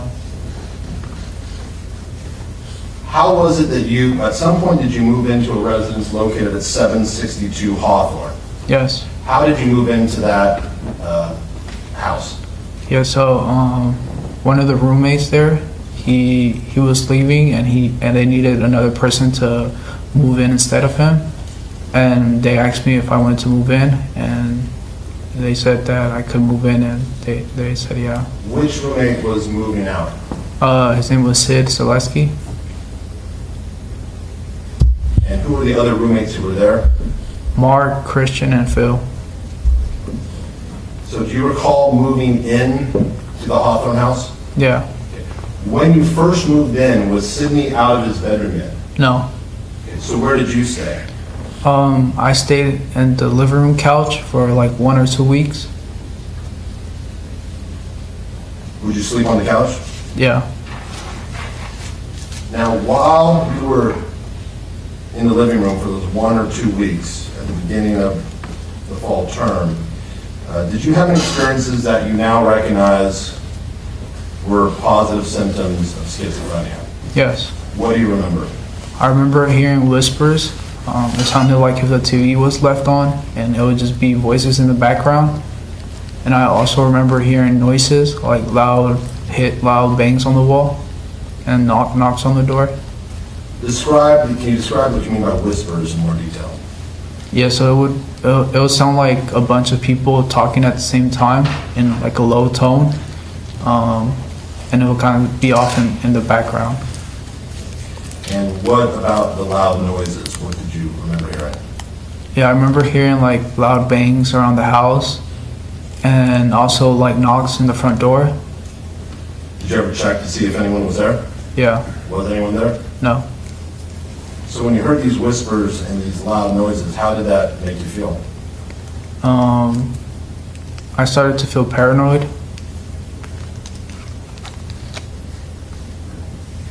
Why? Why were you feeling paranoid? What concerned you?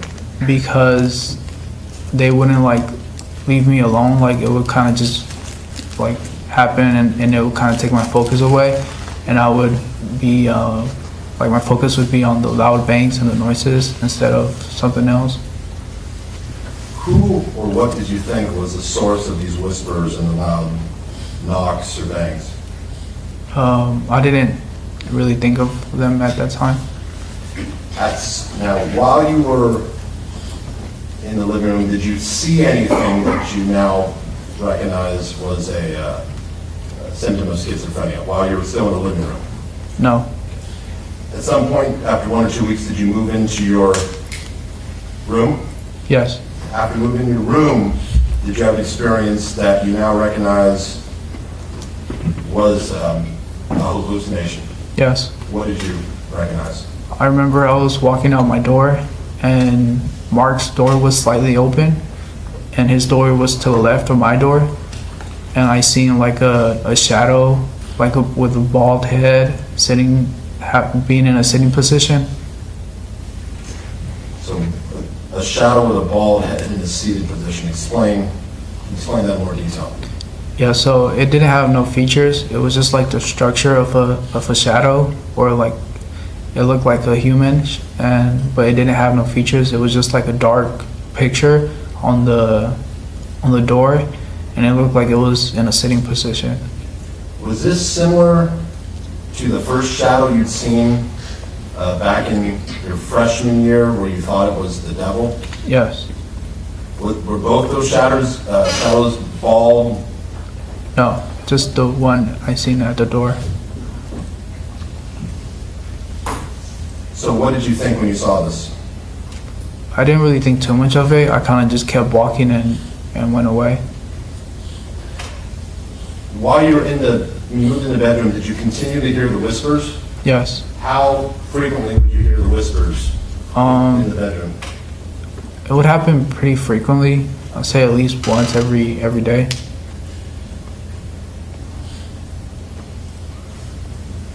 How did these whispers affect you?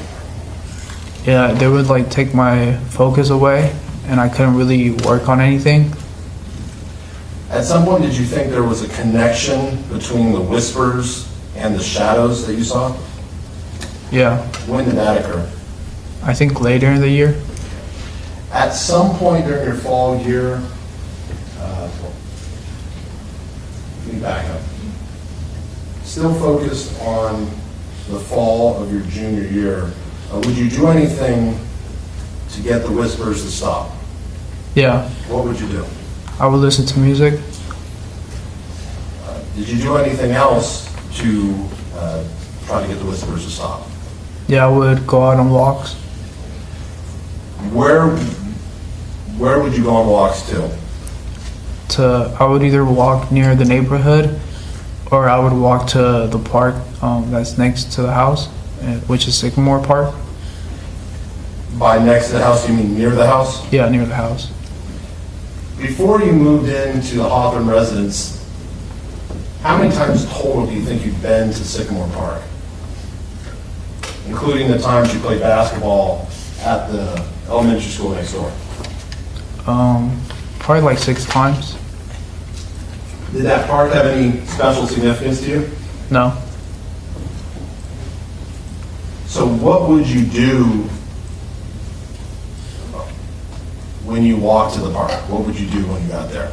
I would either sit at the play structure and play chess on my phone, or I would go to the swing set and swing on one of the swings. At some point, did you find anything on one of your walks to Sycamore Park? Yes. What did you find? I found like a blade with no handle near the swing set. When you say a blade with no handle, what do you mean?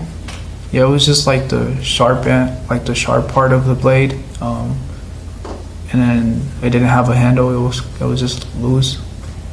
What, if anything, did you do with this blade? Yeah, I would start to throw it to a tree to see if it will stick, but most of the times it would just bounce off. It wouldn't really stick. Okay, when you say throwing it at a tree, what would you, was it one specific tree? Yeah, Where was the tree located? it was like in between the play structures. And where would you stand? In front of the tree. How long would you try to throw this blade into the tree when you'd be at the park? It was for a while. Did you take that blade home with you? Yeah, And when you came back, go back to Sycamore Park, did you bring it with you? yeah, And did you continue that routine of throwing it into the tree? yes. Do you know why you would spend time throwing this blade into the tree? Not really. I would just try to make it stick to the tree.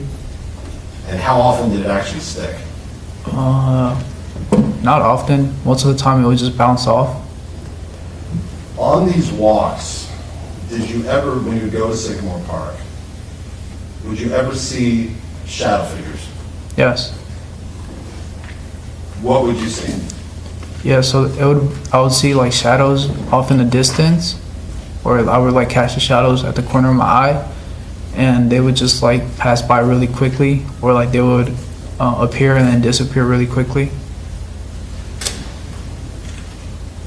When you describe seeing shadows off in the distance, can you give us a little more detail? Yeah, so it would be like short shadows, not very big. It would just be like small like objects, like as if they were being thrown or just passing by. Would you, and I'm focusing on fall of your junior year, would you hear whispers on your walks, or would those go away when you left? They would go away once I left. But you still saw the shadows? Yeah. At some point, did you remember looking for a knife to purchase? Yes. What do you remember? I remember going on Amazon and looking for a knife to replace the one I had. And by replace the one you had, what are you referring to? The one I found at Sycamore Park. Why did you want to replace that? Because it was getting, the blade that I found was getting dull, and it wasn't sticking, or I thought that was the reason it wasn't sticking. So I decided to get a new knife. And what memories do you have of going on Amazon? Do you remember hitting purchase? What do you remember? No, I just remember scrolling and looking at different knives. Now, you saw the Amazon results that showed this happened. You purchased a knife on December 5th. You remember seeing that? Yeah. Do you recall when the knife arrived, whether it was before winter break or after winter break? No, I don't.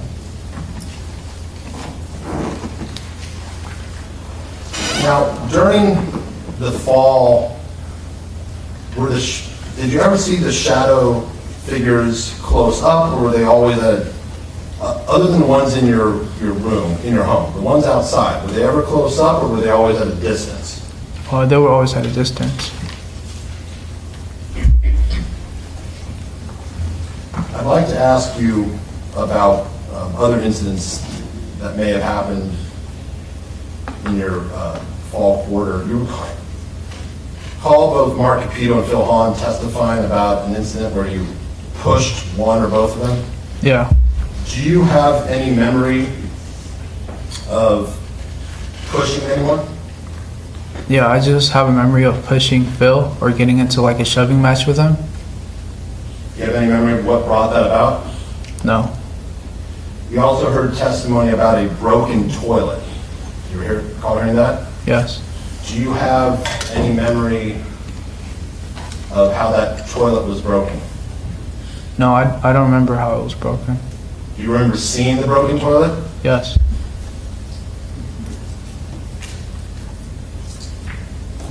Was there anything in your bedroom that was ultimately broken sometime during the fall of your junior year? Yes. What was that?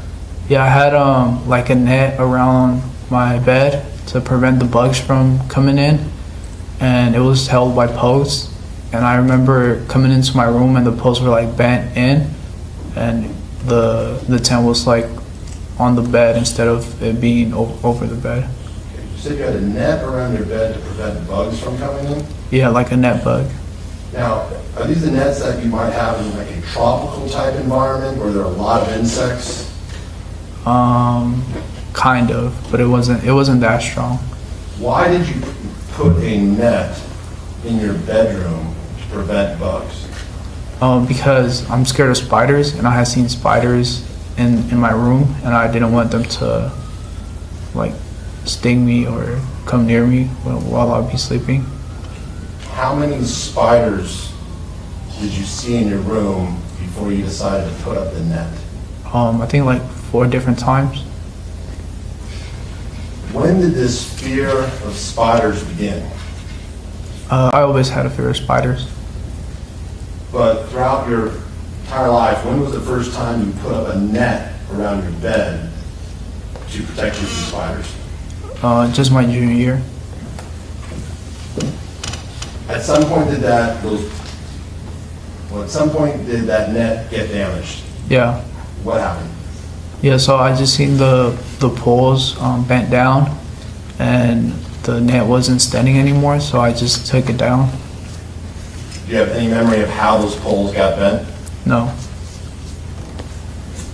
I'd like to talk to you about how you were taking care of Ember at this point. Did you bring Ember with you to the Hawthorne residence? Yes. Prior to coming to Hawthorne, had Ember been an indoor cat except for the time she got out to climb the tree, or he got out? Yeah. Did that change at Hawthorne? Yeah. How did it change?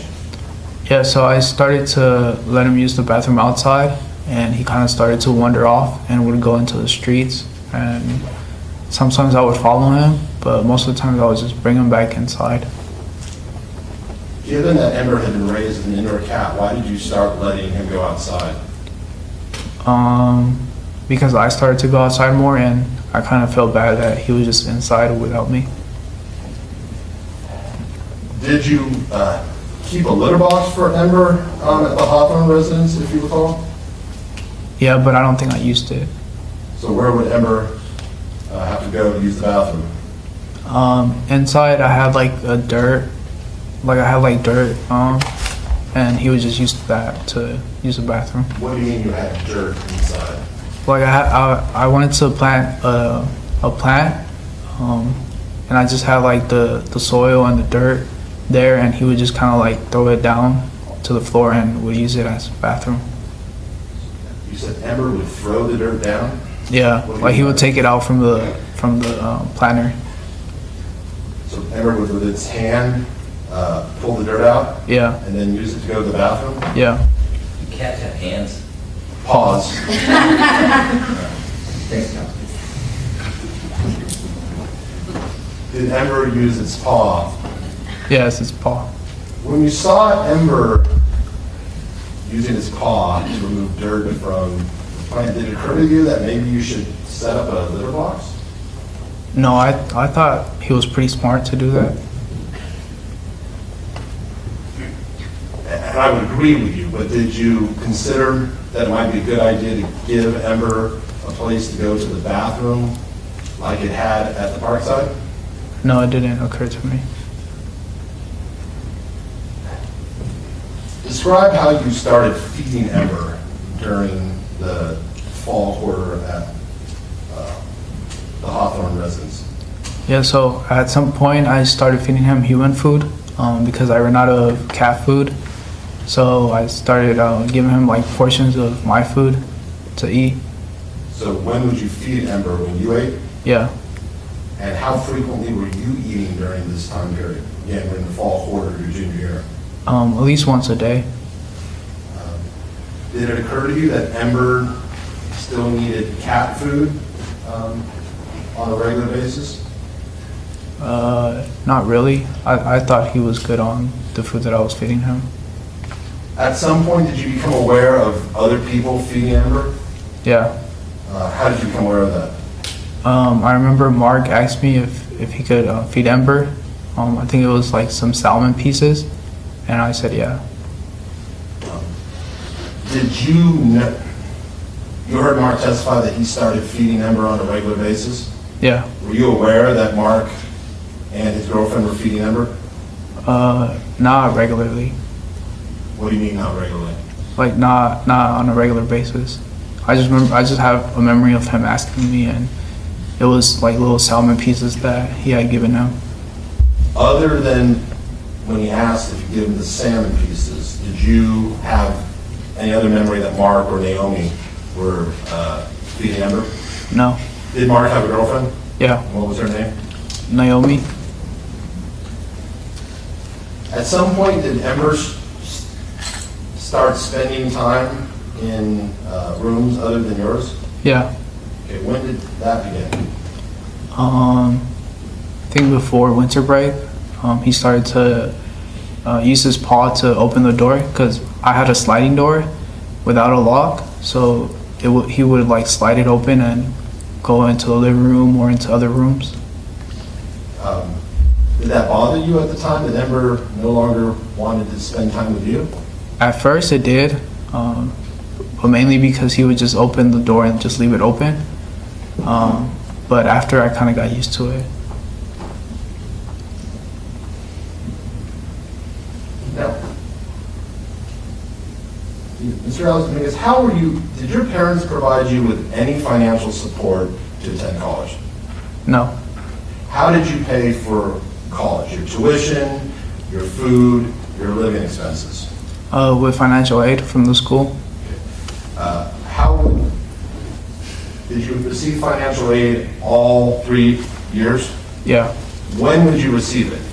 I would receive it every quarter. I don't know when exactly, but it would be at least once every quarter. Would you receive a lump sum? Yeah. Do you recall how much you would receive? Let's go to your freshman year. How much would you receive each quarter, if you remember? I think freshman year, since I was in the dorms, it wouldn't be a lot. I think it would be less than 1,000. But sophomore and junior year, it would be more since I was living off campus. And did you have any trouble your sophomore year meeting your financial obligations? Just once. It was before during winter break. Financial aid hadn't come in yet. There was a delay, and I didn't have the money for rent. But I told Christian that I would have it. It would just take a week or a couple of days for the money to come in. Okay, Christian, you're referring to your junior year. I may have misspoke. I'm asking about your sophomore year when you lived with Nathan. Oh, no. No. I didn't have any financial problems. Okay. I apologize. Just clarifying. Who did you live with your sophomore year? Nathan, Jared, and Calvin. Okay. Did you receive financial aid your sophomore year? Yes. Did you have any difficulty making your financial payments for rent expenses your sophomore year? No. Let's now turn to your junior year. Where were you living then? Hawthorne residence? Did your financial aid go down your junior year? No. At some point, did you have difficulty your junior year of making a rent payment on time? Yes. What happened? It was winter break and financial aid hadn't come in yet, and rent was due, and I told Christian that it would be about a week or a couple of days for me to actually get the money in. And Do you know why there was a holdup or why there was a delay in your financial aid? yeah, I think because for financial aid, I didn't use my middle name, Alejandro, but for the DREAM Act, which is the application for undocumented people, I did use Alejandro, and I think the names they couldn't match the names, so they had trouble like actually sending out the aid. So, did you ever have your junior year financial difficulties in the sense that you didn't have enough money, or was it simply you didn't get it at the time you needed it to make that rent payment? I just didn't get it at the time that I needed to make the rent payment. Did it eventually come in? Yes.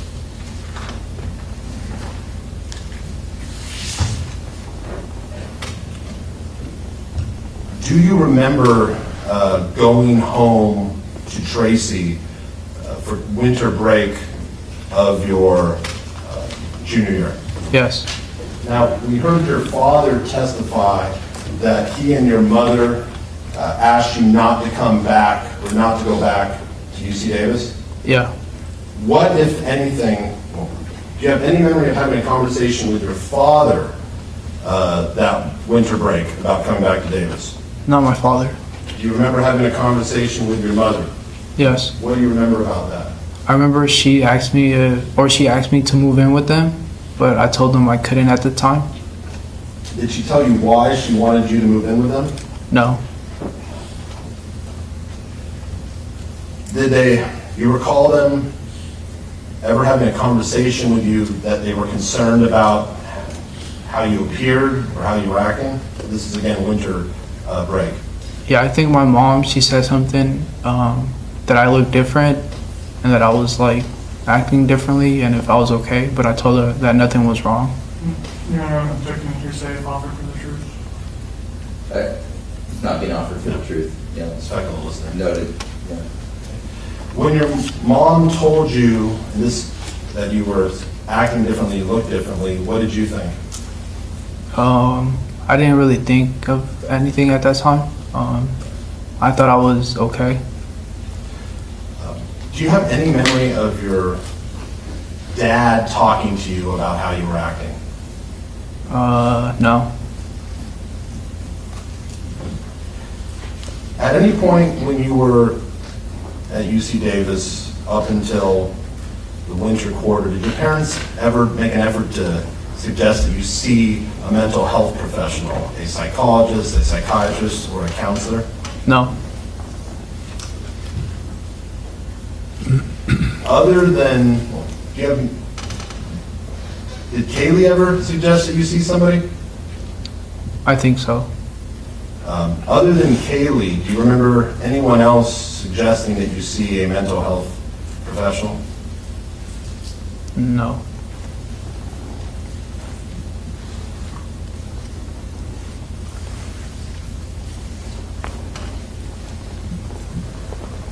When you're home, again, this is winter break, your junior year, you remember anything from that break that you now recognize was a symptom of schizophrenia when you're home? No. Do you go back to Davis in January of 2023 for the start of the winter quarter? Yes. Who took you there? My dad and mom. Did you have a car to get back? No. So if your father hadn't taken you, how would you have gotten back? My mom, or they would both take me there. Okay. If your parents said, "We're not taking you, Carlos," how would you have gotten back?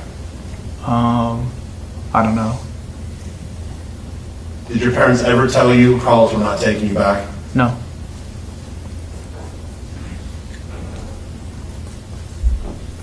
previously testified that you always contacted your siblings very regularly. Yeah. Did that change at some point, your junior year? Yeah. How so? I wouldn't text them as often. Yeah. When you returned from winter break, do you recall if you stopped talking to your roommates? I think for a while I did, for a while I did talk to them, but after a while I didn't talk to them. Do you know why you stopped talking to your roommates? No. Did you stop talking with your family? I just spoke with my grandmother. Your grandmother in El Salvador? Yeah. Why did you stop talking with your family in Tracy? I wouldn't text them or they wouldn't really reach out to me. So, do you recall hearing Kaylee and your sister testify that in February of 2023, they were trying to contact you and you didn't respond? Yeah. Do you remember them, your sister and your brother, reaching out to you and you not responding? No. Do you remember an incident where Phil came to your room and told you that your sister and brother were trying to contact you? No. What type of phone did you have during this period? Again, it's now we're winter quarter 2023. Yeah, I had a iPhone X Max, and then I had another phone, iPhone 11, Which one did you use? the X Max. What sort of condition was it in? It was in a pretty bad condition. It was cracked from the front and the back. Did that phone hold a charge very long? Since it was old, it didn't really hold a charge for very long. You recall seeing the testimony of Brian Chase when he talked about, again in January, how there were periods where that phone was dead for multiple days? Yeah. Do you remember why that phone would go dead for so long periods of time? No.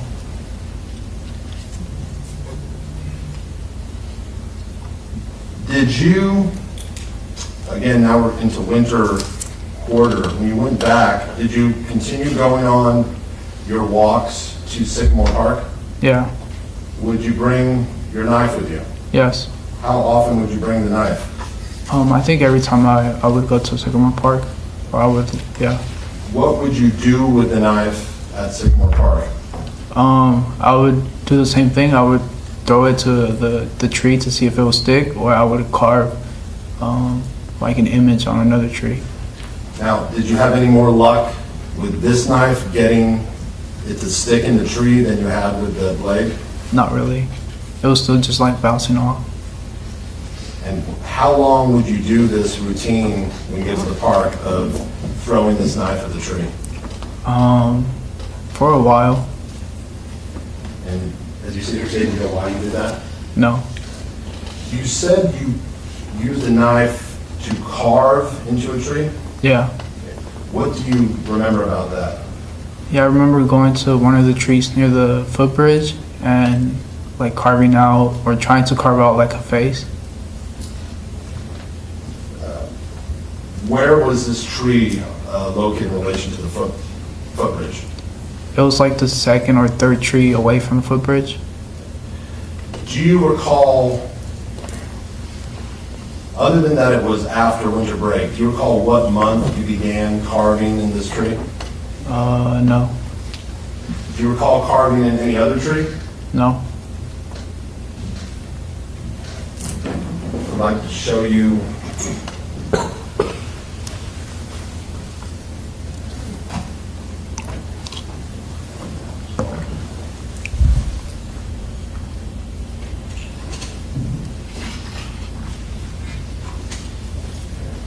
the marked defense exhibit NN.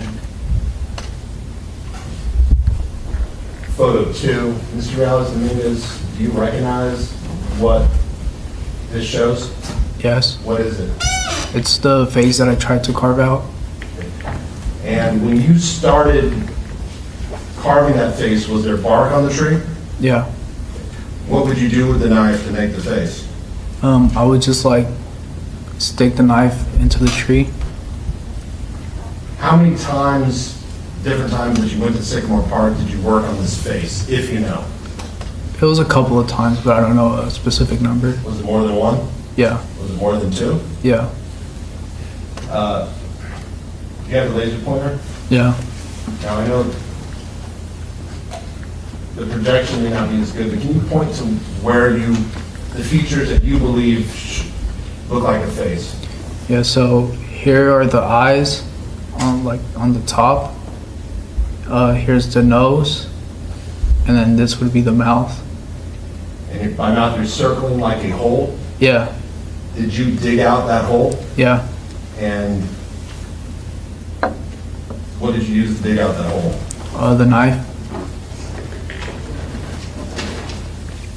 Do you know what prompted you to decide to carve a face into the tree?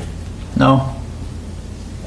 Was this supposed to be a face of someone specific or something specific?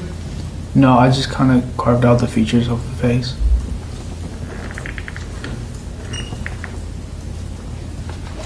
And showing you defense exhibit and photo 4.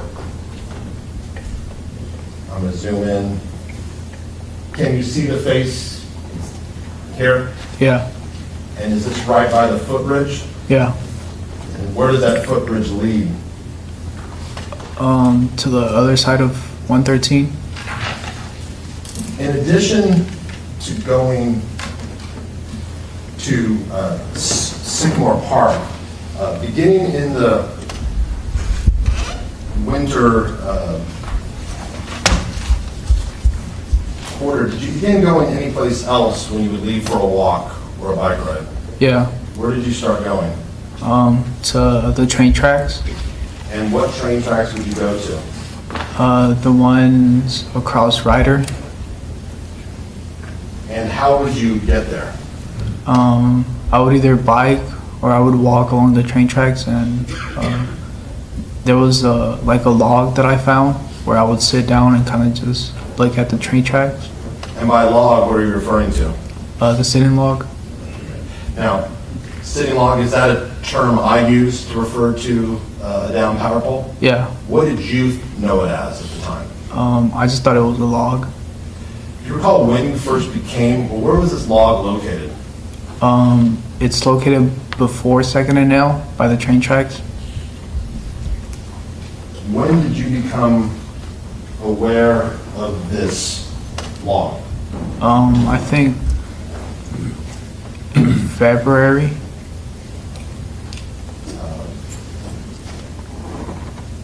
And what would you do, when you went to this log, would you bring your knife? Yeah. Let me stop you there. Okay, and mark your spot. Okay, Mr. Dominguez, we're going to take a break so you can return to counsel's table now. Okay, thank you. Afternoon break to the jury. Do not discuss the substance of the case, don't form any opinions, don't research. I'll see you all in 15 minutes. Thank you, folks. Thank you, counsel. Off record.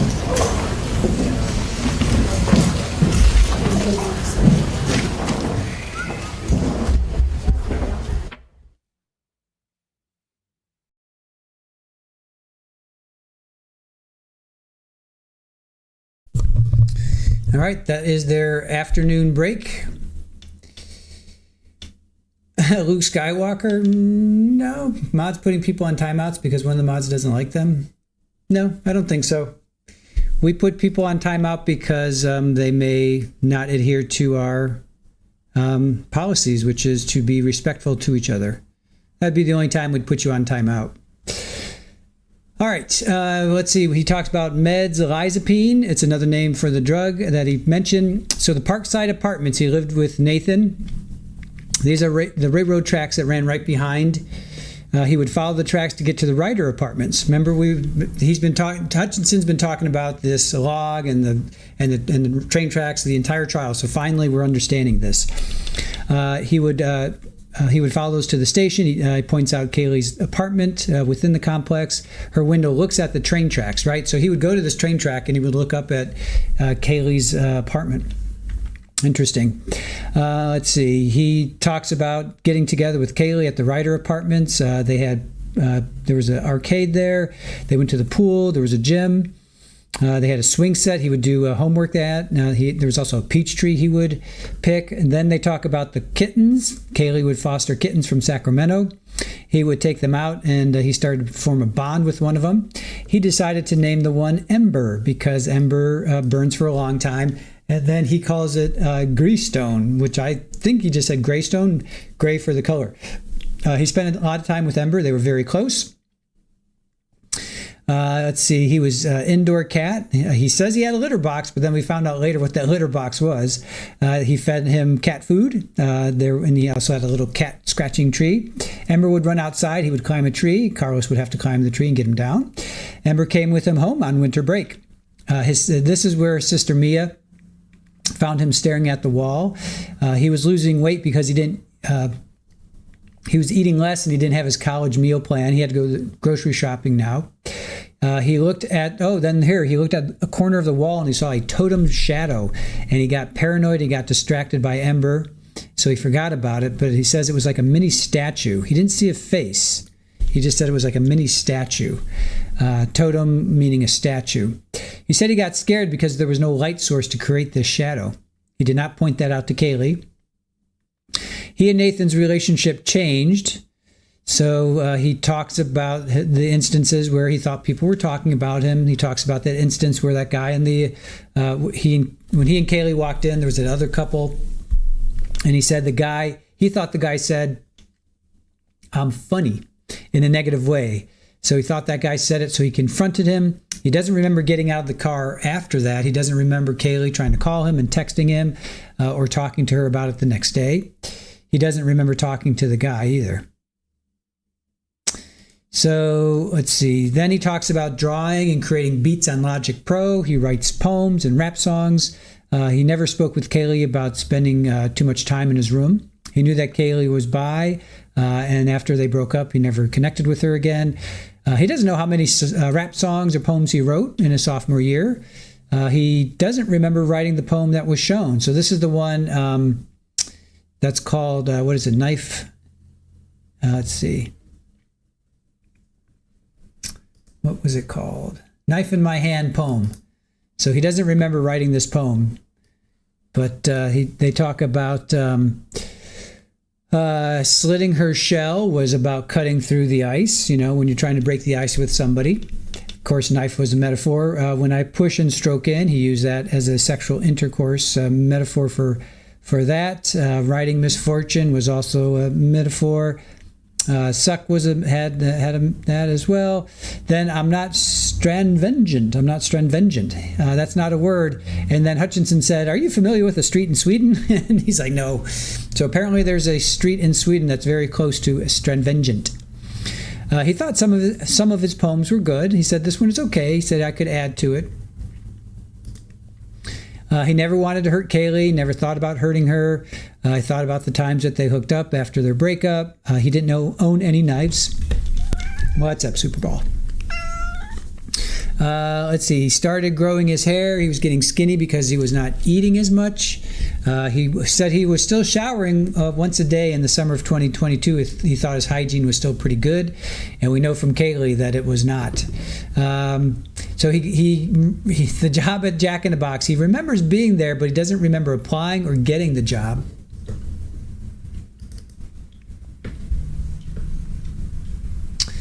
Let's see. Remembers a lady brought cupcakes, and she asked him if he wanted one, and he said no, but she kind of forced it on him.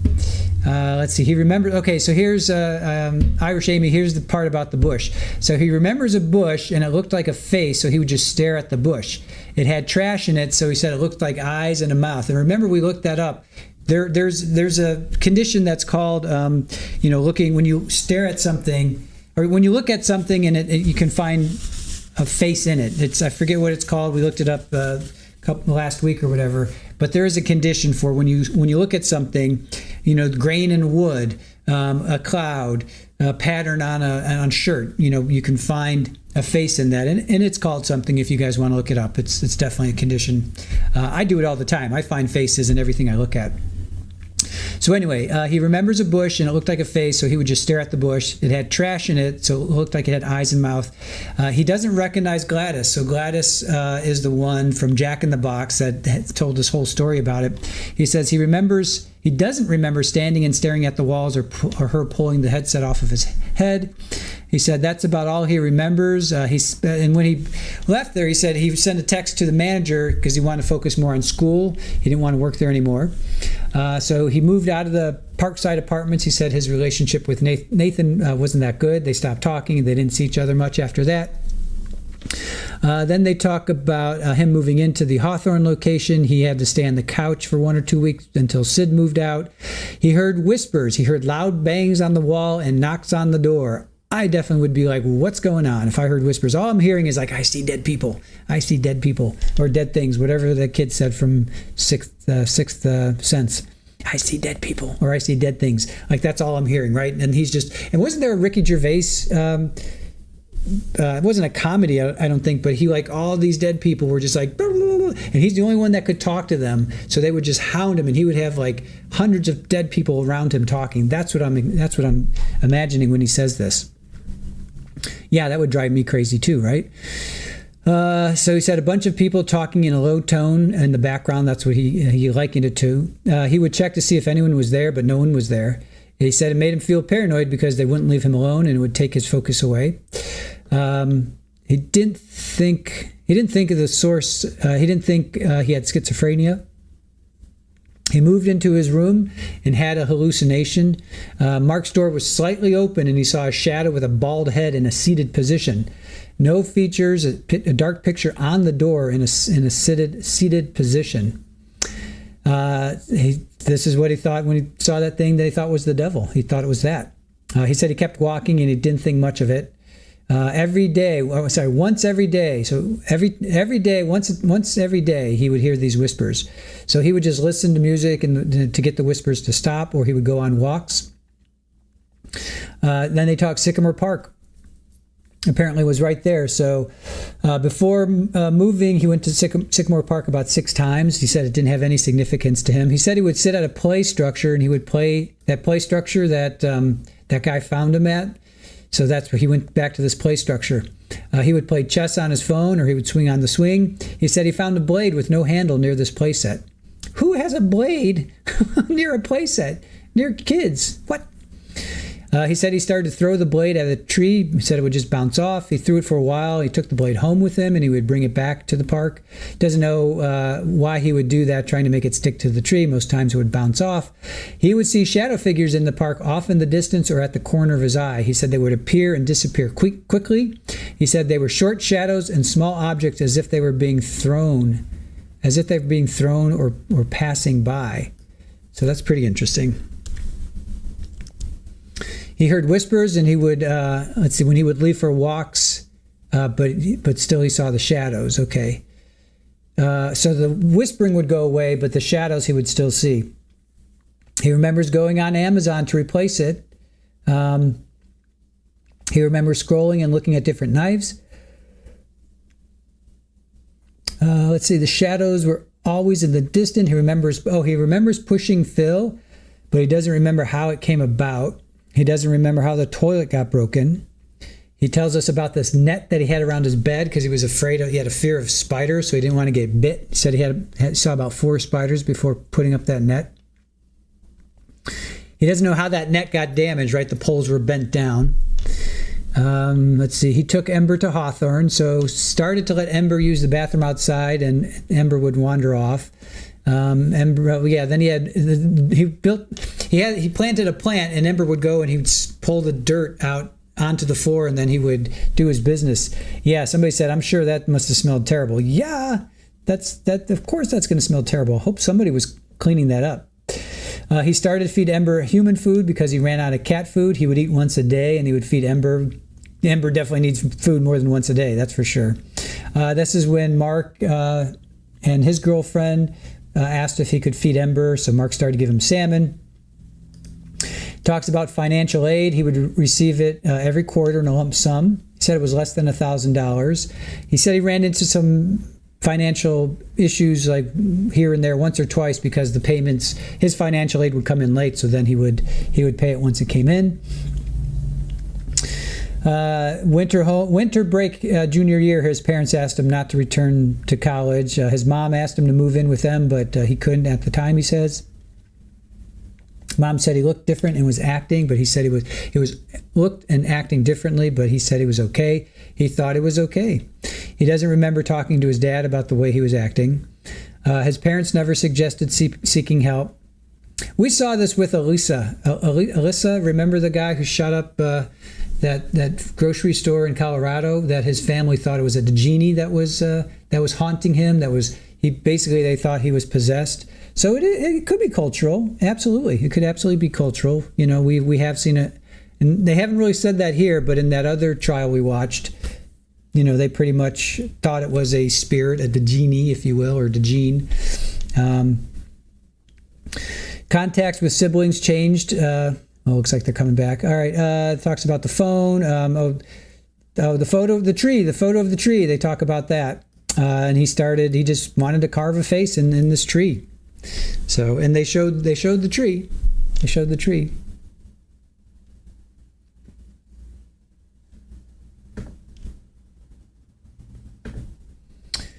Tracy, they've talked about this. Every expert has talked about it. You don't know that you're having it. So you can't say, I wish he had done this. He didn't know. It's like every expert has said that that's just part of the symptoms, that nobody's going to admit that they have this. So nothing we can do about that. That's what the experts say.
Deanna asks, did you say he doesn't remember writing the poem? I think so. I believe so. Hold on, let me check again.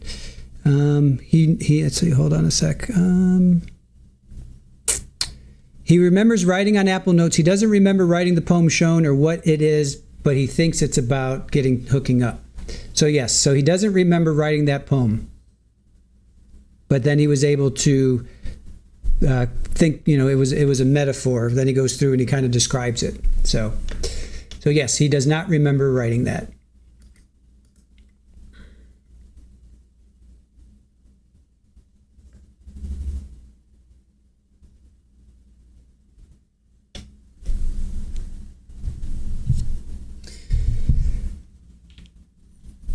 All right, I think jury might be coming back in.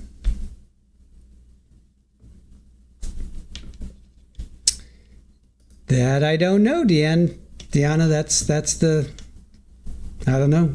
Who knows? He said he could add to it, make it better. I mean, I can see that when it's like your style. He may not remember writing it, but if it's his style, he could be like, oh yeah, okay, I get it. You know, I could understand that. Like, you may not remember writing it. Like, I have songs that I have recorded and I play it back. I'm like, I have no recollection of writing that song, but clearly I did. So, because I have an obligation to the chat, Moki. I have an obligation to you guys. That's why I don't doze off.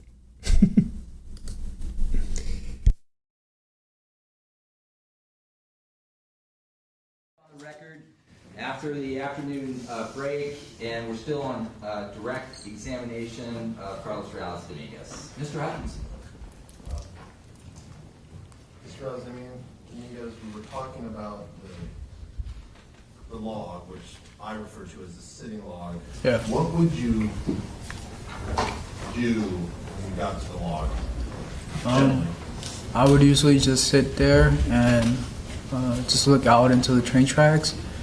But sometimes I would walk around the neighborhood. Hold on a second. Can I have you scoot in a little bit more? Thanks. And then, if Mr. Hutchinson, for my benefit, can you bring that mic just a little closer?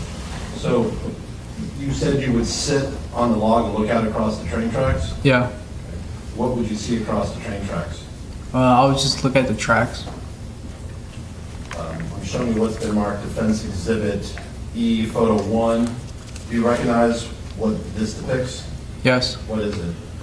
It's a picture of the tracks and where the sitting log is at. Okay. And can you point to where the sitting log is? Yeah, it's like right there. Now, did you go to the sitting log as often as you went to Sycamore Park? No. Do you see the overturned chair there? Yeah. Do you have a memory of the overturned chair? No. You said you would stare out across the tracks. What is beyond the tracks? Rider apartments. Let me show you what's been marked Defense Exhibit E, Photo 5. What does this show? The tracks in the rider apartments.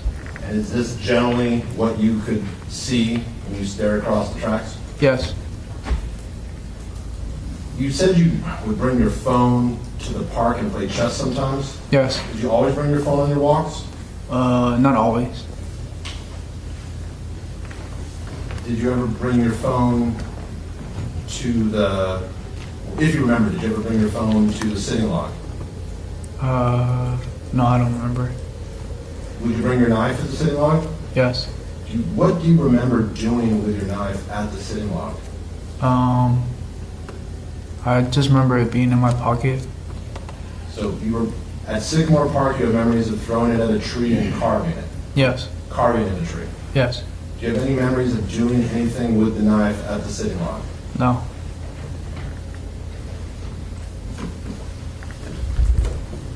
Now, when you would go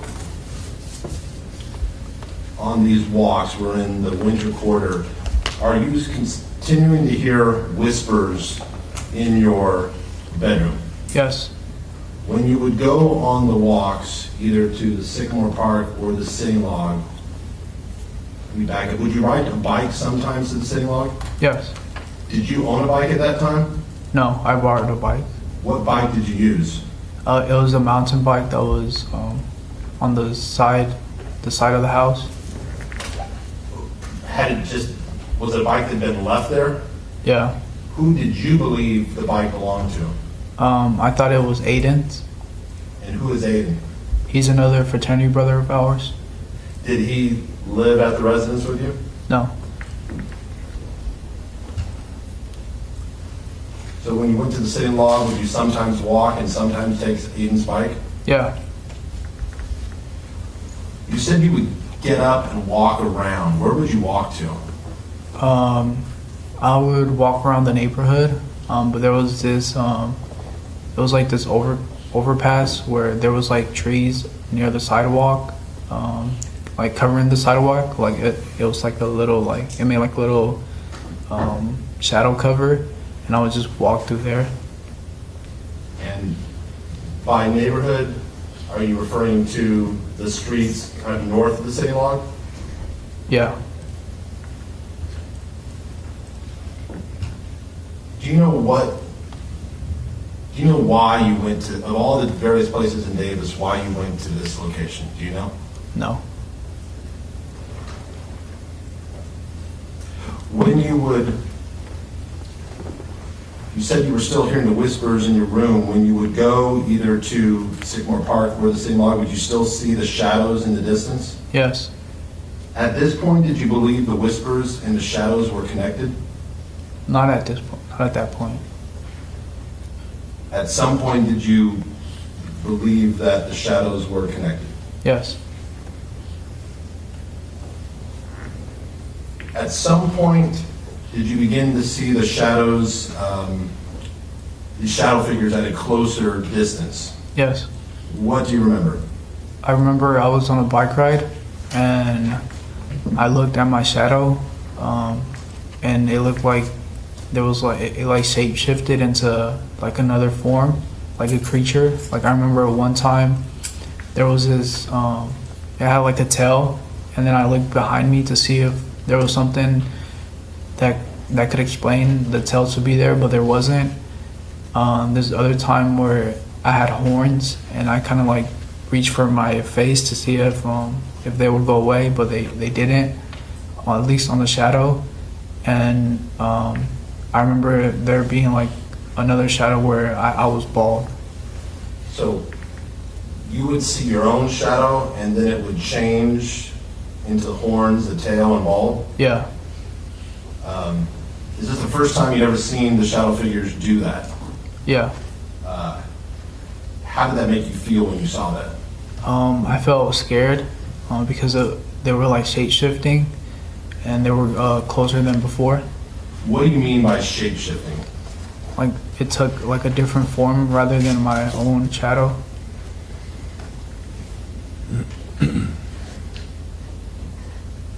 How many times, if you know, did you see the shape-shifting shadow figure in your own shadow? How many different occasions did that happen? I think it was just those 3 times. So let's break it down into the three different times when you saw the shape-shifting shadow in your own, because I think you combined them a little bit. Which was the first one? What did you see? The first one was the horns. And when you saw the horns, what did you do? I like tried to like reach for my head to see if there was something on my head, to see if the shadow would change, but it didn't. What was the next one? What do you remember seeing? The one with the tail. And what type of tail was it? It just looked like if it was like a string like behind me. And what was the third time that you saw the shape-shifting shadow? It was where I was bald, or like the shadow was bald. At this point, when you see the shapeshifters, do you think it's connected to the whispers in your bedroom? Yes. What did you think at the time? At that time, I started to think that they wanted to get me, or like they were after me, that they wanted to take control over my actions. Did that scare you? Yes. Now, other than Sycamore Park and the sitting log, was there any other specific location you would go to for your nightly walks? No. How frequently were you going out at night during this time period? We're now in the winter quarter. Pretty frequently. Was it every night? Yeah.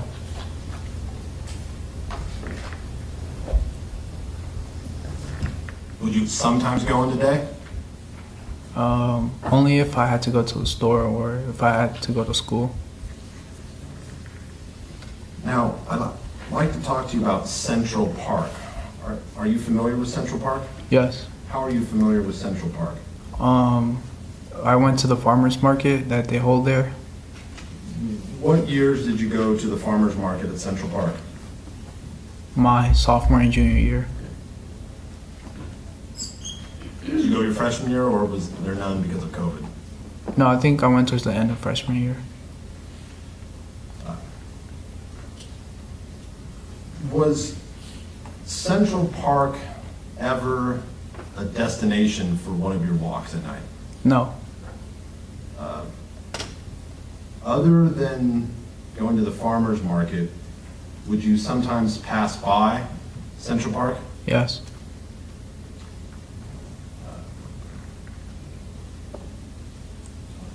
I'm not plugged in, my apology.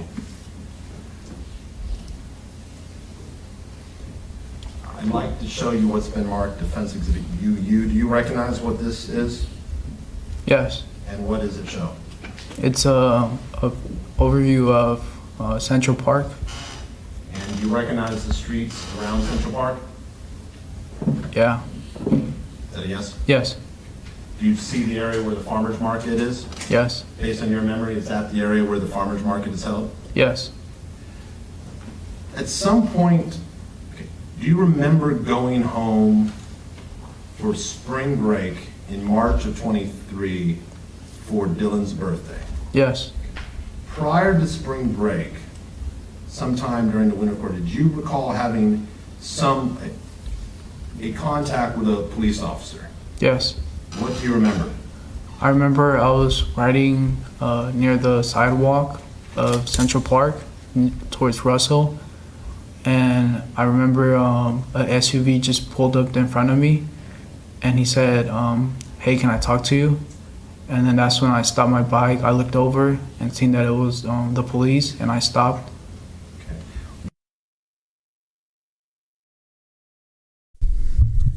Okay. Somebody just hit the wrong button. You're seeing some back end action there. There we go. West side of Central Park. Yeah. Left side of the photo. Yeah, Which direction were you riding? north, I think. Yeah, that way. North toward Russell? Yeah, You said you're on a sidewalk? yeah. Which sidewalk were you on? On the left side of the park, the one that runs through here. So the sidewalk that borders the west side of the park? Yes. Where did if you're riding north, where did the police SUV come from? It came from behind me, so it was riding the same way towards Russell, and it just came from behind me. And what, if anything, did the patrol SUV do to get your attention? He just yelled at me. He said, "Hey, can I talk to you?" Did he stop his car? Yeah, Where did he stop it in relation to you? in front of me, or like towards the side of me, but it was ahead of me. So you're riding, where do you see the patrol car? You're riding north, where do you see the patrol car? Or patrol SUV? Towards the left of me. And when it stopped, was it a little bit in front of you? Yes. How did the officer contact you? He yelled at me. He said, "Hey, can I talk to you?" Was his window rolled down? Yeah, Was this officer a man or a woman? it was a man. Did he get out of the car? No. When he said, "Can I talk to you," what did you do? I stopped and I looked into his window and said, "Yeah." Do you recall whether this was a Davis police SUV or a UC Davis police? No, I don't recall. You said the officer was a man? Yeah. Do you recall what race he was? I think he was white. So when he asked if he could talk to you, and you said, "Yeah," what happened then? Then he asked for my name, and I gave him John Joas. Where did the name John Joes come from? I don't know. I think it just came out of nowhere. So when you gave him the name John Joes, what happened then? Yeah. Then he said, "Okay, you can go." And what happened then? And then I just went back home, and yeah. Did this officer ever get out of his car? No. Did he ever ask you for a date of birth? No. And once you gave him the name John Joes, how much time passed before he said you could go? It was like 2 or 3 seconds. And what happened then? Then I just kept riding my bike on the sidewalk and went home. Did you see where the officer went, where the patrol car went? No. Do you know why you gave him the name? Why you didn't give him your real name? No, I don't know why.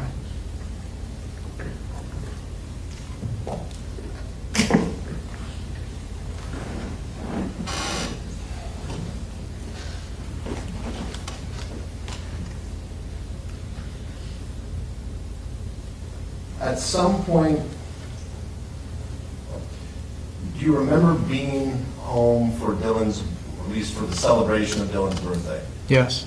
Okay, and when was Dylan born again? In March 18th of 2007. If you know, was the birthday on his actual birthday, or was it just you were home for spring break and you celebrated it? No, it was for his actual birthday.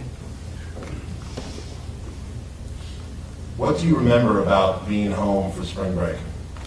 Yeah, I remember for my brother's birthday, my mom asked me if I could go get a cake for him at the store. So I went to the store and got a cake. It was a chocolate ice cream cake. And yeah, I remember we celebrated his birthday and we took pictures. We heard testimony that you stayed in the room the entire time and only came out to cut the cake. Do you remember that? Yeah, Do you remember if you stayed in the room the entire time? I was upstairs, but not downstairs where like the party was going on. Were you at the party at all that you remember? Yeah, When were you at the party? I remember. I think it was for pictures when they had to take pictures. Did someone come and get you to bring you to the pictures? Yeah, Who was that? my little sister.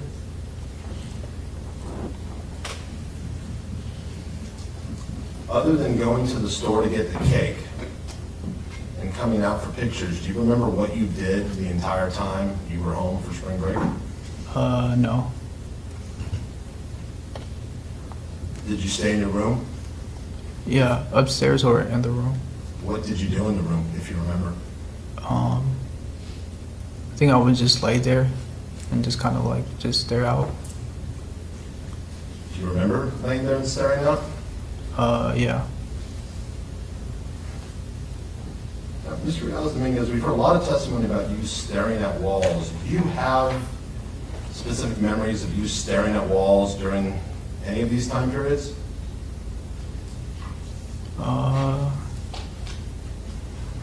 No. You remember staring at the bush? Yeah. You remember staring out across the train tracks? Yeah. When you were at Sycamore Park, did you ever sit on the play structure and stare? Yeah. What would you stare at? I would just look at the ground where the stairs were. But as you sit here today, do you have any independent memory of staring at walls, either at Tracy, at Jack in the Box, in your apartment, at Parkside, or your apartment at Hawthorne? Not at walls. At some point, did you return for your spring quarter after the spring break?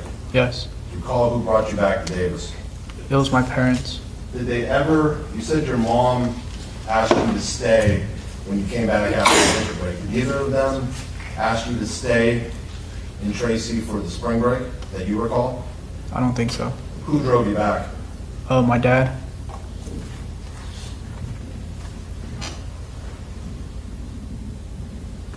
And if your dad hadn't driven you back, how would you have gotten back to Davis?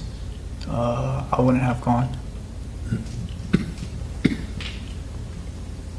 At some point after returning, did you see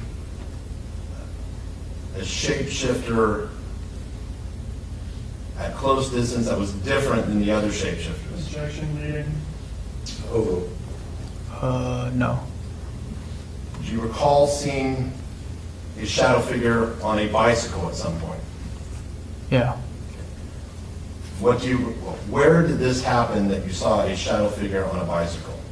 I was coming from Sycamore Park, and there was what looked like a shadow figure coming my way riding a bike, and it was pointing at my direction, or I thought he was pointing at me, and his mouth was opening like if he was laughing really, really extremely, like really wide, and he was doing the laughing gesture with his other hand, with his free hand. Okay. How was this shadow figure different than the other shadow figures you'd seen?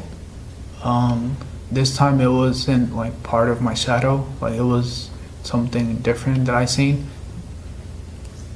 It was on a bicycle? Yeah, Had you ever seen a shadow figure on a bicycle before? no. So you described something with the shadow figure's mouth. Can you describe what type of mouth the shadow figure had? Yeah, so it was like a black void inside, and it was opening like really, like not normal, really widely, like opening and closing. So you're gesturing with your hands, you're moving about a foot apart. Yeah, it was like this big. So was the mouth opening like the normal size that a person's mouth would open, or was it opening larger? It was larger. Okay. And when the mouth opened, what, if anything, could you see? It was just like a black void. What do you mean by a black void? Like it was just dark in his mouth, and you could see like the dark. Any other features about the shadow figure's head that you could see other than the mouth opening and the dark void? No. What was the shadow figure doing with its arms as it was riding on the bicycle? Yeah, so with one arm he was pointing towards my direction or at me, and then his other arm he was doing like a laughing gesture. Could I have you stand up so you can demonstrate Yeah. what it was the shadow figure was doing with its arms? Yeah, so it was pointing at me, and with his other arm he was like doing like a laughing gesture, and then his mouth was opening. So you're pointing out with your left hand? Yeah, and then his right hand was just going up and down. So his And then his hand was mouth. going up and down by from its waist to like the chest? Yeah. And you say it's like a laughing gesture. What do you mean by that? Yeah, like, or it looked like he was like laughing with his mouth open, and it looked like he was corresponding with his hand. So kind of a situation where someone was laughing really hard and moving their arms? Yeah. Did you actually hear any laughing? No. Did you hear anything? No. What? Where was the shadow figure in relation to you? Was it, well, where was it traveling in relation to you? It was coming towards me.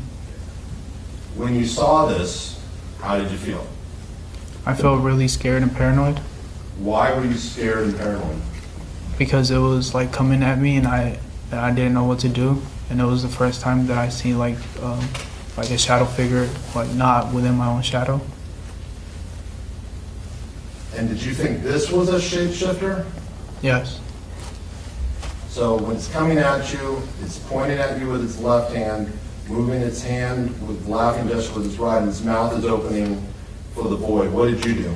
Yeah, then I was near a corner, so I turned the corner, I made a left, and that's when I stopped seeing the shadow. So what do you mean you made a left? So I was walking on the opposite side of Sycamore. I don't remember the street, but I was near the corner, and the shapeshifter was coming towards me, and I just made a left turn into one of the streets and kind of just kept walking. Okay, were you walking, which direction were you walking on Sycamore? I think south. And were you on, let me see if I can.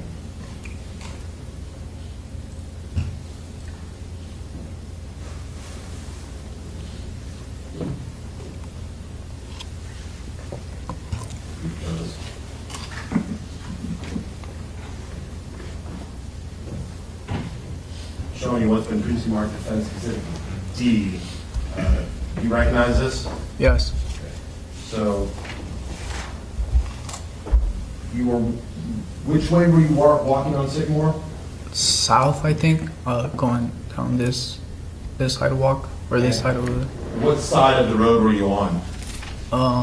the west side, or the east side, on this side. And where was the shadow figure coming from? From the bottom of the picture, so it was coming from here. And when it came towards you, you were standing at a corner? Yeah, I was walking near a corner. And do you remember which corner you were at, whether it was Bucknell, Purdue, Cornell, or Harvard, or something below that?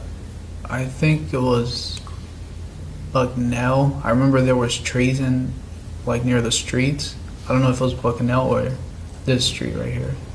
So you think it may have been either Bucknell or Purdue? Yeah, Were you across from the elementary school? yeah. So you see it, you make a quick, how do you turn onto the street? What do you do?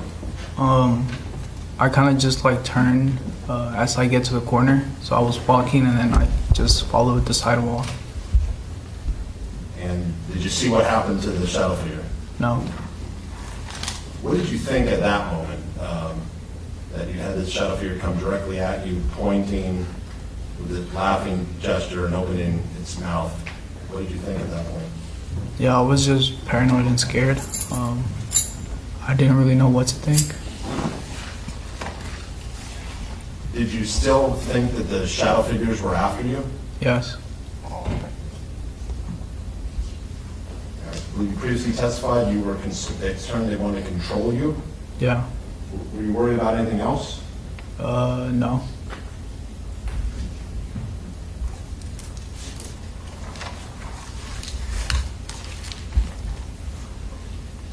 So at some point after seeing the shadow figure on the bicycle near Sycamore Park, did you see a shadow figure at Central Park in Davis? Yes. What do you recall about the time you saw the shadow figure at Central Park? Yeah, I remember I went out on a bike ride, and while I was riding the bike, I seen like shadows, like smaller shadows off in the distance. And So are these still the same shadows you'd seen before off in the distance? yeah, Where did you go for a bike ride at? I went to downtown Davis. Do you recall specifically where you went to downtown Davis? No, I kind of just rode around. Do you recall if you went to the city log? No. At some point, do you recall riding past Central Park? Yes. Prior to riding past Central Park, had you seen the shadow figures in the distance during your ride? No. What happened when you passed Central Park, or did you approach Central Park? Yes. What do you remember? I just remember sitting down at a bench. And do you recall specifically where you entered Central Park? I think it was towards the northeast side by the firefighters. And do you recall sitting on a bench? Yes. And where was your bike, if you recall? I don't recall. And was it nighttime? Yes. Once you sit on the bench, what do you remember? I remember I was looking at one of the trees and I started to hear clear voices. They were telling me, you won't go up to him, you won't go, you won't. And that's the first time I heard like actual voices and I started to get paranoid. So prior to hearing the voices, had you seen anyone or anything at the park? No. And you were staring at a tree. Yes. These voices that you heard, where you said, you won't go up to him, you won't, is that what it was? Yeah. How were these voices different than the whispers you had heard?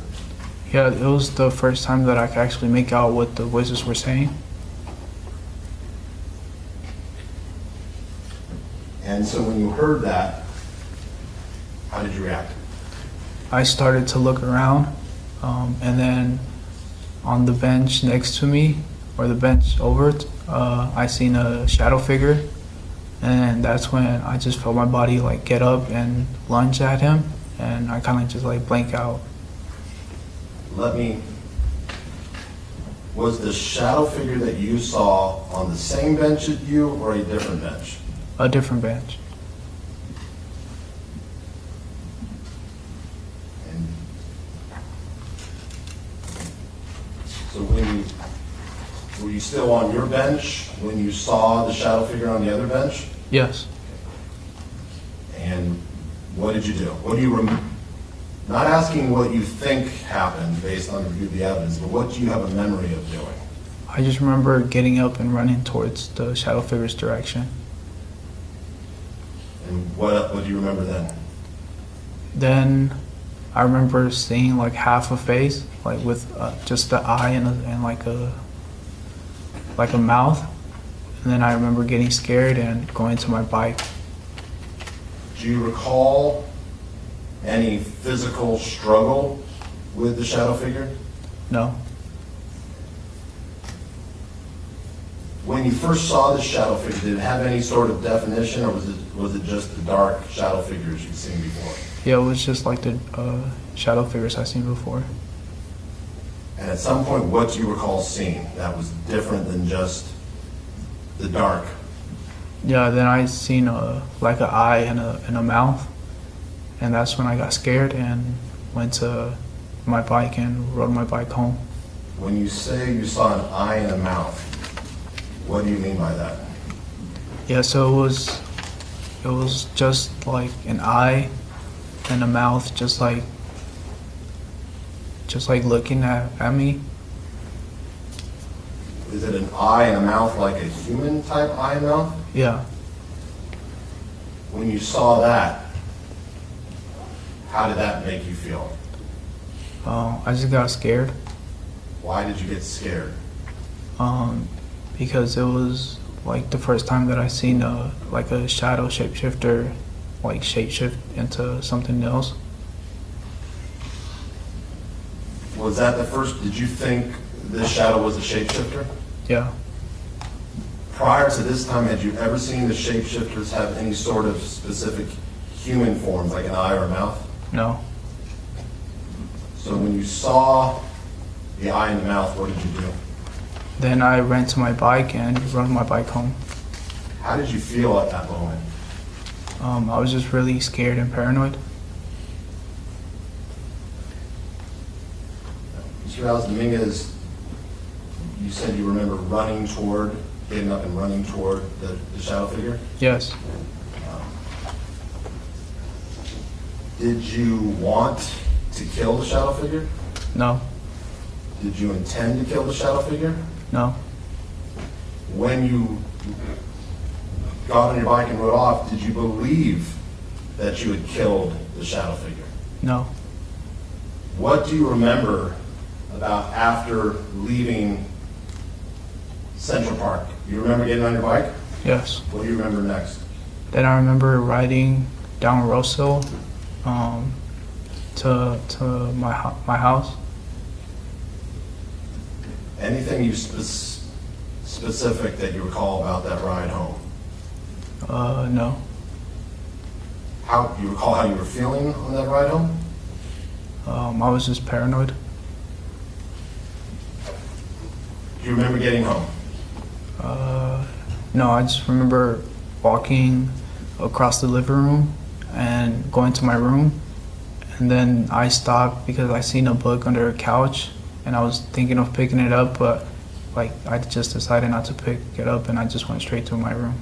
So you said you saw a book under a couch. What do you remember seeing?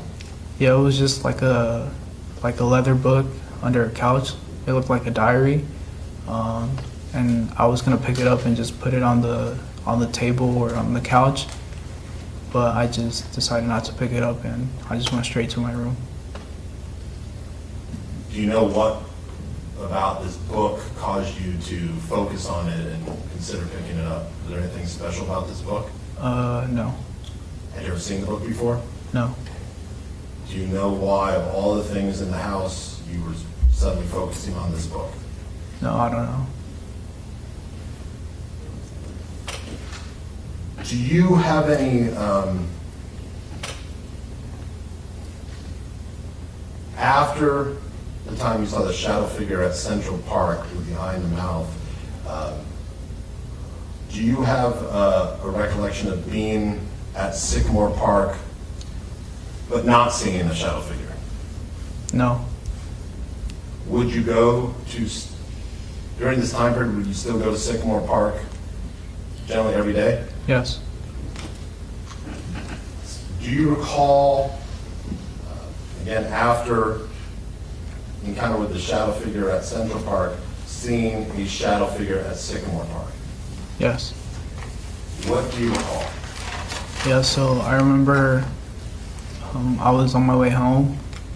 I was on the bike path, and Let me stop you there. You remember being on the bike path? yeah, What bike path at Sycamore Park are you referring to?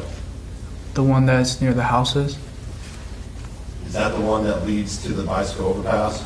Yeah. Do you have memories of going to Sycamore Park that night? No.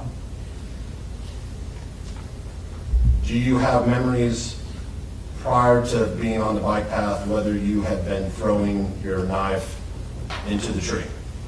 No. Do you remember if you'd been carving, again, that night into the tree? No. So you remember, but you do remember being on the bike path? Yeah. And which way were you walking? I was walking in east. When you would go to Central Park, excuse me, Sycamore Park on your walks, when you would leave, there's different routes you could take out. You could take the bike path, you could take the middle path. How would you leave the park? Did it depend on the day? Yeah, I would take both, either one or the other. So you're walking on the bike path, what's the next thing you see? Yeah, then I see, similar to what happened earlier where I saw a shadow figure on a bike, I seen another shadow shapeshifter on a bike coming towards me. Okay. What did this shadow figure shapeshifting the bike look like? It looked like, or at least from the bottom of the torso, it looked like a still shadow, like a dark shadow. And then from the body up, I could see the hand pointing at me, gesturing with the other hand, similar to what I explained earlier. And then the mouth was opening again, really largely opening and closing. Did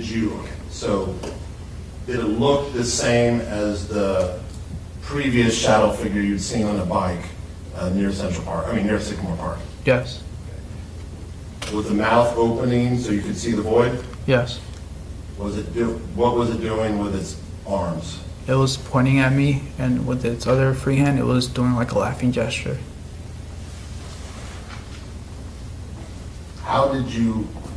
Now at this point, was there another road you could duck into as you had done before? No. When you saw the shadow figure coming at you, pointing and doing the laughing gesture, did you hear anything? No. How did you feel? I felt scared. So what did you do then? Then so the shadow shapeshifter was to the left of me, and I kind of stepped to the left to see if he would stop doing like what he was doing. But then we collided, and I fell backwards and he fell backwards. Let me stop you there. So as you're walking, you said the shadow shapeshifter was a little bit to the left of you? Yeah. Okay. And you said you stepped to the left to see if it would stop?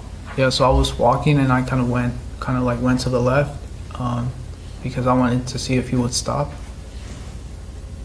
Mr. Allison, you guys asking your own mind, why didn't you step to the right to give the shadow figure room to pass by? Because I wanted the shadow figure to stop, like pointing at me and doing the laughing gesture. Okay. What did you believe at that time stepping in front of the shadow figure would do? I thought he would either move to the right or move more to the left. Okay. And what happened then? And then we collided. He fell backwards and I fell backwards. And then I remember getting up and lunging at him. Were you scared of the shadow figure? Yes. What happened? What do you remember then?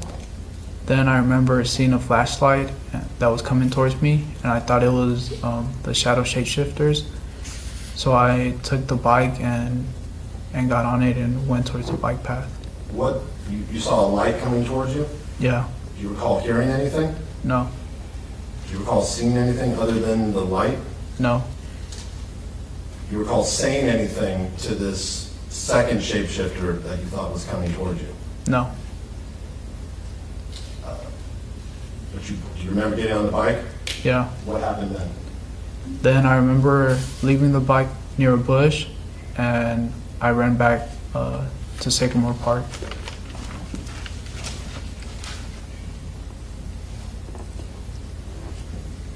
After you left the bike by the bush, did you immediately run back to Sycamore Park?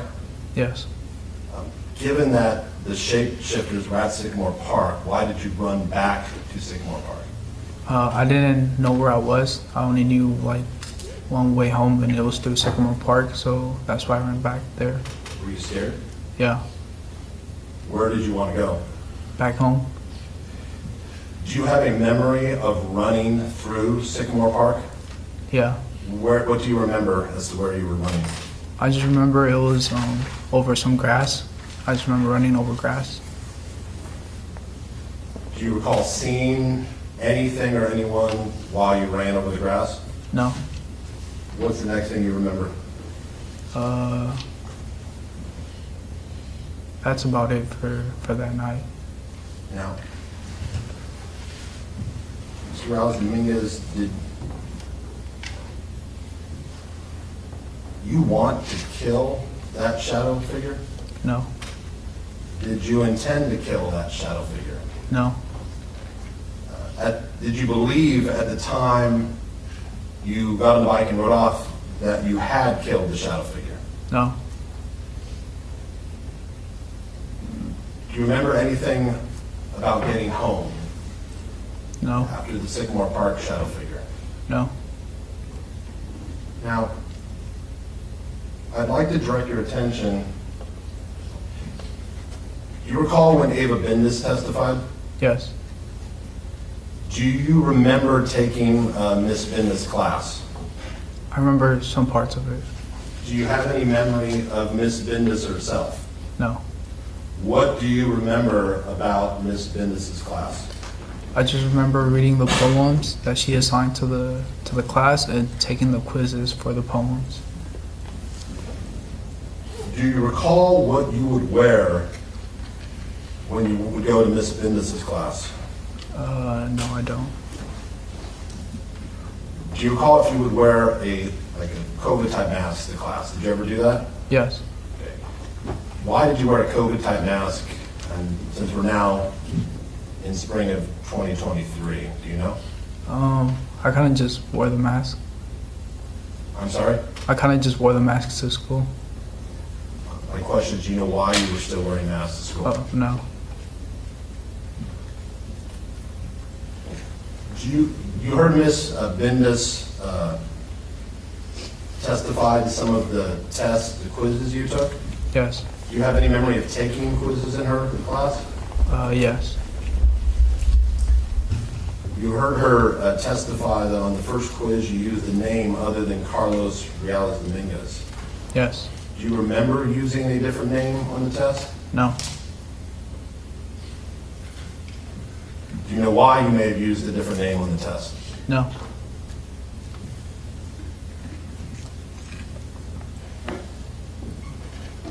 Ms. Bendis testified that on the afternoon of May 1st, she ended class early and saw you walking into the building with your backpack and walked directly past her. Do you recall hearing her testimony? Yes. Do you remember that? No. Do you remember going to Ms. Bendis' classroom and seeing her walk past? No. Do you have any memory of going to your English class and seeing that it's empty? I remember it was one class where there was just one student there and the teacher, but I don't remember if it was Professor Benda's class or if it was another class. Do you have any memory, though, of going to a class and no one being there? No.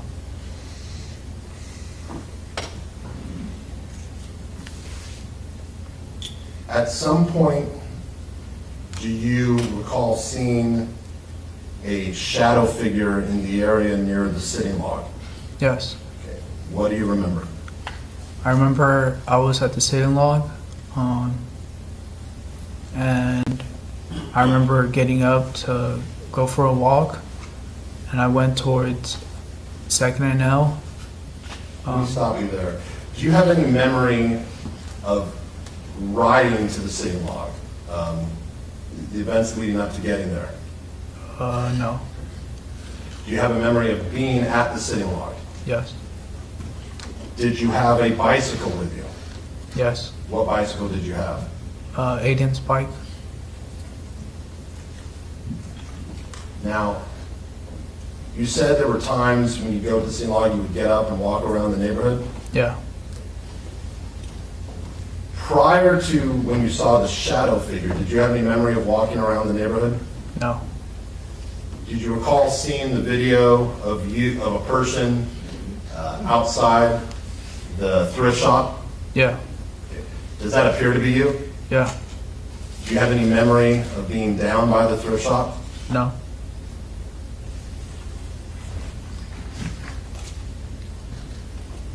And do you recall seeing the video that shows a dark outline of a figure walking on the sidewalk? Yeah. This would be 3rd Street near L. Yeah. Do you have any memory of walking around on that area any point that evening? No. Were those the general areas where you would walk around on prior times that you've been at the sitting log? Yeah. So I'd like to go back. You're at the sitting log now. What do you remember? Yeah, I remember I got up and I started walking towards my left, where 2nd and L run. So you say you're walking to your left. Are you on the gravel portion of 2nd? Yeah. And where are you walking to? I'm walking towards the curve where 2nd and L Street meet. And what happened when you got to that curve? I kept walking along the sidewalk, and that's when I seen a shadow inside a tent. Let me stop you. Did you turn left when you got to the curve and walk along the sidewalk? Yeah. Overall. Yeah. Did you see any tents? Yeah. What do you remember next? Then I remember seeing a shadow inside a tent, telling me to come near it, or it was signaling me to approach it, or that's what I took it as. Okay. What type of shadow figure did you see? Can you describe what you saw? Yeah, it was just like a body with like a hand stretching out. Did it appear to be inside the tent, on the outside of the tent? What did it appear to you?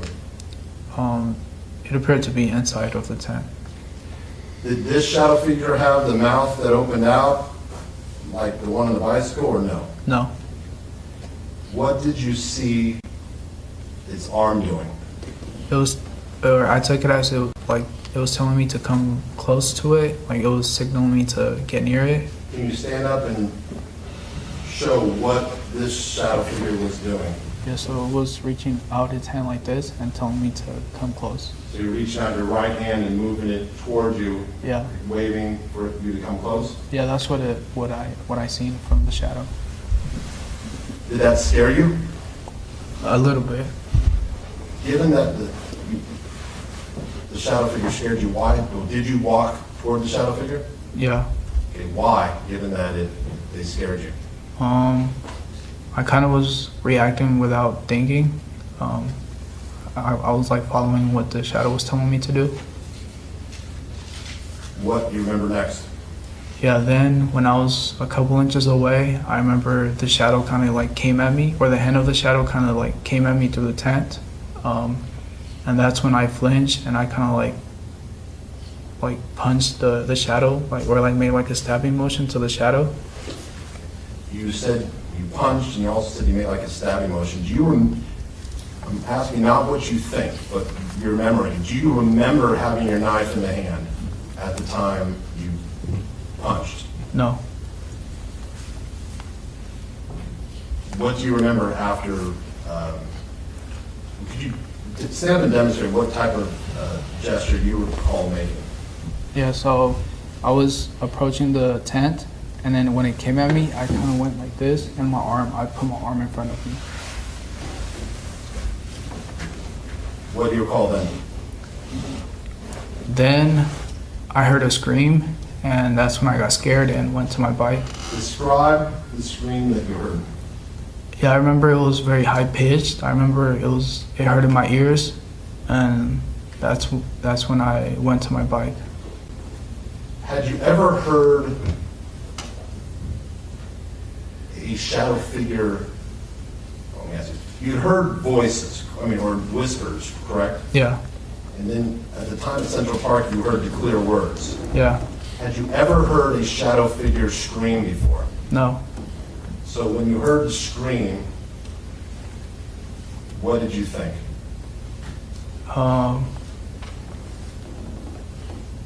I just thought it was like a shadow figure just screaming. Did that scare you? Yeah, So where did you run? yeah. Based on your memory, which direction did you run? I ran back the way I came, so towards the tracks behind the PG&E building by the sitting log.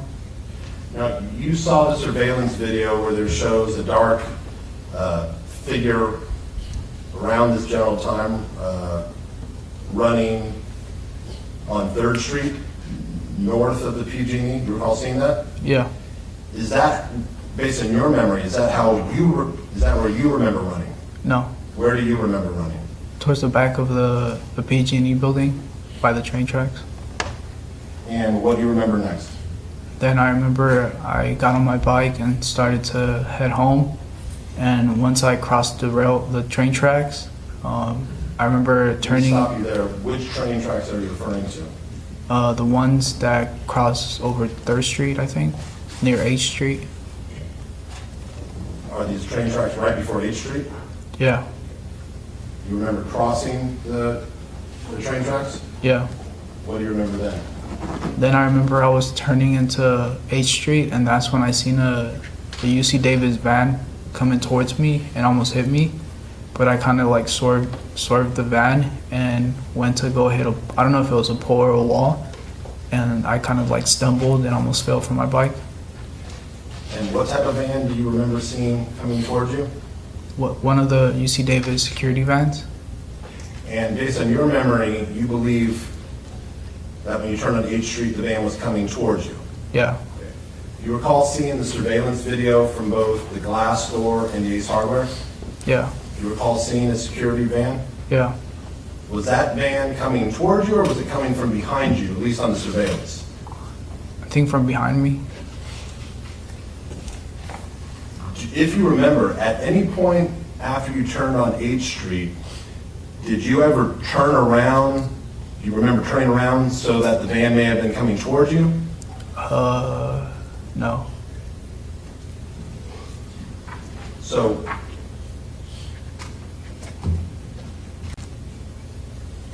you remember the van coming towards you. What happens then? Yeah, then it almost hit me, but I swerved it, and I went and ran into, I don't know if it was a wall or a pole, and that's when I stumbled backwards and almost fell off my bike. And that's when I tried to ride my bike again, but I couldn't, and that's when I noticed the chain was broken. I want to go back a little bit when you ran from the tent. When you punched through that tent, did you want to kill this shadow figure? No, Did you intend to kill the shadow figure? no, When you ran away, did you believe you had killed the shadow figure? no. So after you noticed the chain has fallen off after this encounter with the security van, what's the next thing you remember? I remember being at the Memorial Union and trying to fix the chain, but I didn't get it to work, so I just kept riding when I was pushing the bike with my feet. You recall seeing the video of you going down 2nd Street on the bike, pushing with one leg or the other? Yeah, Is that you? yeah, Do you have any memory of going down 2nd Street, pushing with one leg? no, And you recall seeing the the surveillance near Memorial Union where you briefly went by the loading dock and then came out and appeared to be leaning over a bike? Yeah. Is that the general area where you recall trying to fix the chain? Yeah, somewhere around there. Have you ever fixed the chain on a bicycle before in your life? Yes. Were you able to fix the chain this time? No. What's the next thing you remember? Then I remember riding by a church, or the church that's near Hawthorne, and yeah, that's all I remember. How far is this church in relation to your Hawthorne residence? Probably like 5-minute walk. Is it, you recall the name of the church? No. Now, at some point during this time period, do you recall an incident when you stabbed yourself? Yes. Do you have a specific memory as to when this incident was in relation to the encounters with the Central Park shadow figure, the Sycamore Park shadow figure, and the shadow figure near the city block? No. Was it during the same time period though? Yeah. What do you remember about the time you stabbed yourself? Yeah, so I remember I was on my computer. I had a monitor, so I was just looking at the monitor, and I just remember reaching for my knife and stabbing my left hand. Where in your left hand did you stab yourself? It was near my thumb, between my thumb and my index finger. And what did you do with the knife? How did you stab yourself? I just reached for it and kind of like went towards my hand. Do you know why you stabbed yourself? No. Did it bleed? Yeah. Do you recall what, if anything, you did to control the bleeding? No, I don't remember.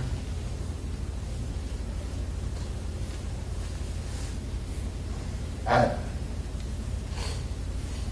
any of do you have a specific memory of what you were wearing specifically at any of the three incidents with the shadow figures? No. Do you recall seeing the photos and the exhibits of the green shirt with blood on it? Yeah. Do you recognize that shirt? Yeah. Whose shirt is it? Mine's. Do you remember seeing the photos of the athletic shorts with the white shorts with the suspected blood on it? Yeah. Do you recognize those shorts? Yeah. Whose shorts are they? Mine's. And what about the hamper? Do you recognize that hamper? Yes. Whose hamper was that? Mine's. Do you have a memory as to whether you were wearing that specific clothing at any of the three incidents with the shadow figures? No. So prior to moving into Hawthorne, did you know how to do laundry? Yes. Have you done, and by laundry I mean putting laundry in a washing machine, putting in detergent and washing it. Have you done that before? Yes. Do you know how to use a washing machine? Yes. Did the Hawthorne house have a washing machine? Yes. Were you able to use the washing machine if you wanted to? Yes. Do you have any memory of putting that bloody shirt and those bloody shorts in the hamper? Yes. When did you put Or them? no. Okay. Do you have a memory of putting them in the hamper? No. Do you have any memory of seeing the bloody shorts and asking yourself, why is there blood on the shorts or the shirt? No.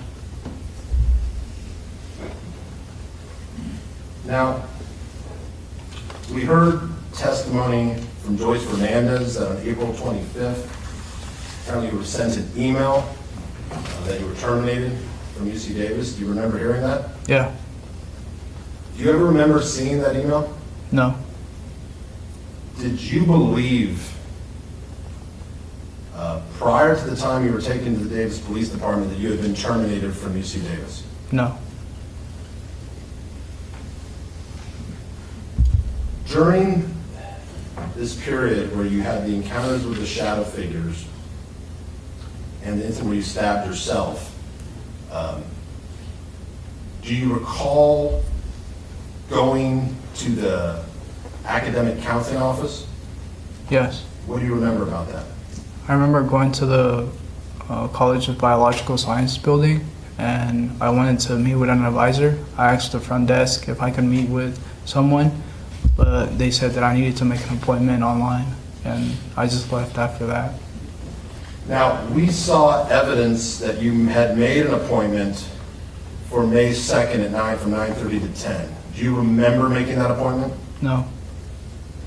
We also saw evidence from Mr. Chase that approximately around 9:30 on May 2nd, you walked, your phone went from UC Davis to the, went from your house to UC Davis at around 9:30 and then came back at 10. Do you recall if that was the specific date you went to the academic counseling office? No, I don't recall. So, given that you did not remember making the appointment when you went to the academic counseling office, did you tell them you already had an appointment? No. And who did you speak to? It was just the lady in the front desk. Why did you want to go to the academic counseling office? To meet with an advisor about my degree. What did you want to talk about your degree? I think it was to switch my major to psychology. Why did you want to switch your major to psychology? Because I didn't think I was going to do well in biological sciences, and I started to get interested in psychology, so I wanted to speak with an advisor about that. Now, you said the receptionist told you to make an appointment. Yeah. We saw evidence that on May 3rd, you apparently made an appointment for May 17th. Do you have any memory of making that appointment? No. I'd like to direct your attention to May 3rd, the day you were contacted by the Davis Police Department. And I'm asking about what you remember, not what you saw in the videos. Okay.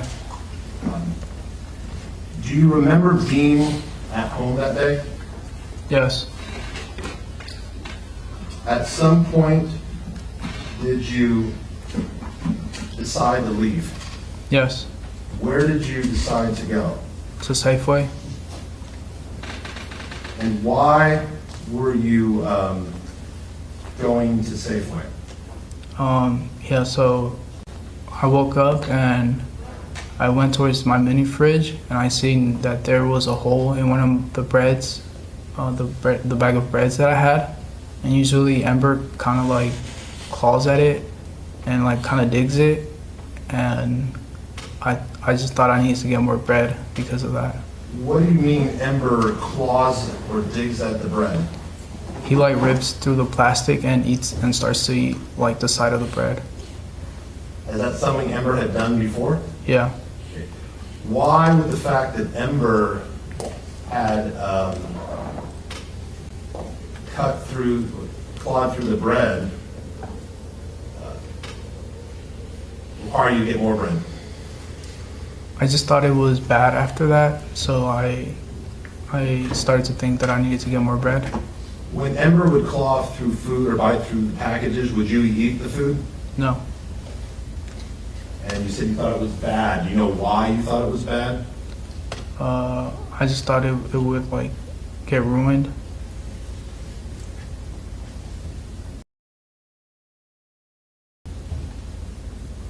I'm going to approach you with a defense exhibit V.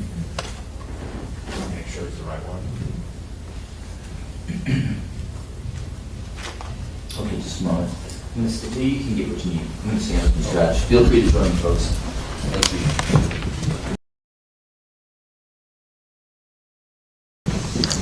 We need session until 4:25.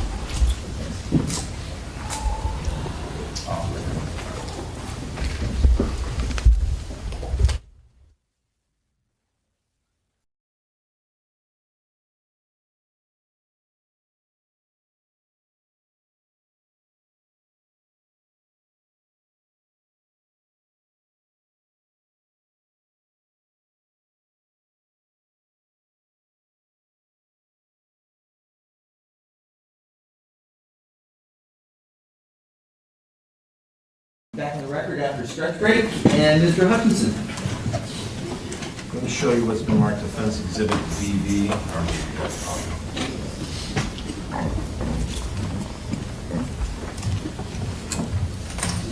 Just showing you Defense Exhibit VV. There's 5 photos. Just look through the photos and let me know when you're done. Okay.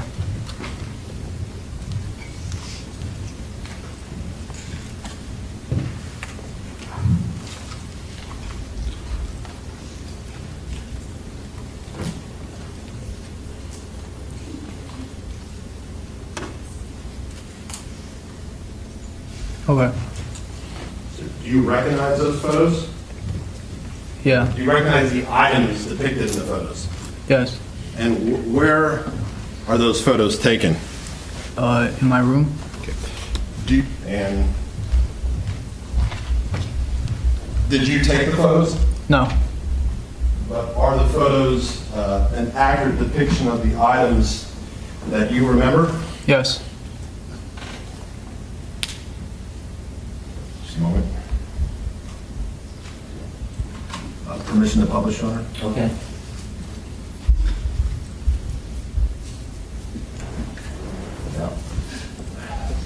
Mr. Reals, I'm showing you a Defense Exhibit VV Photo 1. What are we seeing in this photograph? Yeah, that's a picture of my desk and the mini fridge. If you're standing to the right of it, if you were to sit down. And you appear to have a lot, do you have a lot of food stacked on top of that mini fridge? Yeah. Why did you keep all your food in your bedroom and not in the kitchen? I had some food in the kitchen, but most of the food was in the bedroom, but I don't know why. And you see a full loaf of bread there? Yeah. Is that the bread that you saw that Ember had clawed at or opened? Yeah, I think so. I'm going to zoom in.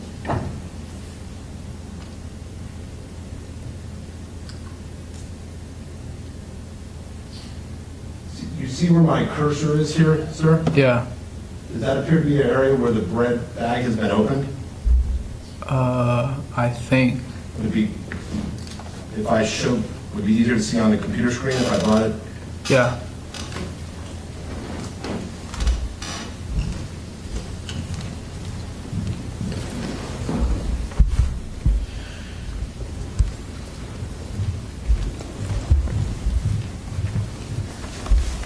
Take a look. You can zoom in if you'd like.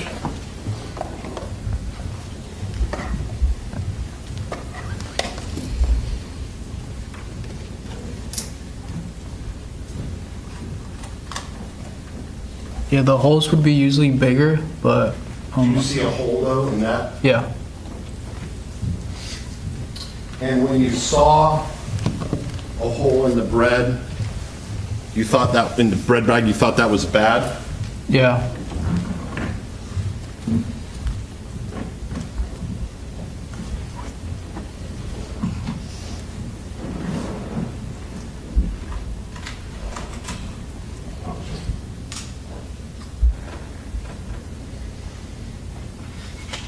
So, sir, where my cursor is, when you're able to look at the photo close, did you appear to see a hole in the plastic bag covering the bread? Yeah. Showing you what's been marked. Defense Exhibit VV photo. Excuse me.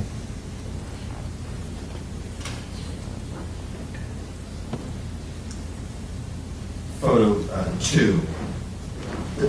Does this depict the same food from the other side? Yes. Now, were you having, at this point, in May of 2023, or even in the weeks leading up to it, were you having financial difficulties in terms of your financial aid? No.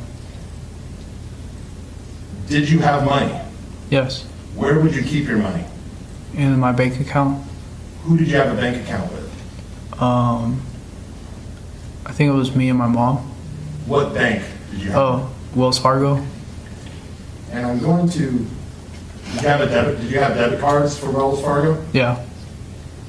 Zooming in, down here at the bottom, looks wrapped around a lighter. Do you see any cash? Yeah. Excuse me, sir. From this distance, can you tell what type of bill that is? No.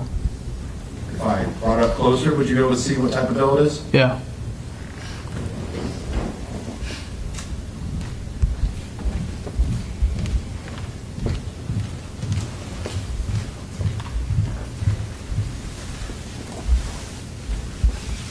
You can zoom in if you... Okay.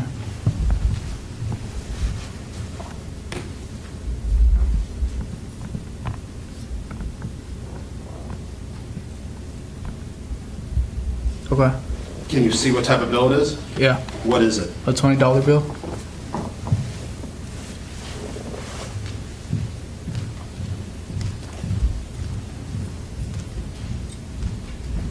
And did you primarily, when you would buy things, would you primarily pay with cash or would you primarily pay with your debit card?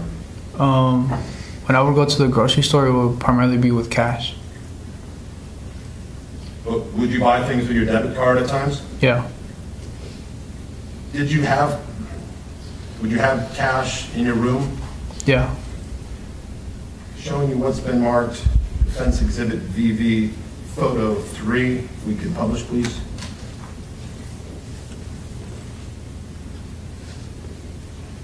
Do you recognize the items in this photo? Yes. What is it? It's my UC Davis ID, my Wells Fargo debit cards, and I think my insurance, my health insurance. Now, if you remember, why did you have 2 Wells Fargo debit cards? I think one of them expired, and yeah. If you were zooming in, can you see the expiration date on this one? Maybe. That's say 2/24? I think so. And zooming in from the top, can you see the expiration date on the top one? Yeah. That is 2/27? Yeah. Okay. So at least they weren't expired at the time. Do you have a memory of why you had 2 debit cards? No. Did you have 2 bank accounts or just one? Just one. Could your mom put money in the bank account for you? Yeah. Is that where you would put your financial aid money as well? Yeah.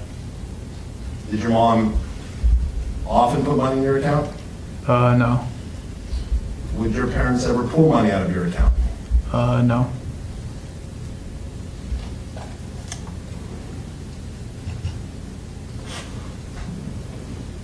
Did your mom have the ability to pull money out of your account? Yes. Do you know what happened to the money that was in your account when you were arrested? No. Did you ever get a check for the money that was in your account? No.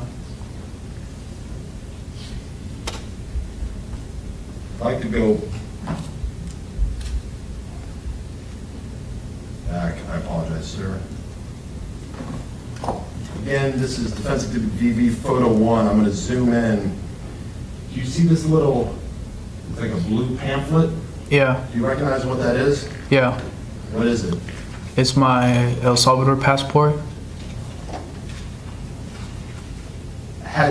Since you were brought to the United States by coyotes at 6, had you ever gone back to El Salvador? No. Okay. Why did you get a passport? My mom kind of just got it for me. I was supposed to get, it's called a DEI.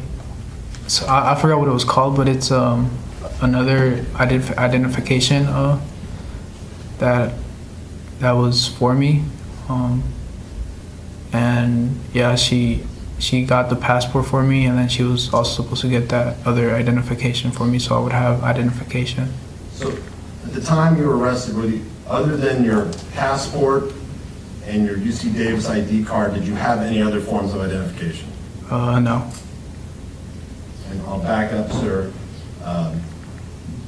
At the top of this photo, Defense Exhibit VV Photo 3, do you recognize that? Yes. What is that? My wallet? Did you keep your debit cards, your ID card, and your health card in your wallet? Yes. And Photo 4, excuse me, Defense Exhibit Photo 4, what does this show?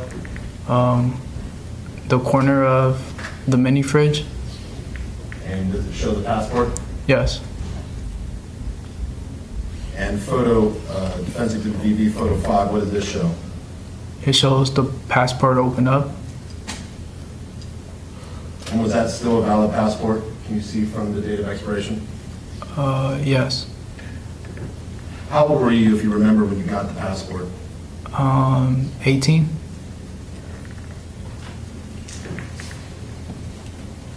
So, when you saw the bread, you decided to go to Safeway. Do you remember going any place else before you went to Safeway? No.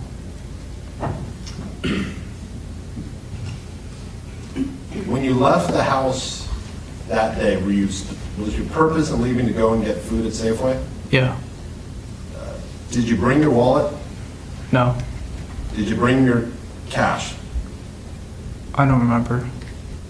Do you know why you left your wallet and cash if you were going to get food? No.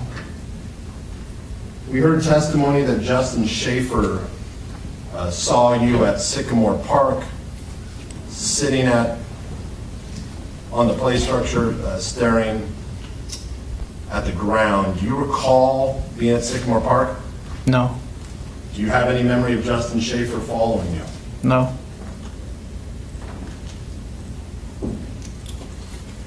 After leaving your home, what's the next memory you have? I remember entering Safeway. And what do you remember happening in Safeway?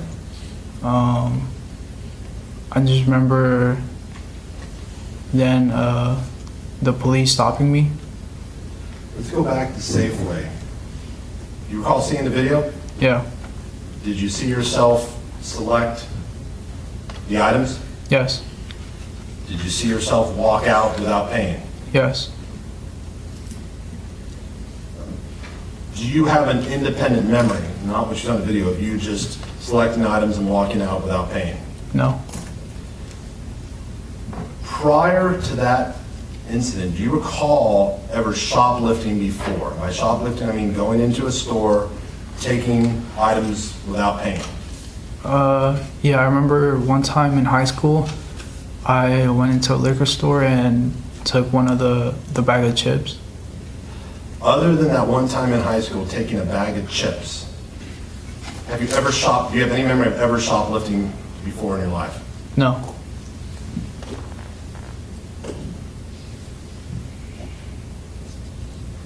What do you remember after leaving Safeway? Yeah, then I remember the police pulling up in front of me and stopping me. You recall seeing the body cameras? Yes. You recall seeing Officer Gonzalez's body camera where he was coming up behind you asking you, sir, can I talk to you? Yes. Do you have any memory of that? No. You recall seeing Officer Story's body camera where he pulled his car in front of you? Yes. Do you have a memory of that? Yes. What do you remember? I just remember the SUV came in front of me, and that's when I stopped, and yeah. And answer these questions, once again, I want you to focus on what you have independent memory of, not what you just saw in the video. Okay. What do you remember about talking with Officer Story, the first officer who stopped you? I don't really remember talking to him. What's the next thing you remember? I remember being in handcuffs and sitting down at the curb. What do you remember after that? Then I remember them telling me or asking me if I wanted to go to the police department, and then putting me behind the car. Do you have any memory, independent memory of a Detective Muscardini removing the handcuffs? No. Do you remember at some point being out of handcuffs? Yeah. And you said you remember them asking you if they wanted to go to the police department? Yeah. What do you remember them asking you? If I wanted to go talk at the police department. Do you have a memory of giving them the name John Joes? No.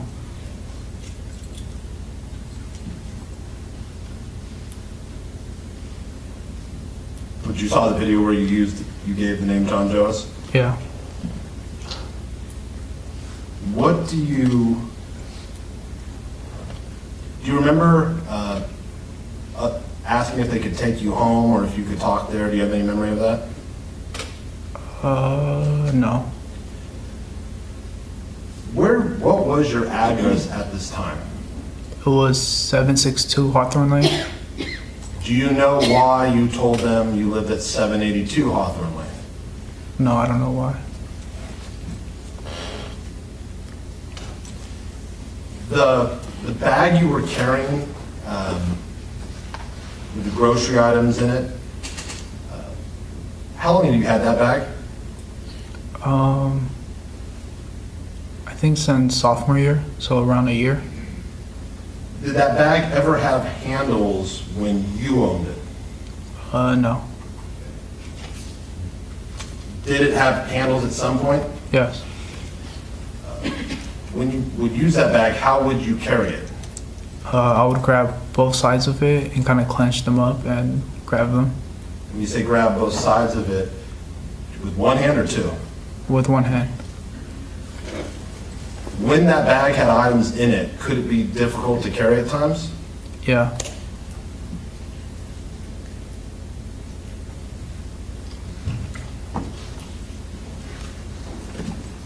Now, you saw the video that there was a knife in the bag? Yeah. Is that the knife you searched for on Amazon? Yes. Did you also hear yourself telling the officers that you didn't have a weapon? You remember seeing that? Yes. Do you have a specific memory of having the knife with you when you were stopped by the police? No. What do you remember when you got to the police department?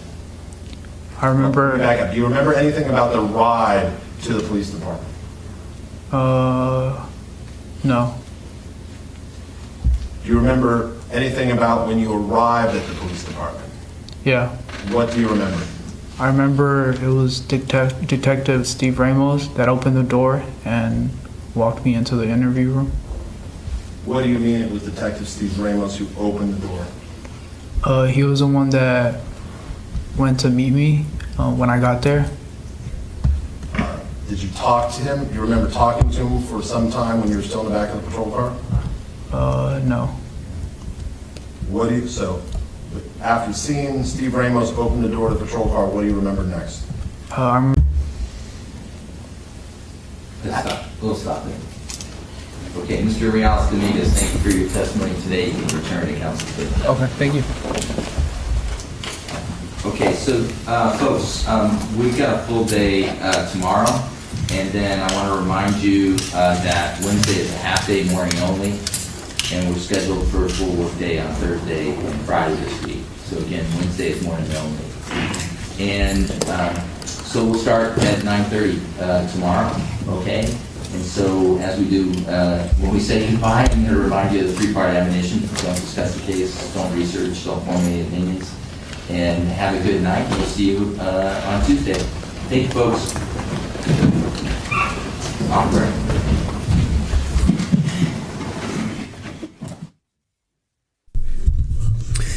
All right, we're going to stay here just in case sometimes they come back. So sometimes they come back. So we'll just stay here for a second. And then I'll provide a recap. Oh, lots and lots of stuff to think about here. Okay. So after the break, he would sit on the log. He would look down the train tracks. They talk about that overturned chair. He doesn't remember the overturned chair. They show the photo of the Ryder Apartments. Oh, and they're back. I knew it. Back on the record, outside of the presence of the jury, I just want to check in with counsel. We're in the defense case. Mr. Hutchinson, anything at this time? No. Okay, thank you. Prosecution case, Mr. Moore? Hang on. Okay, we'll have a full day tomorrow. Thank you. Offer.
Okay, thank you. Sorry. Okay. Thanks, guys. Thanks. I got it. Thank you. You don't have to tell me. I got it. Please go give Newton some love. Let me say that again. Here we go. Please go give Newton some love. I'm sure you can hear me now. So give Newton some love. He's a great camera operator.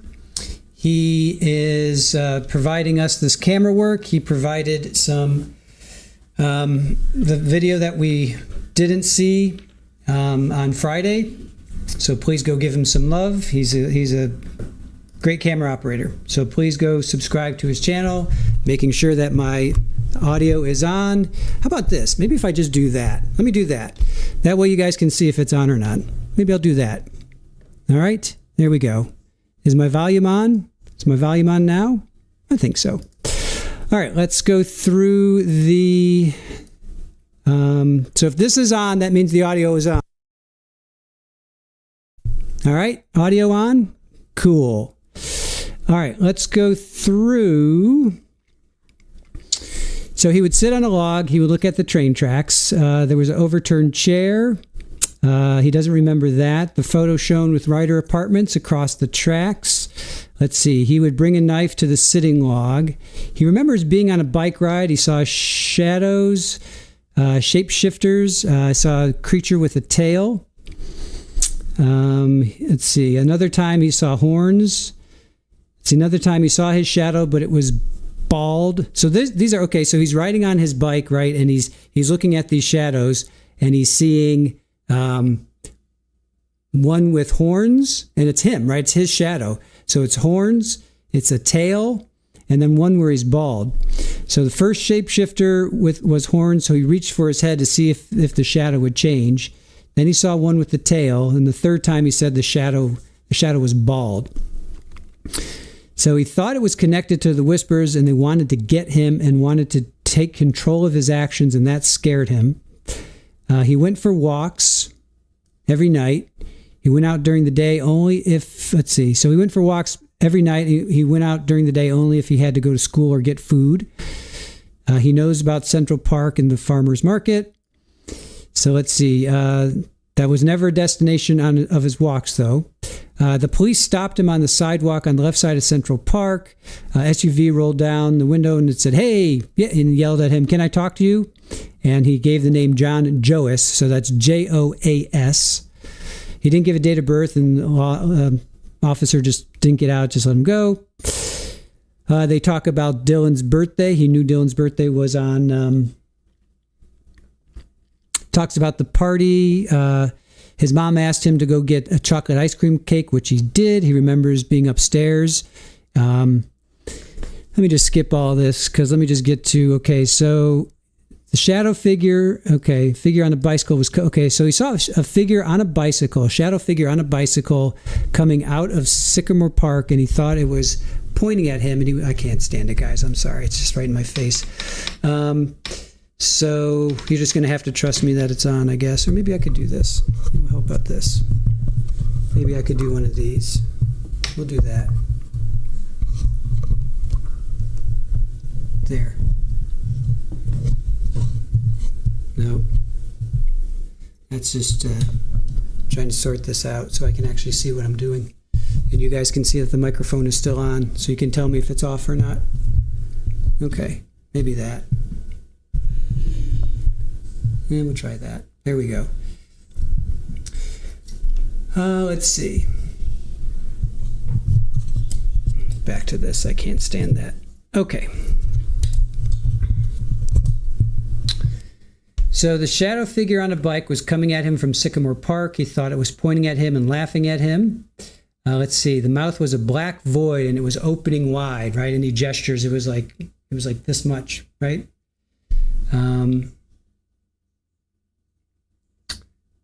And then he said he thought it was pointing at him, laughing at him. Carlos demonstrated one arm was pointing at Carlos and the other hand was like doing this laughing gesture. Very strange, right? One he's like one's pointing at him, and one's like doing this. I guess because the mouth is doing like that too. So let's see. There were no other features. So let's see. He didn't hear laughing or anything. He was scared and paranoid. Let's see. The first time that he saw that, he made a left into one of the streets. He saw smaller shadows off to the distance on a bike ride into downtown Davis. So here's where he talks about Central Park. So this is where he stabbed David. So he sat on a bench in Central Park. He was staring at a tree, and he heard voices saying, you won't go up to him. So they were saying, you won't go up to him. That's the first time he heard these whispers. He saw a shadow figure on a bench, and he lunged at it, and then he blacked out. So the figure was on a different bench. So that's David. That's basically him describing him stabbing David. So he got up and he ran towards it. He saw half a face and he got scared and he went to his bike next. He doesn't recall any struggle. He got scared because that's the first time he saw it shape shift. He was scared and he was paranoid. He didn't want to delete that shadow figure. He didn't believe that he stabbed and deleted the shadow figure. He said he rode back to his house and he just remembers being paranoid. He remembers going to his living room and he saw a leather book under the couch and he was going to pick it up and instead went straight to his room. He never saw that book before and doesn't know why he focused on the book, right? That's really weird. Then he talks about he was on his way home on a bike path in Sycamore Park. Now this is going to be Karim. This is the second stabbing, April 29th. So he was, he doesn't remember going to the park that night. He saw a shadow shapeshifter on a bike coming towards him. He says the bottom of the torso was dark shadow and the body up was the hand pointing at him with the mouth opening like the other figure, and the hand was doing, so he's pointing, laughing at him, and this hand is like doing that. Then he said there was no road that he could duck into, so he felt scared, so he stepped to the left to see if it would stop. And Hutchinson says, why didn't you step to the right? He says, I wanted the figure to stop pointing and laughing. So he thought the figure would move to the right. So they collided. So can you imagine? I mean, if this really, so he didn't like just jump on Karim per se, he basically stepped right in front of him. So they collided, they both fell backward. He got up and he lunged at the figure. He said he was afraid. The next thing he saw, this flashlight coming towards him, which was Dr. Macy's cell phone light. He thought it was a shapeshifter, so he took the bike and left. He says he didn't hear anything. He left the bike near a bush and he ran back to Sycamore Park. That was he did that because that's the only way he knew how to get home. He only knew how to get home was through that way. He didn't think that he deleted that shadow figure after he had left. He didn't intend to. He didn't want to. He remembered then, okay, so that was Karim. So that was David's stabbing and then Karim's stabbing. Then the night of Kimberlee's stabbing, he remembers Miss Bindes's class, but he doesn't remember walking right by her. Remember she said he walked right by her? He doesn't remember doing that. So he remembers the shadow figure sitting next to this log. And this was 2nd and L, right? So this was right next to, right where Kimberlee was camping out with her friends. He doesn't remember riding to the sitting log, but he remembers being there. He remembers walking on this curb. He says he saw the shadow inside a tent signaling him to approach. So he said it was like a body with a hand stretching out, kind of doing one of these, like, come here, come here. So the shadow then, so he walked towards the figure and he was reacting without thinking. The shadow came at him, so he punched and he made a stabbing motion. So he says he didn't remember having the knife in his hand when he punched. He said the shadow figure screamed. He said that's the first time that he heard a scream and it hurt his ears, so he went to get his bike. He raced back to where he came, which was back towards the tracks. He turned onto 8th Street, and this is when he saw that UC Davis security van almost hit him. He didn't want to damage or didn't want to delete that. He didn't intend to, didn't want to. Okay, then the chain fell off the bike. We heard about the chain falling off the bike. He has fixed a bike before, but he wasn't able to do it this time. Then he talks about stabbing himself. He was on a computer. He was looking at the monitor and he just reached for a knife and stabbed his left hand between his first, like this webbing right here. And as Northwest pointed out, there's not much blood there, so not much chance of bleeding there. He recognizes the shirt and the white shorts that had blood on it, but he recognizes them as his. It doesn't seem like he's shying away from any of this, right? He's like full on owning up to this. That's the impression I'm getting. Are you guys getting any of that? What do you guys think? Are you getting that he's owning up to this or he's trying to hide from it? What do you guys think? Do you think he's owning up to what he did? I know there's a delay, so I'll hold up. What do you guys think? Irish Amius, yes. You think he's owning up to it? Drunky the Bear says yes.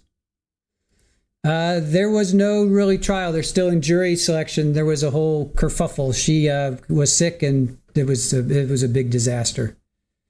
Diana agrees as well.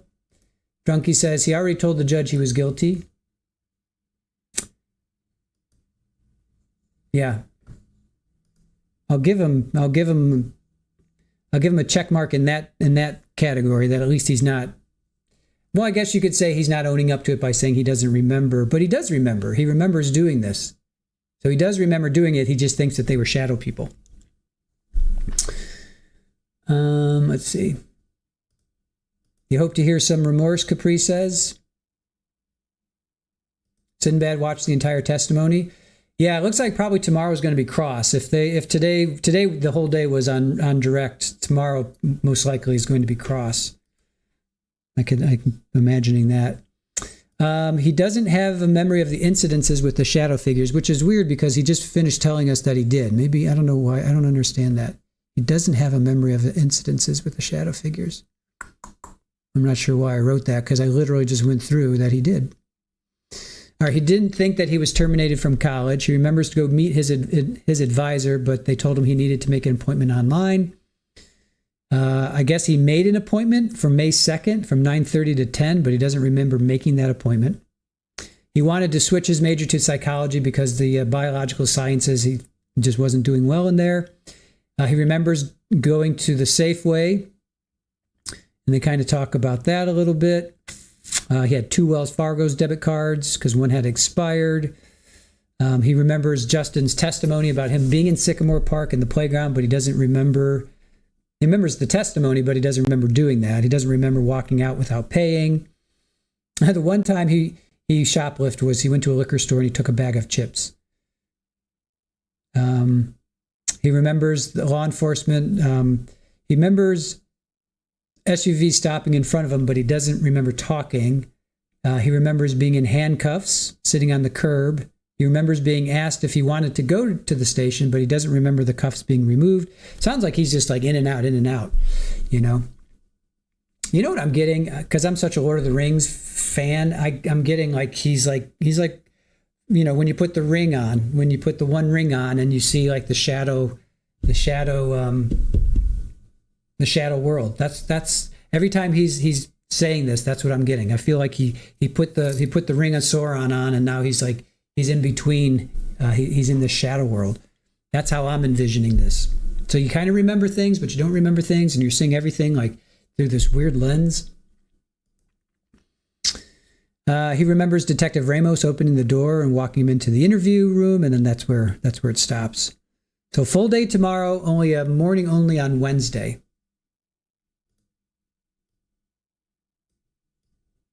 So, all right.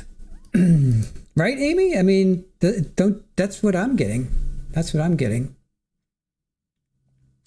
The way he's describing this. That's all I see.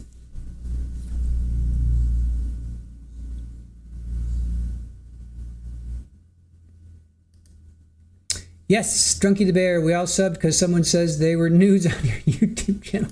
No. All right, Newton, you had 104, I think, at the beginning of the day, and you have 127. All right. Way to go, chat. We gave Newton So there's nudes on your channel? That's funny.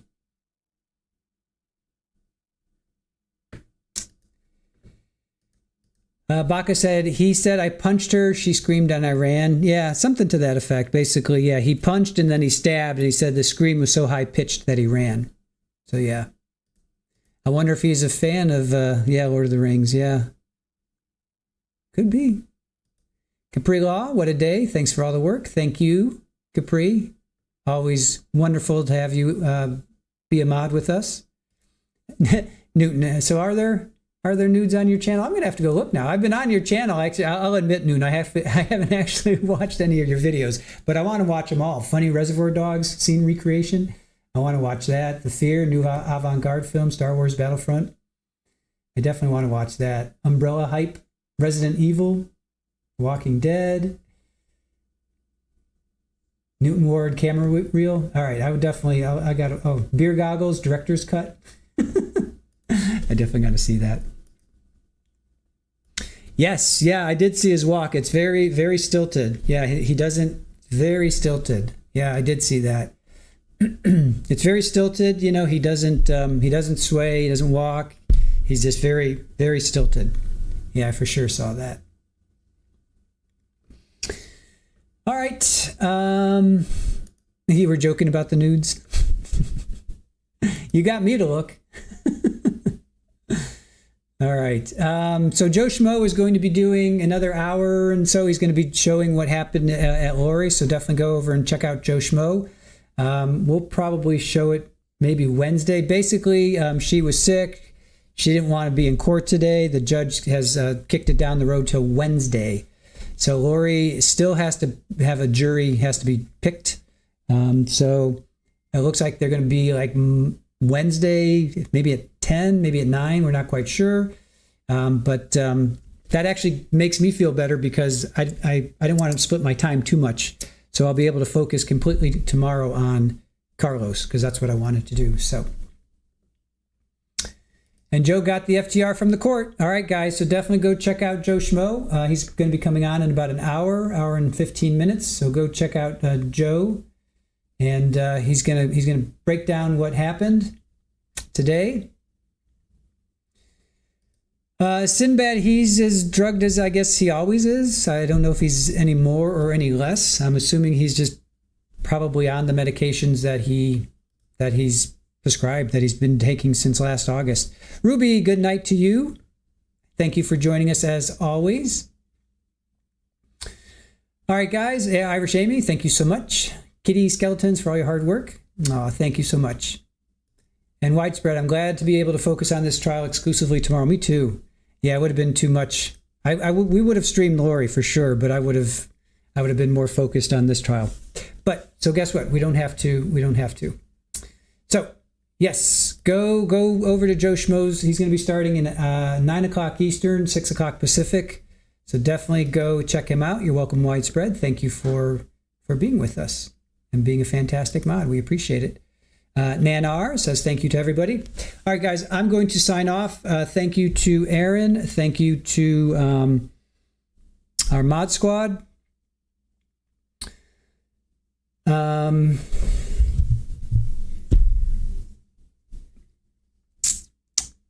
Polly has not had kittens yet, so we will let you know as soon as she does. Super Ball is right here. And she does get up, guys, even though every time I show you, she's just kind of sitting there. She does actually get up. She does get up and move around. So we will start tomorrow, 12:15. So 12:15 Eastern, which 9:30 they start over on the West Coast. Yes, Irish Amy, I'm good. It's been a long day, so with that, I will say thank you, chat. Thank you to Aaron. Thank you to our mod squad, and I will see you guys tomorrow. Have a good night. Bye.